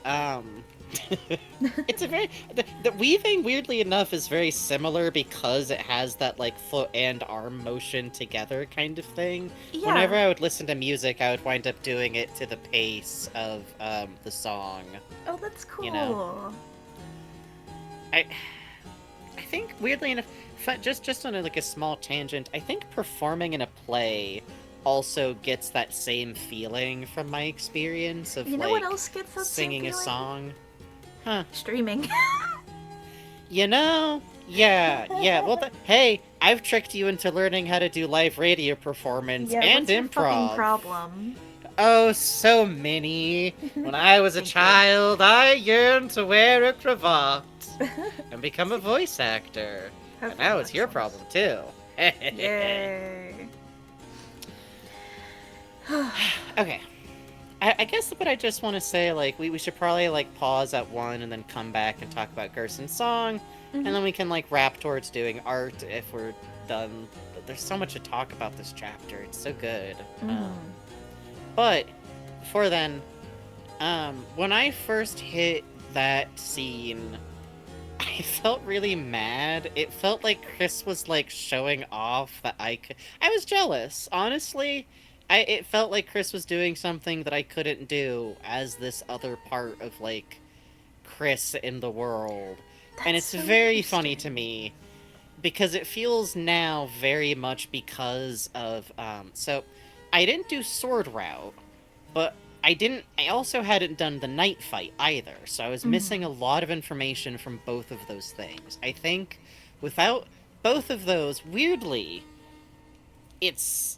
Chris feels a little bit less sympathetic, and Chris is a big fucking jerk, and I went through the route in the holiday manner like 5 times, 6 times in a row, so I kept getting fucking caught by Chris over and over again, because I was looking for fucking secrets like a weird little gremlin. Mad at your Um, Chris. And if you try to hit the piano keys, because I wanted to play on the piano, Chris fucking whips that chocolate bottle at you, like, fucking instantaneously. Yeah. If you... Which And I'm... in the overworld, when you try to play on the piano in the hospital, you know, your hands just dunk. Clonk. And Susie goes like, oh, you're just messing around. I actually wanted to hear you play. Like... And the fact that, like, Chris then looks annoyed about it, which for a long time people went like, oh, the cruel soul isn't allowing Chris to play the piano for some reason. We're just smacking the keys to taunt them, I guess? Question mark? Look, Chris, I'm Thankfully. having so much fun and you're not. Which I've seen people then express and then tie into Chapter 4 as if that supports anything instead of contradicting it, which makes me feel really normal. I think now I feel very different, and I think instead I feel like there's a kind of... I don't know. There's some kind of kinship. There's some kind of, like, Yeah, for... quiet friend... When There's I something first played there. through it, I hadn't done Sword Route, I hadn't beat the Knight either. I didn't beat Gerson. Right. To me, it felt like, oh, Chris is finally relaxing enough to let me see this part of them. They are getting past their performance anxiety with piano. Yeah. They remember Noelle even says in her blog, Chris doesn't like to play piano if they feel like someone's watching. Yeah, which, like, I think, like, after having replayed this, having gone back, having come through it again, having thought about Chris just a lot, just a fucking lot since then, I I do think it's worth considering that Chris in that moment is able to not just play it, not just sit there and like plunk it out so that it makes the puzzle go, but like play, Yeah, relax. flourishes. However the mechanism of Chris doing that goes, you're watching too. Yeah. Soul is there, which means no matter what, Chris is in that moment okay with Soul being there for that, And which they weren't cool with 3 hours ago. what I love about that scene too, let's imagine Mhm. you did Weird Route, okay? And that Mhm. scene is still Mhm. there, because it is in Weird Route. Mhm. Is it trust or is it surrender? Yes. Is it trust? Is it surrender? Is Chris able to compose themselves enough to choose to play despite you being there in Weird Route? Or is there something strange where even in Weird Route, somehow Soul and Chris still have whatever weird bond, Remember, whatever intimacy? remember yesterday, Chris, when you could pretend it wasn't you? I know all about it, Chris. You and Caddy used to try and summon demons. Makes you think. What if you're Chris's demon? And, well, it's not you, so... There's a lot of fun reads. I think truly now I just find it really genuinely beautiful, and it feels like it represents some shift in the bond of trust. Yes, absolutely. And I really love that it happens before we get to the part of the story where we see the cage. Mm-hmm. There's something heartbreaking about Chris getting to this point here in this part of the church that's kind of friendly and kind of fun, and Gerson's there, and You know what's funny? On break, Hmm. I was double checking Mhm. where the egg is in this area, and step one right. on get towards the egg was make sure you're past the prophecy about Chris being the cage with human parts. Awesome. Awesome. Literally not Really? even available until Chris has that fun moment where they everyone just sees it. Everyone just sees it, and Please look forward to it. Please look forward to it. anyways, I think honestly I just find it really beautiful. I love the way that the piano and performing music is used in Deltarune. I find it quite beautiful. I Mhm. think it's really interesting to think about the fact that Tenna didn't put Chris on keyboards, Tenna put Chris on a guitar. Oh yeah. Tenna knows. Yeah. Tenna knows that Chris doesn't like to play in front of people if it's on the piano. Ugh. Tenna gave a really simple interface that makes sense for someone whose hands aren't working the way they normally do also, although I think that's somewhat more incidental to the game format, but also they're kind of weirdly literalized with Tenna, and I think a lot about the fact that Ralsei's looks like it's being controlled with a mouse. That's interesting. I hadn't thought about that with regard to the other control schemes.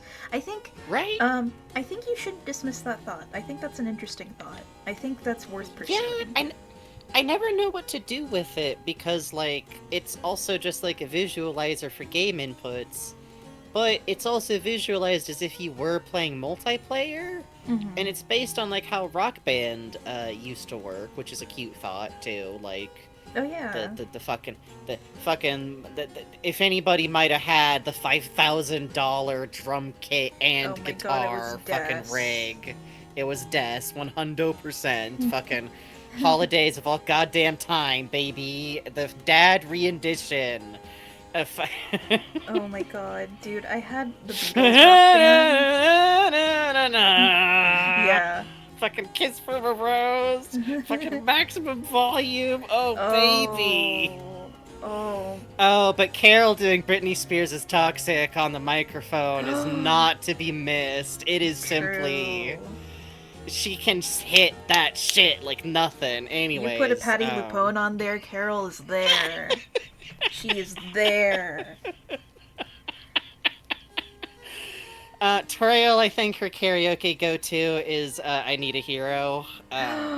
You're so And I think right. and I think if she went to karaoke with Sans, he would really deliberately choose to get up and walk slowly in front of the performance area, right where she's in like the heat of like the big swell on the number, just to Fuck. really, really underscore. And Asgore like, I'm your hero, and she's like, not Yeah, no, that was quite. it then. It was before once, but Yeah. I was her hero, coming at the end of the night. Anyways, we gotta go on break. I guess it's cute.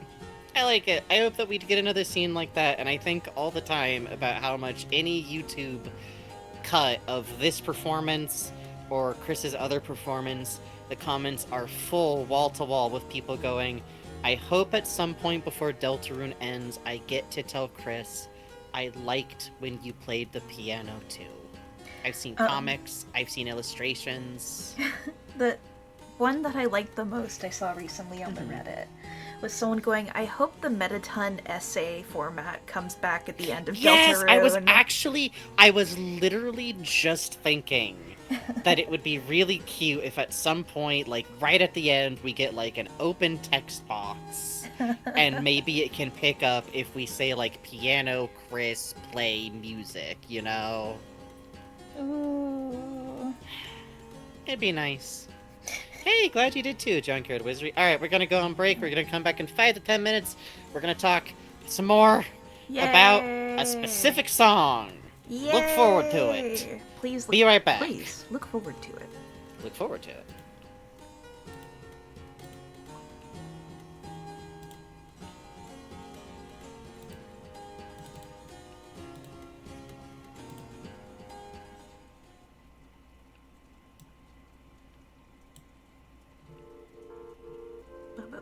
Oh, I'm not muted. Well, now you know what sound I'm making when I mute.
Good night, Bluey. Good night, Ordeal. I think someone else went to bed. Oh, Junkyard Wizardry. Good night. And good night, Old Slappy. That name change still cracks me up.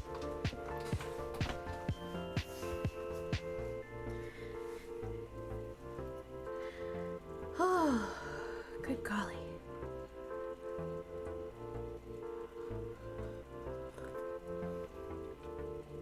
My coffee is so fucking hot. I microwave this damn cup every time I'm on break, and when I refill. It's great. I'm gonna be the world's first glowing streamer someday.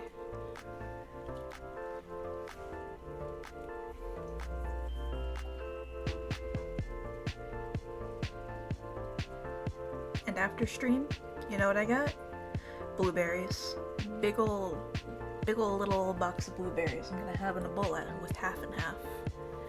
Oh baby. That's what it's about. Oh, I didn't say this, I don't think so. For Three Kings Day, when I got a bunch of the Japanese Undertale stuff from my folks, which was very sweet of them, my pops also picked me up the weekly Famitsu for Undertale's 10th anniversary, which had it has a section on Deltarune in here too, and letters from creators, which we will actually be talking about in a future stream. Oh, we sure will. And also an Elden Ring manga is in here, but very funny. They have a section on the Spamton sweepstakes. There's no mention of RTVS or anything, but just they have like this Spamton peeking out from the back of a QR code, looking very suspicious when they talk about the merch from it, because they have a section on all the Undertale and Deltarune merch that's come out. It's quite good. It's quite good. Also, because this was sent in when Chapter 3 was still being made, I think, there's only one render of Tenna that's used, and it's like every time Tenna's brought up, they only use this picture of him. Yes, the stock Tenna is so good. Let me send this to you, Frankie, so I can put it on screen. It just cracks me up. Take your time, like, I'm still settling back down. Like, I think he hits this pose like maybe once, but it's the one pose they use for him every single time. Oh. Pop that up on screen.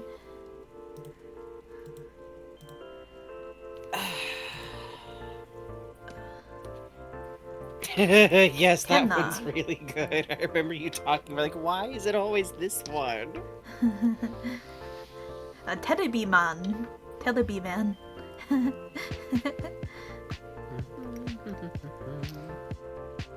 Also, Spamton, for some reason, like, everything they have of him is doing the dancing pose, which is quite good.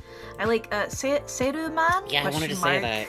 No, Dakna. It's so funny. It's always that exact sprite of his little, like, jig, like... Yeah, it's quite good. And doing Gerson, his fucking hachi-wachi.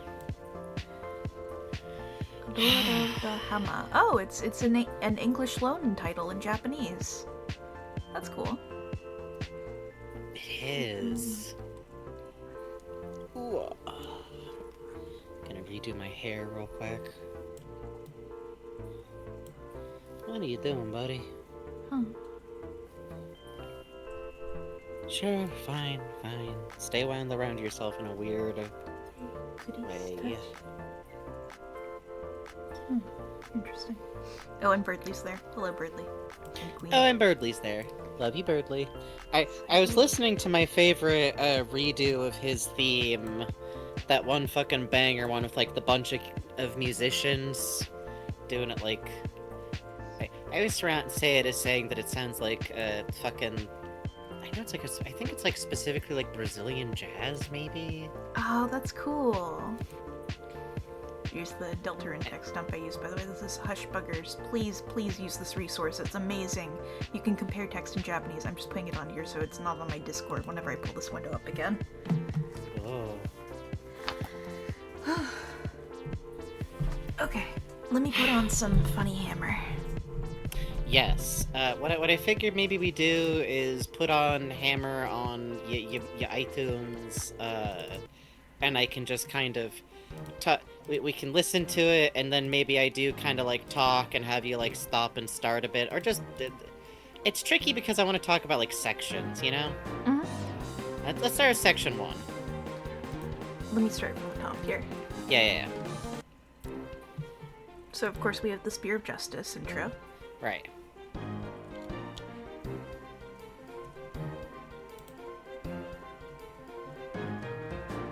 Okay, pause real quick.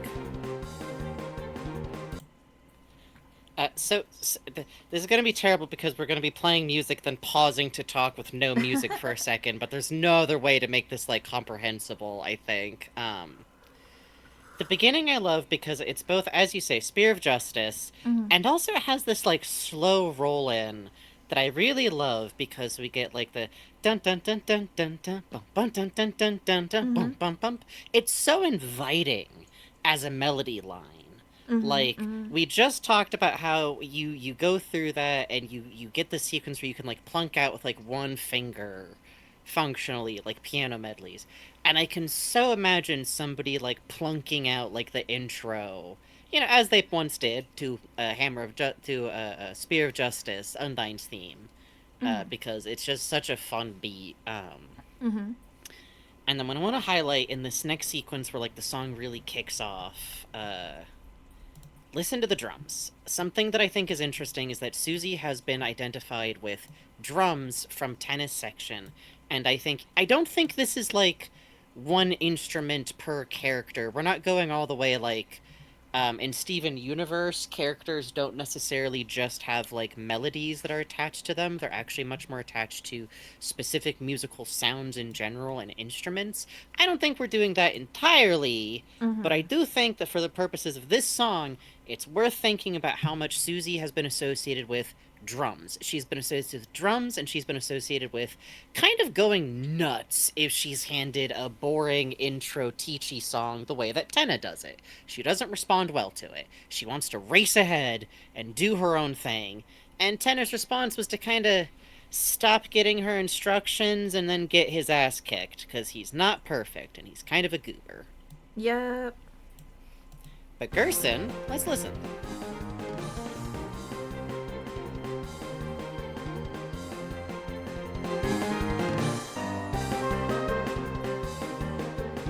Yeah, keep going a second.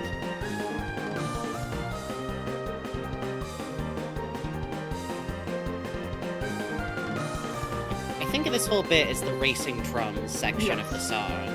Drums matching the melody, but also clashing out at their own at certain beats. Okay. Now this is where it starts. We both know where.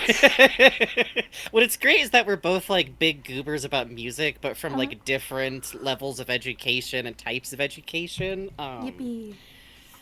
Susie rushes. She is, like, raging. She is going. It feels very much like the pacing of, like, her furiously swiping at Gerson, like, when the fight is, like, first starting.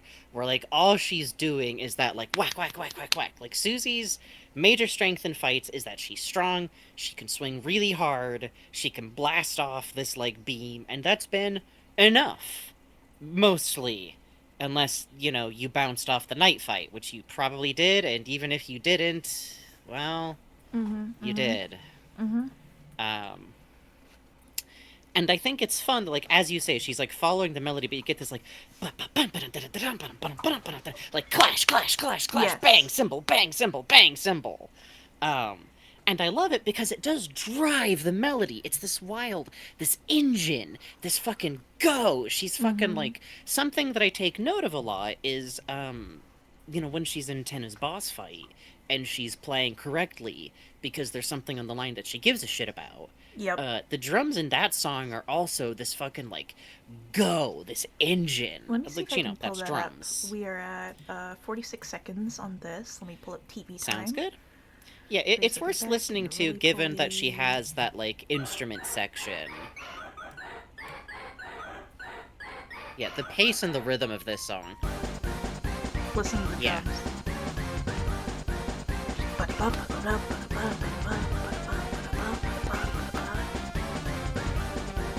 So good. It's fun if you listen to it from the vocals, too. Just the going. She becomes this steady, reliable engine of TV time.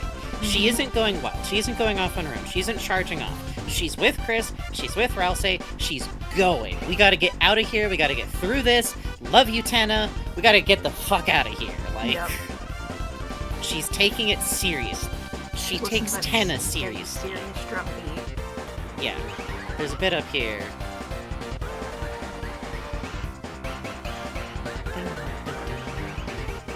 You can hear it so well here. It's such a it's such a fun, like, it doesn't vary as much, and like I can see that, like, that's what she gets bored of when she's playing like the mini game the first time, you know? It's interesting too because, like, when you hit versus Susie, that's the guitar stick for her. Yes, which is why I think that it's not a pure instrument association with characters. It's just worth thinking about when that's been highlighted, and I think that in Gerson's song, let's switch over since the drums don't change much from here, and I want to talk from here from, like, let's listen to the beginning through to where we paused. Actually, it's fun to do. Get But used what to I it. think We're is in autism interesting land is now. Susie trying Go to on, be go on. scary to Lancer in that fight with the guitar Yes. string. You But know, it the wails. And then, but she finds the steady reliability of the drums. Yeah, I think that's guitars interesting. is what you should use. It's cool. It's metal. It's the It's axe. scary. It's literally rock. a guitar it's is the an axe. But a drum leads you. It's a core. Like, even here. A band without bands talk about, like, oh, what's a band without a bassist? What's a band without fucking drums, man? Oh, baby. Bam. Bam. Here's where Wise Words kicks in. Yeah, here we'll. Yeah, suddenly You can suddenly hear this the comes in. mouth That's very harp coming Gerson. in. And it's coming in over this, like, big goofy chaos. And then dun dun dun dun dun dun dun dun. Know how dun, slow dun, that dun, is? Dun dun dun. Before it repeats, Frankie, explain your thesis about this. This is a teaching song. Specifically, this is the precise way that someone talks. Talks. This is the way that someone plays when they're trying to teach someone not just how to play a specific song, but when they are correcting a little bit about how they play.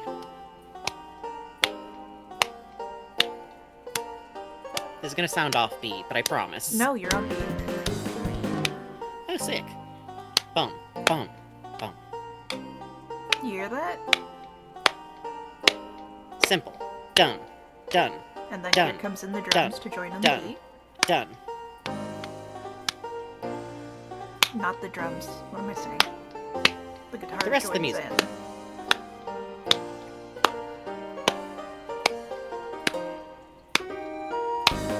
And here comes the drums.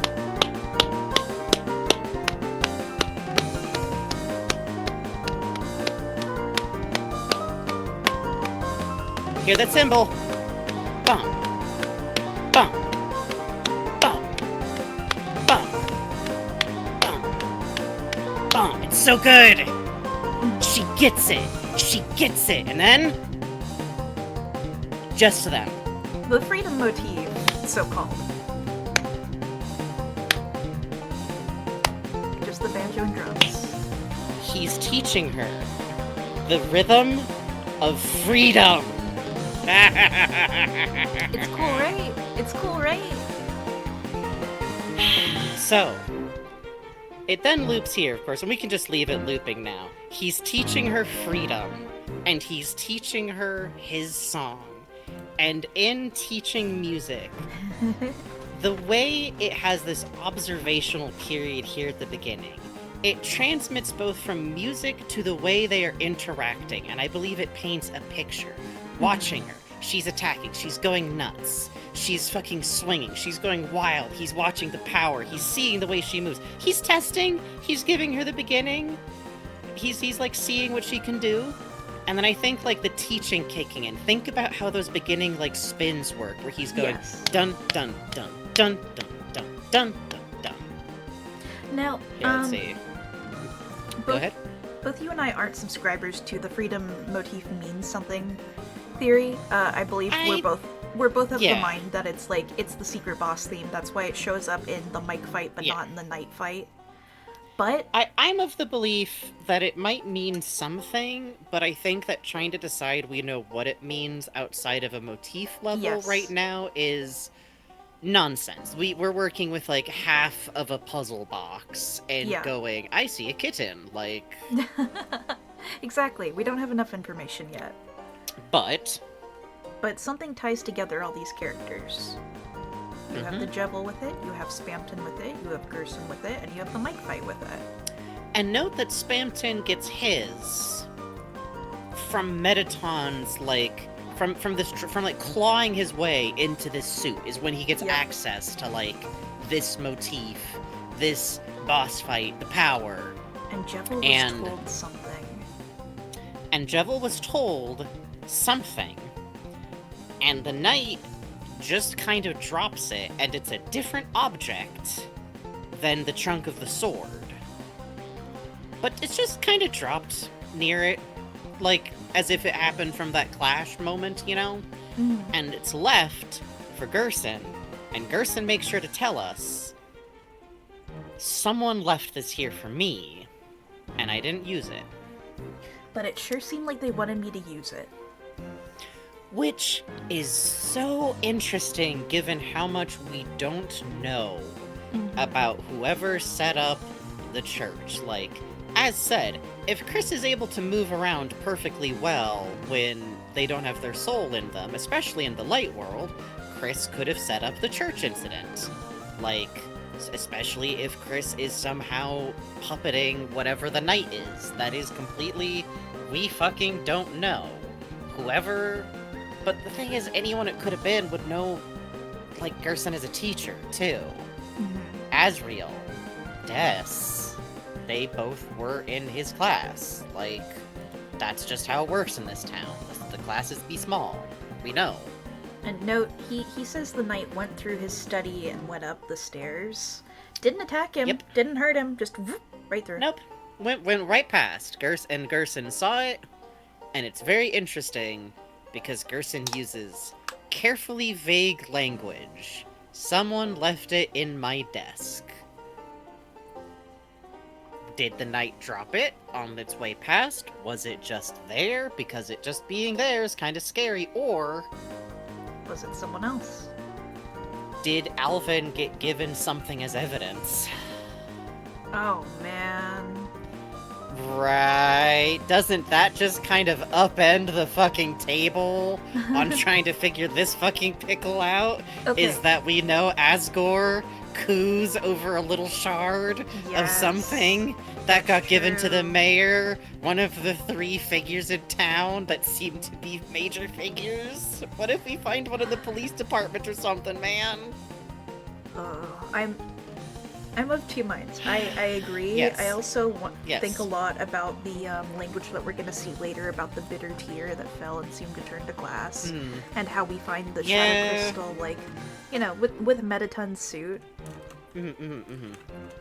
Sorry, this isn't dismissive. This is just me, like, reining in. Yeah, yeah. Literally. Because, like, I do agree with you. I think all of that means something.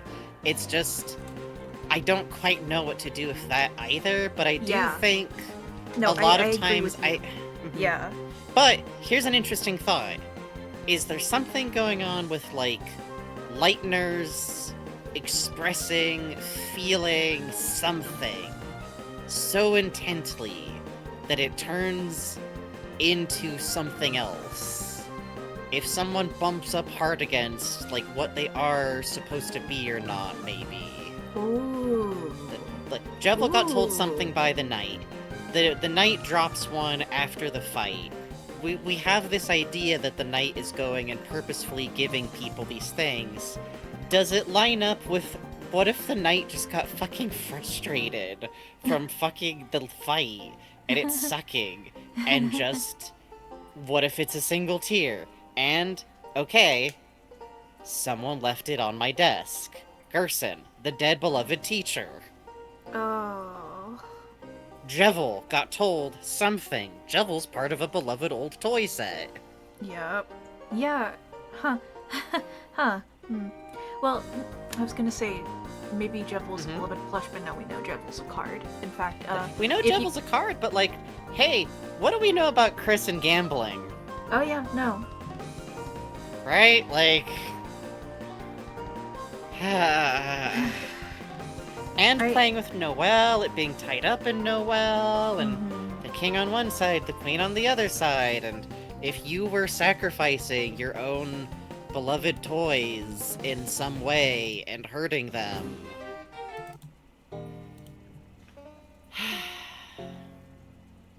I don't know. We don't have enough facts for me to do much with it yet, but oh, it makes me think. There's a lot of And- meat to chew on, but there's no bone to crack into yet. Yeah, exactly. I'm being dragged uselessly behind this rhinoceros because I'm not at an angle where it can kick me off, and it hasn't found a tree yet. But I'm still hanging on. Someone's gonna be watching this in the future going, they don't even know Jockington's the knight. That's insane. This They is don't how... even fucking know Jockington. They don't even know. They don't even They know didn't- that Noelle's. They don't even know that Noelle's in such a deep state of triple truces orchestrating the night on her own that she's able to lie in her own mind because she knows when we're watching. Fuck. It's nothing. It's They don't nothing. even know It's Susie nothing. is Asriel. They don't even know Toriel. They don't even Question know mark, rules is question mark, Gaster. question Yeah, mark, question mark, three-legged question cow. mark, I've question seen mark, that question speculation mark, because of the question mark. dripping smile. I saw Rules isn't no. I saw a really good read on Gaster on the Deltarune subreddit the other day that cracked me up. Them kids are cooking on good things. It's really fun. I think it's cool. good, and I think that like the amount of like creative thinking that gets it's like so neat. invested, it's very neat to me. Yeah. But by the way, I also want to call attention to the fact that this theme of Gerson's is very much the same as the like teaching melody thing, and I don't think it's coincidental that this is what pops up when he's having very like tender heart-to-heart moments with Susie of like. People learn things from so many sources, and one of them is just knowing someone who you wish you could be like. Mm-hmm. And I think that there's something very fun with Gerson and Susie there of just like finding that there could be an adult who can give a damn. That maybe you could grow up and you don't have to become someone who sucks. Yep. That you could grow up. That someone could be like old and cool and like teach stuff in a way that makes sense. Mm-hmm. Mm-hmm. Susie's one of the few characters in the world where like I think most of the time when people fill in this answer for a character, it rarely fits in well for me, but like one day, someday in the far future, assuming a normal, continuing world, I could really see Susie becoming a teacher. Yeah. When she's done a bunch of other stuff first, like I What, not think a she would do cop? it kind of like Gerson.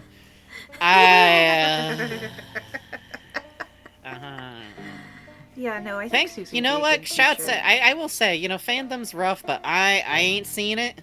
I ain't seen it the once. I have. I ain't seen it, and my beautiful friend Bugs has had enough fucking human restraint left in their body Yep. to not share this Which is horrible rare. vision with me. Both things are rare, so I'm still giving half a dub. And not the It full turns out W, when just a Susie dub. grows up, Susie becomes skinny and dresses like a normal person. Thank God. I still think that I'm still glad that it's never crossed my dash, which means nobody's rage reblogging, which is also good. Yup. I guess like yeah. So when I listen to this song, I really think like listen to it thinking about like the drums and the melody and the goofy fun chaos that like drives everything. And the way it evens out, how I was like demonstrating for the beat and like hitting that like the cymbals like on the bah every time. It's just such a good expression, and it makes that fight like I think part of why like I never really got that salt. I gripped the controller a little tight in that fight, sure.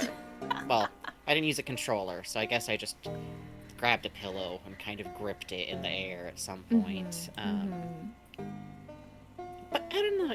I think that energy carries so well and is so fun. and like I love the way he comes in on like the mouth harp as just this goofy presence. Yeah. It feels also like a mirror to like his presence in the chapter of like kids on their own and they're not really quite in beat with each other all the way anymore, and then he Here kind of comes, "I'm goofs old." in on top of it. I'm old. And he does his little jig. Ah, cha cha cha cha cha. And then suddenly just this, the way that like everyone starts to come back in on it, and we got that centering, like bam, with the cymbals, Mm-hmm. and then boom. Everyone's in step again. Yep. It's so good. It's so fucking good.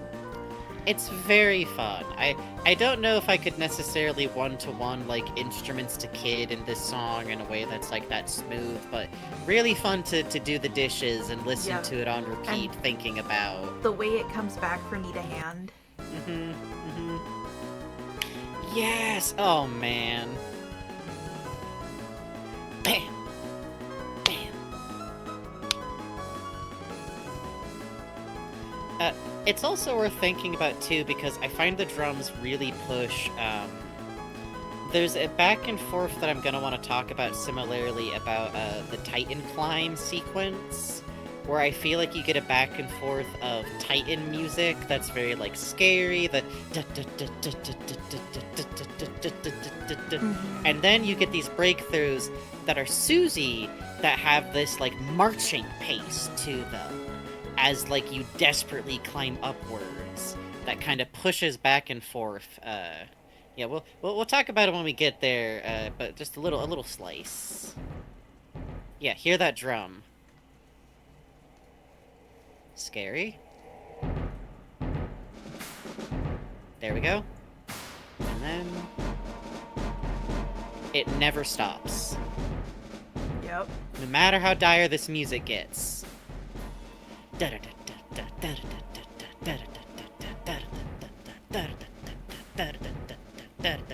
Pushing you onwards, carrying you, grabbing you, a hand in the fucking darkness, baby, Yeah. swinging you upwards. It gets scarier here, gets scarier here, goes for a bit, and all the way through. And it pushes through more, and there's this big rise that happens in a bit that I really adore. Oh, that's true. Strawberry Lemonade Gang. Yeah. Notes that the vocals in this song, given, you know, Rousey doing vocals, well, it's interesting Yes. too. Rousey sings the lullaby too. Yeah, Rousey does have a lot of wind instrument presence in songs, I notice. Well, also the synth piano you hear here is like the one from the Your Fights, which is quite cute to me. You're right. Yeah, it's just such a fun, like, exchange. I think it's coming up. Yeah, they make you wait for it. Which is fun because you've had, like, one of the Susie exchanges by the time it kicks in, usually. Mm-hmm. Let's see. Yeah. Bam! The build up in the background of the piano to this bit is really good. Yeah, you know, I think the fact that it is, like, the Rousey fluting is really worth examining, because, like, listen to that. Yeah, And it is you really Rousey, hear the like, telling vocals in you, the background. climb. You have to keep climbing. You Yeah. have to go. We have to go. Wow, you can really hear the vocals in this. I hadn't thought about that. Yeah. Or- Yeah, I no, think that's about it in the bells. Gerson song. Oh, it's ringing bells. Oh yeah, the bells. You're I thought right. those were vocals. That's cool. There's there's- the vocals and there's bells. Yeah. Yeah, you can really hear the vocals. Let's put on the Gerson song and listen to like the vocals for a second, because I do think that's a fun angle to listen to. Which Gerson song? Hammer of Justice. You got it. Yeah, I always love the bell. Dun dun dun dun dun dun dun dun dun.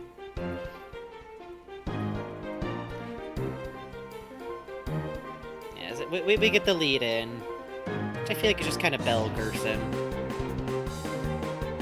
Yeah, there's violin, which I sometimes think about as like being Rousey's presence in this song a little bit, but it is mostly like Gerson and Susie, so I'm always of two minds about it. But you do get here, like the especially if the way it like doesn't connect with the drums at all. It sounds nice. They're doing two different things a little bit.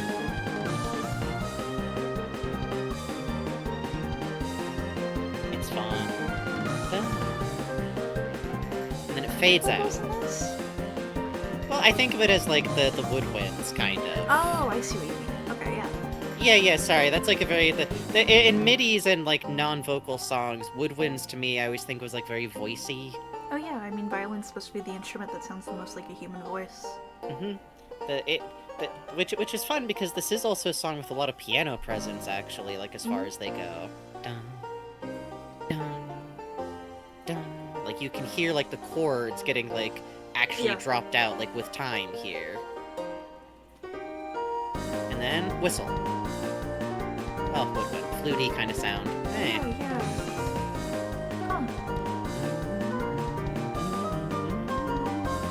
Down. And you can hear the cymbal hitting like the points. It's the mouth harp.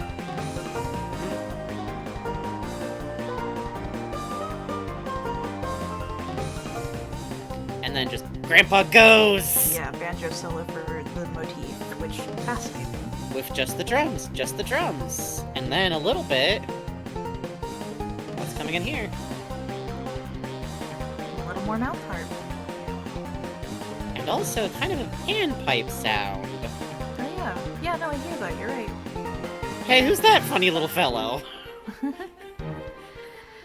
You know he's in that pocket just wilding out. So yeah, there you go. That's my in-depth discussion of Hammer of Justice, one of my absolute favorite songs, which, actually, could I, like, be completely ridiculous and put on my favorite cover on it from, my banjo guy? Okay, I don't hold know on. if we're gonna Let me get link to got that. for Let me that. link it in the chat. All you have to do is go, yeah, there's just a very good cover on a Kazuki Banjo channel. Quite good. Quite good. Yes. Which Alright. highly recommend. But fan art is pretty short today. Do you want to just swing into it? Yeah, let's just swing into it. I still feel good after last break. I think we can hit it. Thank you for going for extra 20 minutes of talking. Salute. I like this stuff. Let's see. Let me swap the monitor. For those of you watching on the VODs later, I know that getting stuff from chat is hard, so that is Kazuki Banjo Channel. Jesus Christ. Kazuki, focusing so fucking hard. Banjo Channel. Kazuki Banjo Channel. Anyways. Let's see. Alright, Let's let take a me look pop at this up. Fana. Let's take a look at Fana. Let me pop this up on screen right quick. Mhm. Him. Let me navigate over to Fana really quickly. Just going to check over here. There we go. Okay. We are starting with this piece from Divine Industrialist. I popped this up on Indeed. screen. Okay. Yes, this is so good. Uzi. I saw someone draw her like a leopard seal once, and it enamored me. She's a seal now. Oh, hang on. Sorry. Huh. My my monitor wasn't plugged for so long. It thinks it's on the other monitor. Oh. Give me one sec. Oh no. Yeah, we'll take a sec. There we go. Okay. Oh, what a beauty! It's yes. such a good Oh, her Susie. beautiful. I love the snout. I love Seal Susie. It's so good. What if her tail's a little seal tail? I love Seal Susie too. I think it's one of my favorite of the different. I kind of love every variant of like how to draw Susie. I think it's a really fun way to handle how like the lack of details available from her design Yeah. and the information we know, and also a seal's bite strength. If I'm within 20 feet of a seal, I'm like nervously backing up. Let me right quick. Let me tell you. I got chased by a seal once when I was in the ocean. Yeah, that'll happen. They move so much faster than you want them to, too. You look at them and go like, oh, they do like a cute little scoot wiggle, and you see one fucking bouncing along the fucking ground. Fucking Yeah. Mach 10. Yeah. Fucking rocket launching. Bird leave. I do choose to believe Susie could do that if she's on her. Hey, Chris, look what I can do. Hold on, look. I got a trick. You want to see what I can do with this tire?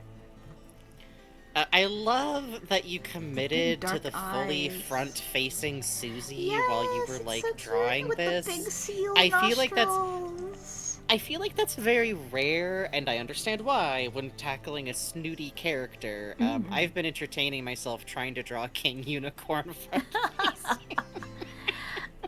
I Fucking Kilroy love was here kind of results, but this is I so gorgeous. love the rendering and weight, the fat that you've drawn on here. You have that kind of like rubbery seal feel.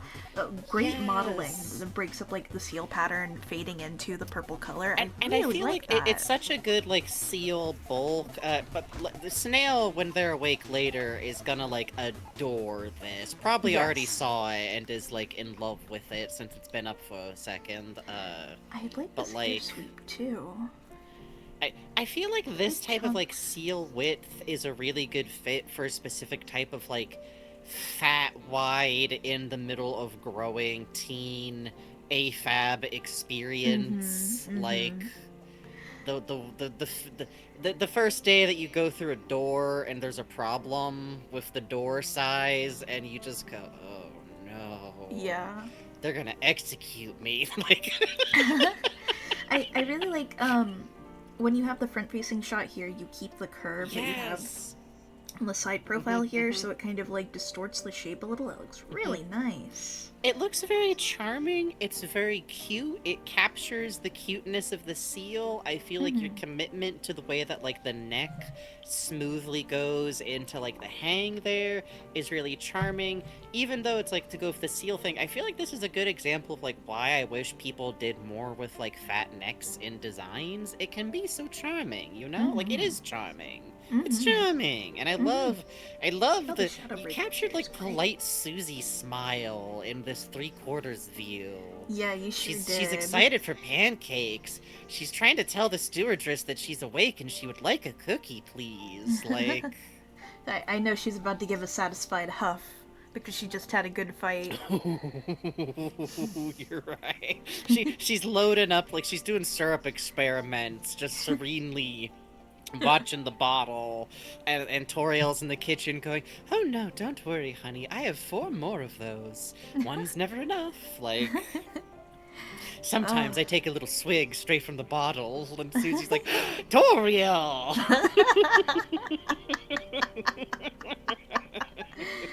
Oh, thank you very much, Divine Industrialist. Thank you what a so treat. much.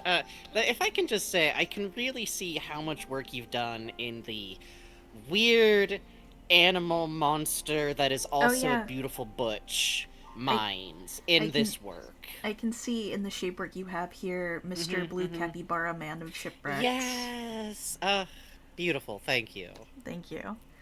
From Lax from Limbs, Lax. who posted this on social media too, so I saw this earlier, but still so good. Same. I have no explanation other than chat found the shooting stars. Also wanted to paint you traditionally, except for the star trails, which are digitally colored. Oh, that's so It cool. looks so pretty. Oh my god. Hey, you put in sequins. You're playing with little sequin sparkle stickers. You're doing mixed media. Oh, that's so fun. Yes! Join me in perfect. Oh, that reminds me, I haven't even told chat that I got a printer for my birthday, so I'm gonna start doing shitty, cheap print mixed media stuff soon. These I'm long looking antennae forward are to it. quite cool. 3, Oh, 4, glitter 5, glue 6, 7, specifically. 8. It's very nice and chunky. I like the. I don't know if maybe it's like chunky glitter added, but it looks nice. It does. These very long antennae with the feathering at the ends are quite cool. Yeah. I wish really I like had this mug. Yeah, I feel like it's a I never cool find mug. like a pan pride Oh, big flag with chunky like these mug. kinds of like bright. It might just be primary colors because I like it, but I assume that since you got like the non-binary flag, Uh-huh. mine might be the pan. I like it. I like it. I really like the lantern cane here. That's cool. Yes. No, I Oh, love look, it that. even People breaks down doing like like a street creative. map at the end. I love people doing creative stuff with my cane. It's always very fun to me. I love designing different ones for like the stream designs. I always enjoy. Also love like you give you give bugs these little like tiny little like lines under the eyes, which Yeah, it's so I always kind of think cute. of them as Goku whiskers or like Kirby lines, which neither quite is a good description, but that like cheeky whisker eyelashy. I think it suits. I Whiskery like Kirby. Good the- star for the bug. the mitten-esque curve here is very nice with how the Yeah. hands translate. I like the feet you did on Frankie, having the split colors and having like hair on them is cool. I like red and blue for that. I do like to deliberately mix up my socks, and honestly, a pair of slippers is about what I'm actually wearing if I'm like up. The real answer for what Frankie shoes is like a pair of leopard print house slippers, to be entirely honest. Really great chunky Frankie. I love the squish in the chin, Yes. into the double chin, into the neck. Yeah, the curve of really the cheek where it charming. meets the ear here has a lot of volume. I like the attention to detail being paid on the. I'm like squishing my own chest, which you can't see, which is probably good for TOS reasons. But the like little like bit of chub overflow happening like at the top of the abdomen, under like the Yeah. boob line. Yeah, That that's not a lot cool. of people pay attention to that, but that's like a very good place to like add a little bit of like definition going Mhm. on, especially since well, I do got the trans man titties, and I tell you, they get less perky, which I personally appreciate because I can just add perkiness, you know. I like Easier, this easier. grass. It looks like, did you do white ink or did you carve in? It looks good either way. It might be carved in. Yeah, it has it kind looks of that cool. look, It's you know. great effect. I always enjoy that about wax. You can kind of, if you really need to, I should get like a Gel pastry pens. scraper Ooh, is so what smart. I need. Gel And pens. These Smart, chatlets smart, are quite smart. cute. Good use of the gel pen on these. Yes. And having the digital The color color. on top is a very fun extra detail. I think that's quite fun. And doing a little extra with a piece like this. I always think it's worth like, Acrylic, god damn. ooh, acrylic paint. Very Beautiful. plasticky. I That's love good the for gel mix. pen. And on a small coloring note, I think the marshmallow coloring job is Oh particularly yeah. nice. Because they The have these very fading. soft edges Oh. that helps to sell like a whipped cream kind of feeling. And look, you can really see it on mine, the little bit of gel pen highlight to sell the volume of the marshmallow. That's quite nice. That's cool. I enjoy using gel pen too, and that stuff can be a little bit tricky to get to like come out legibly, and there's multiple places here where like the lines on the sweater look like they're done here with a little bit of Oh gel yeah, pen. no, gorgeous, great volume. A lot of back little here. highlight details on the Especially on the face. They came out arms. really nice. Because I know if you're working over acrylic, you're working a little bit over a surface that's going to be like, even in its thinnest application, fighting you like a little bit, in my opinion. Like how much time you take to go through everything on these. I like talking about art. Honestly, I just Yeah. like being shown a series of pictures. It's true. And like, I think it's good for the brain. I think it's on good for the brain receive too. and deliver. Sitting down and looking at a piece of art and thinking to yourself about like every detail of what you like about it and what might have been done to like get it done, in my opinion, good times. Oh look, Great fucking times. Have a fake virtual gallery tour with your friends where you have a glass of wine and open Discord and look at a bunch of paintings and talk with each other. Have fun. the base of your cane, the grass around it is lit different color because there's a light at the base too. Yes. so cool. Oh, that's so fun. I feel like multimedia is very fun for like any type of light effect Oh because my like you know God. digital color can turn out way brighter over the gray background of this paper from the photo you took. I can drop like a neon crayon on the paper that's gonna hit better than like any other normal crayons. It's fun. It's good to fuck around. It's good. It is. Good job. It's good for you. Thank you very much. From MLM And Lemon. finally, final submission from MLM Lemon. Susie is a warm-up, trying to get more comfortable with thicker line Yeah. art. Ooh, whoa, this like scale going on here. Oh, look at the rendering on the studs. On the armband, on the bracelet. That's great. I really like her facial expression. Oh, wow, look at the way the scales go down the snout there. Yeah. Yeah, that kind of that goes a really exhaustion is long quite way to good. like helping to. I feel like that goes a long way to helping to like anchor the nose like point of the face while still like working down the like snout It's ridge. almost Early Comics Day. Come on, Sunday, come play with us. Come draw.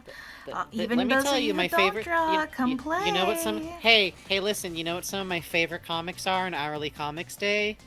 really shitty ones done with like normal office supplies about Yup. really normal, boring work days, especially if they're in fields that I don't work in, which is literally anything because I'm disabled. Yep. Give me your humdrum. I'm I'm gonna gonna be- eat it like someone in Australia taking pictures of a bin chicken. I'm gonna be having a Sorry, I fucking blacked out. I'm gonna be having a fucking miserable Sunday. Uh-huh. So Yeah. I need your mundane comic strip If you're power. at work, if you're going out for groceries, if one of your entries is just like, I saw a baby at the grocery store, and then you draw like a potato in a knit sack hat with big eyes, and go like, it was pointing at the avocados and making a baby noise, I will be Yeah. delighted. I I will go, be "Whoa." wrapped. I'm going through your blue sky thread, having Yeah. a great time.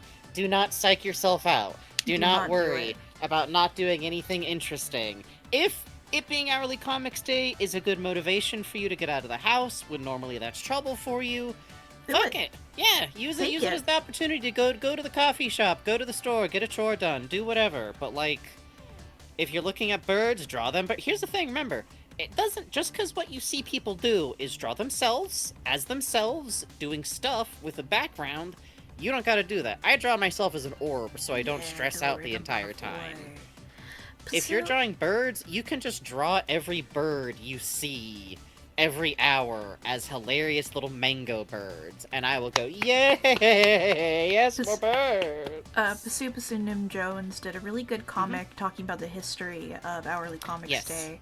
The original creators, Hourly Comics that she was doing, the pictures for Sad Children artist. And the one comic she chose to showcase how the artist was doing this was literally like, it was just like 2 panels, and like it was like, you know, the clouds outside are kind of round, and just like a drawing of round clouds outside. Yeah, That's it.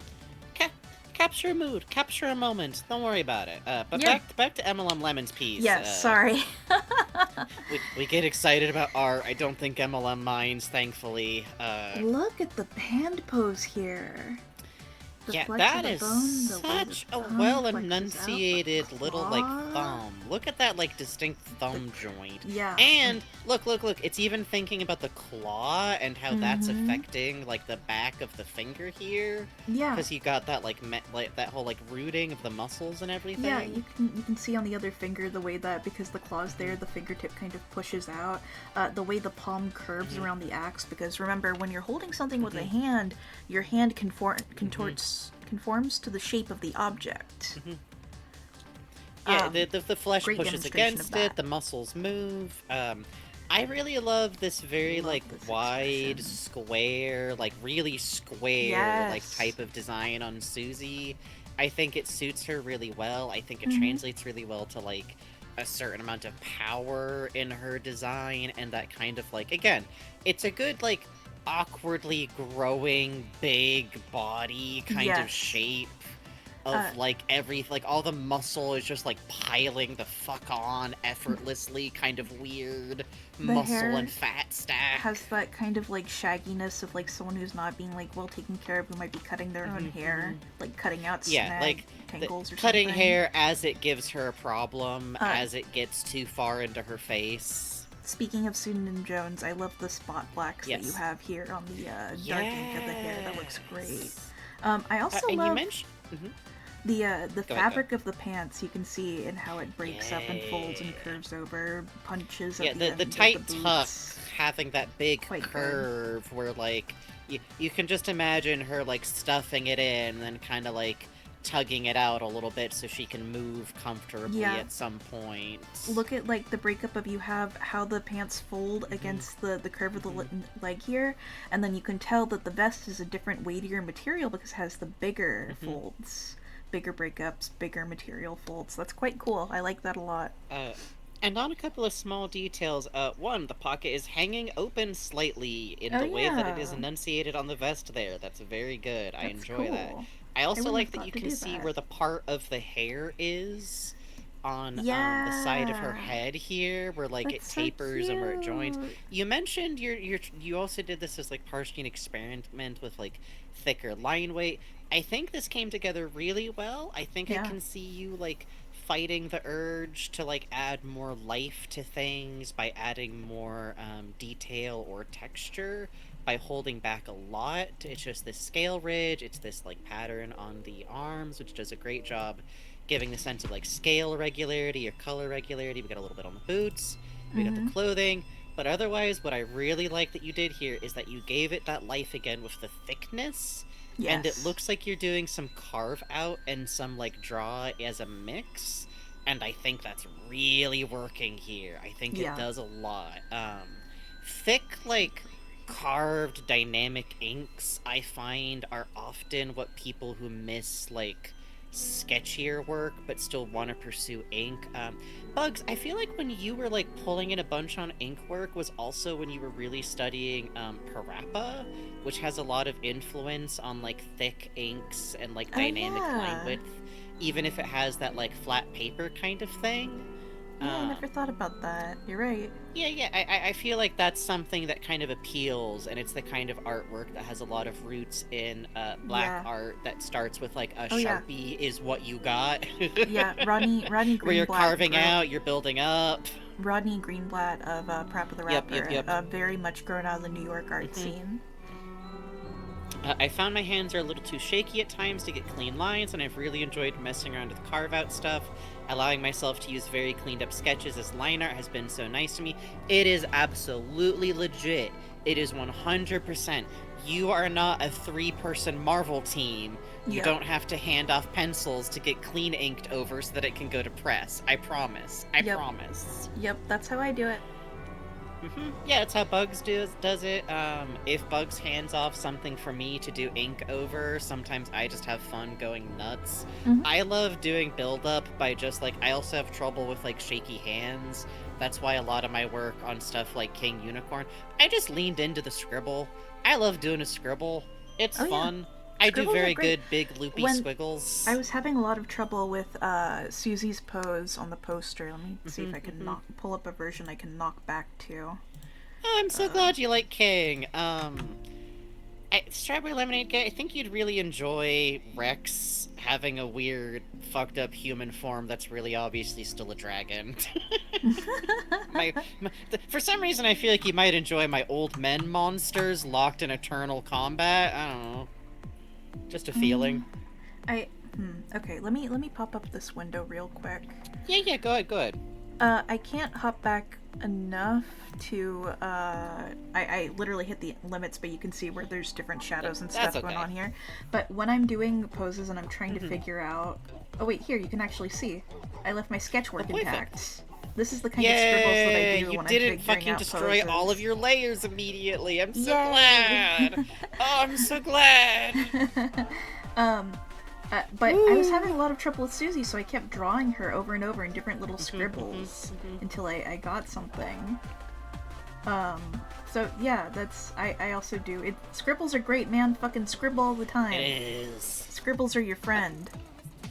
Also, I'm very charmed to hear that you tried to replicate my line art in King Unicorn's animation, Lex. It's very sweet and also slightly humbling. Because to me, I'm just like, time to open hand grip this crayon and let it loose. Yeah! Oh, thank you, Three-Legged Cow. That's very sweet of you. It's really good artwork. I get to see all the sketches. It's great, because Bugs will just go like, here's what I did. Is it good? And I go, yay! Yes. But that leg looks backwards, and then Bugs goes, I knew it! Yep. Sometimes. But fucking... see, it makes your friends trust you compliments. Yep. If you tell them I've been the heart this entire time, it keeps happening. Thank you all so much. Thank you. Yes, and thank you all so much. You're all perfect sweethearts. Thank you again, Toyan. Toyan-san, arigato. その絵が本当に立派な絵ありがとう I think you're doing good, boss. I was trying to stop myself from using fucking as a comma when I was, oh, you're still here! Oh, thanks! Oh, that's great. I was just about to go, I was fighting the urge to go, Ure-sama wa furunki! Just like, no, don't, no! Hey, chaining. Hey, ore-sama tachi, Frankie.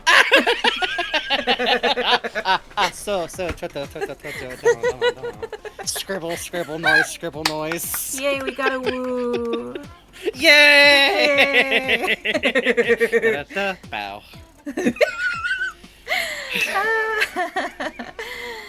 Thank you all for a great show Thank tonight. you. We are Thank you, thank wheeling. you. I cannot believe you one and done, Gerson. I can't either. I've never done that. That's fucked Bugs up. is gonna What's his sit problem? in shock after No, show. I literally after when we went on that first break, I had to go like sit down exhausted and like eat 2 cookies. I was just laying there lightheaded. Yeah, I have a slice of leftover birthday cake. I'm gonna just hoover. Oh, they're sneaking under the couch. I gotta get the jar now. Hold on a sec. Hold on. Where is it? Oh no! Where is it? Hold on a sec. I gotta get up. He lost the They damn might- jar? No. It's just on the Chat. Hold on. Thank you for the wonderful time. Thank you again for letting us practice Japanese on you. Well, I have a jar from my cousin full of little jangly things I could use as a stand-in jar if you need it. Wait. Hold on. It's actually my cousin. Shout out my cousin Gia. Knitted me, crocheted me a bunch of eyeballs in a jar. Half of them have escaped, but the Oh. ones who remain. Hold on. I got it. Duh. The lemon drop jar. Come here. Thank you all so much for coming. This was a delight. Thank you for your support. All of you who Thank subscribed you. and donated. We super appreciate saluting. It be rough out. We appreciate your dollars. Getting up to look for the fucking jar might have been a mistake energy-wise, but that's okay. No. I appreciate you all so much. I appreciate. Where's the Barnaby? I appreciate you all. Ow, his nose hurts. Anyways. I'm sending you to Muchiwa. Muchiwa is a Japanese artiste Yeah. speedrunner. Only speaks Japanese, but is running playing through Dragon Quest Reimagined right now, the new one that just came out. Please to enjoy. I haven't been able to really check that out yet, so see what it looks like will look good. Seriously, thank you so much for spending your time with us, whether Yes. you do so live, whether you do so later on the VODs channel, which thank you for watching on the VODs. We appreciate it. Any way you spend the time you have with us is a blessing. And knowing that y'all have fun here is really appreciated. It's a delight to entertain. Cliche is. as it is. It it's is. it's just true. So hopefully we'll be back soonish, energy permitting. We'll see you all next time. Deltarune until job. it's done is frighteningly close Yeah, actually. to actually happening. It can't be more than 4 more streams, I guess. I would say 2 more. I think 4 would be like if something goes majorly slower than we expect, basically. And I don't know what that would be outside of like 2-hour streams, but well, anyways. Good night, everybody. Good night. Get in the jar, etc. There's a small jar. A doodle and dump But I for think- 2 is possible right now. I'm just about recovered Energy from my levels are shoulder difficult for me to strain. get through enough energy to put together the notes for a doodle and info dump. I would love to. We'll find out. Sweet dreams. Be nice, be good where we're raiding you. Have fun. Have fun. Night, Make night. friends. There's like, still like Eat your 2 lunch. lemon drops in there. I'm not getting these lemon drops back, I Are tell those you from, that like, much. Holly and Puzz? Are those lemon drops? There's like 2 left in the jar, so yes.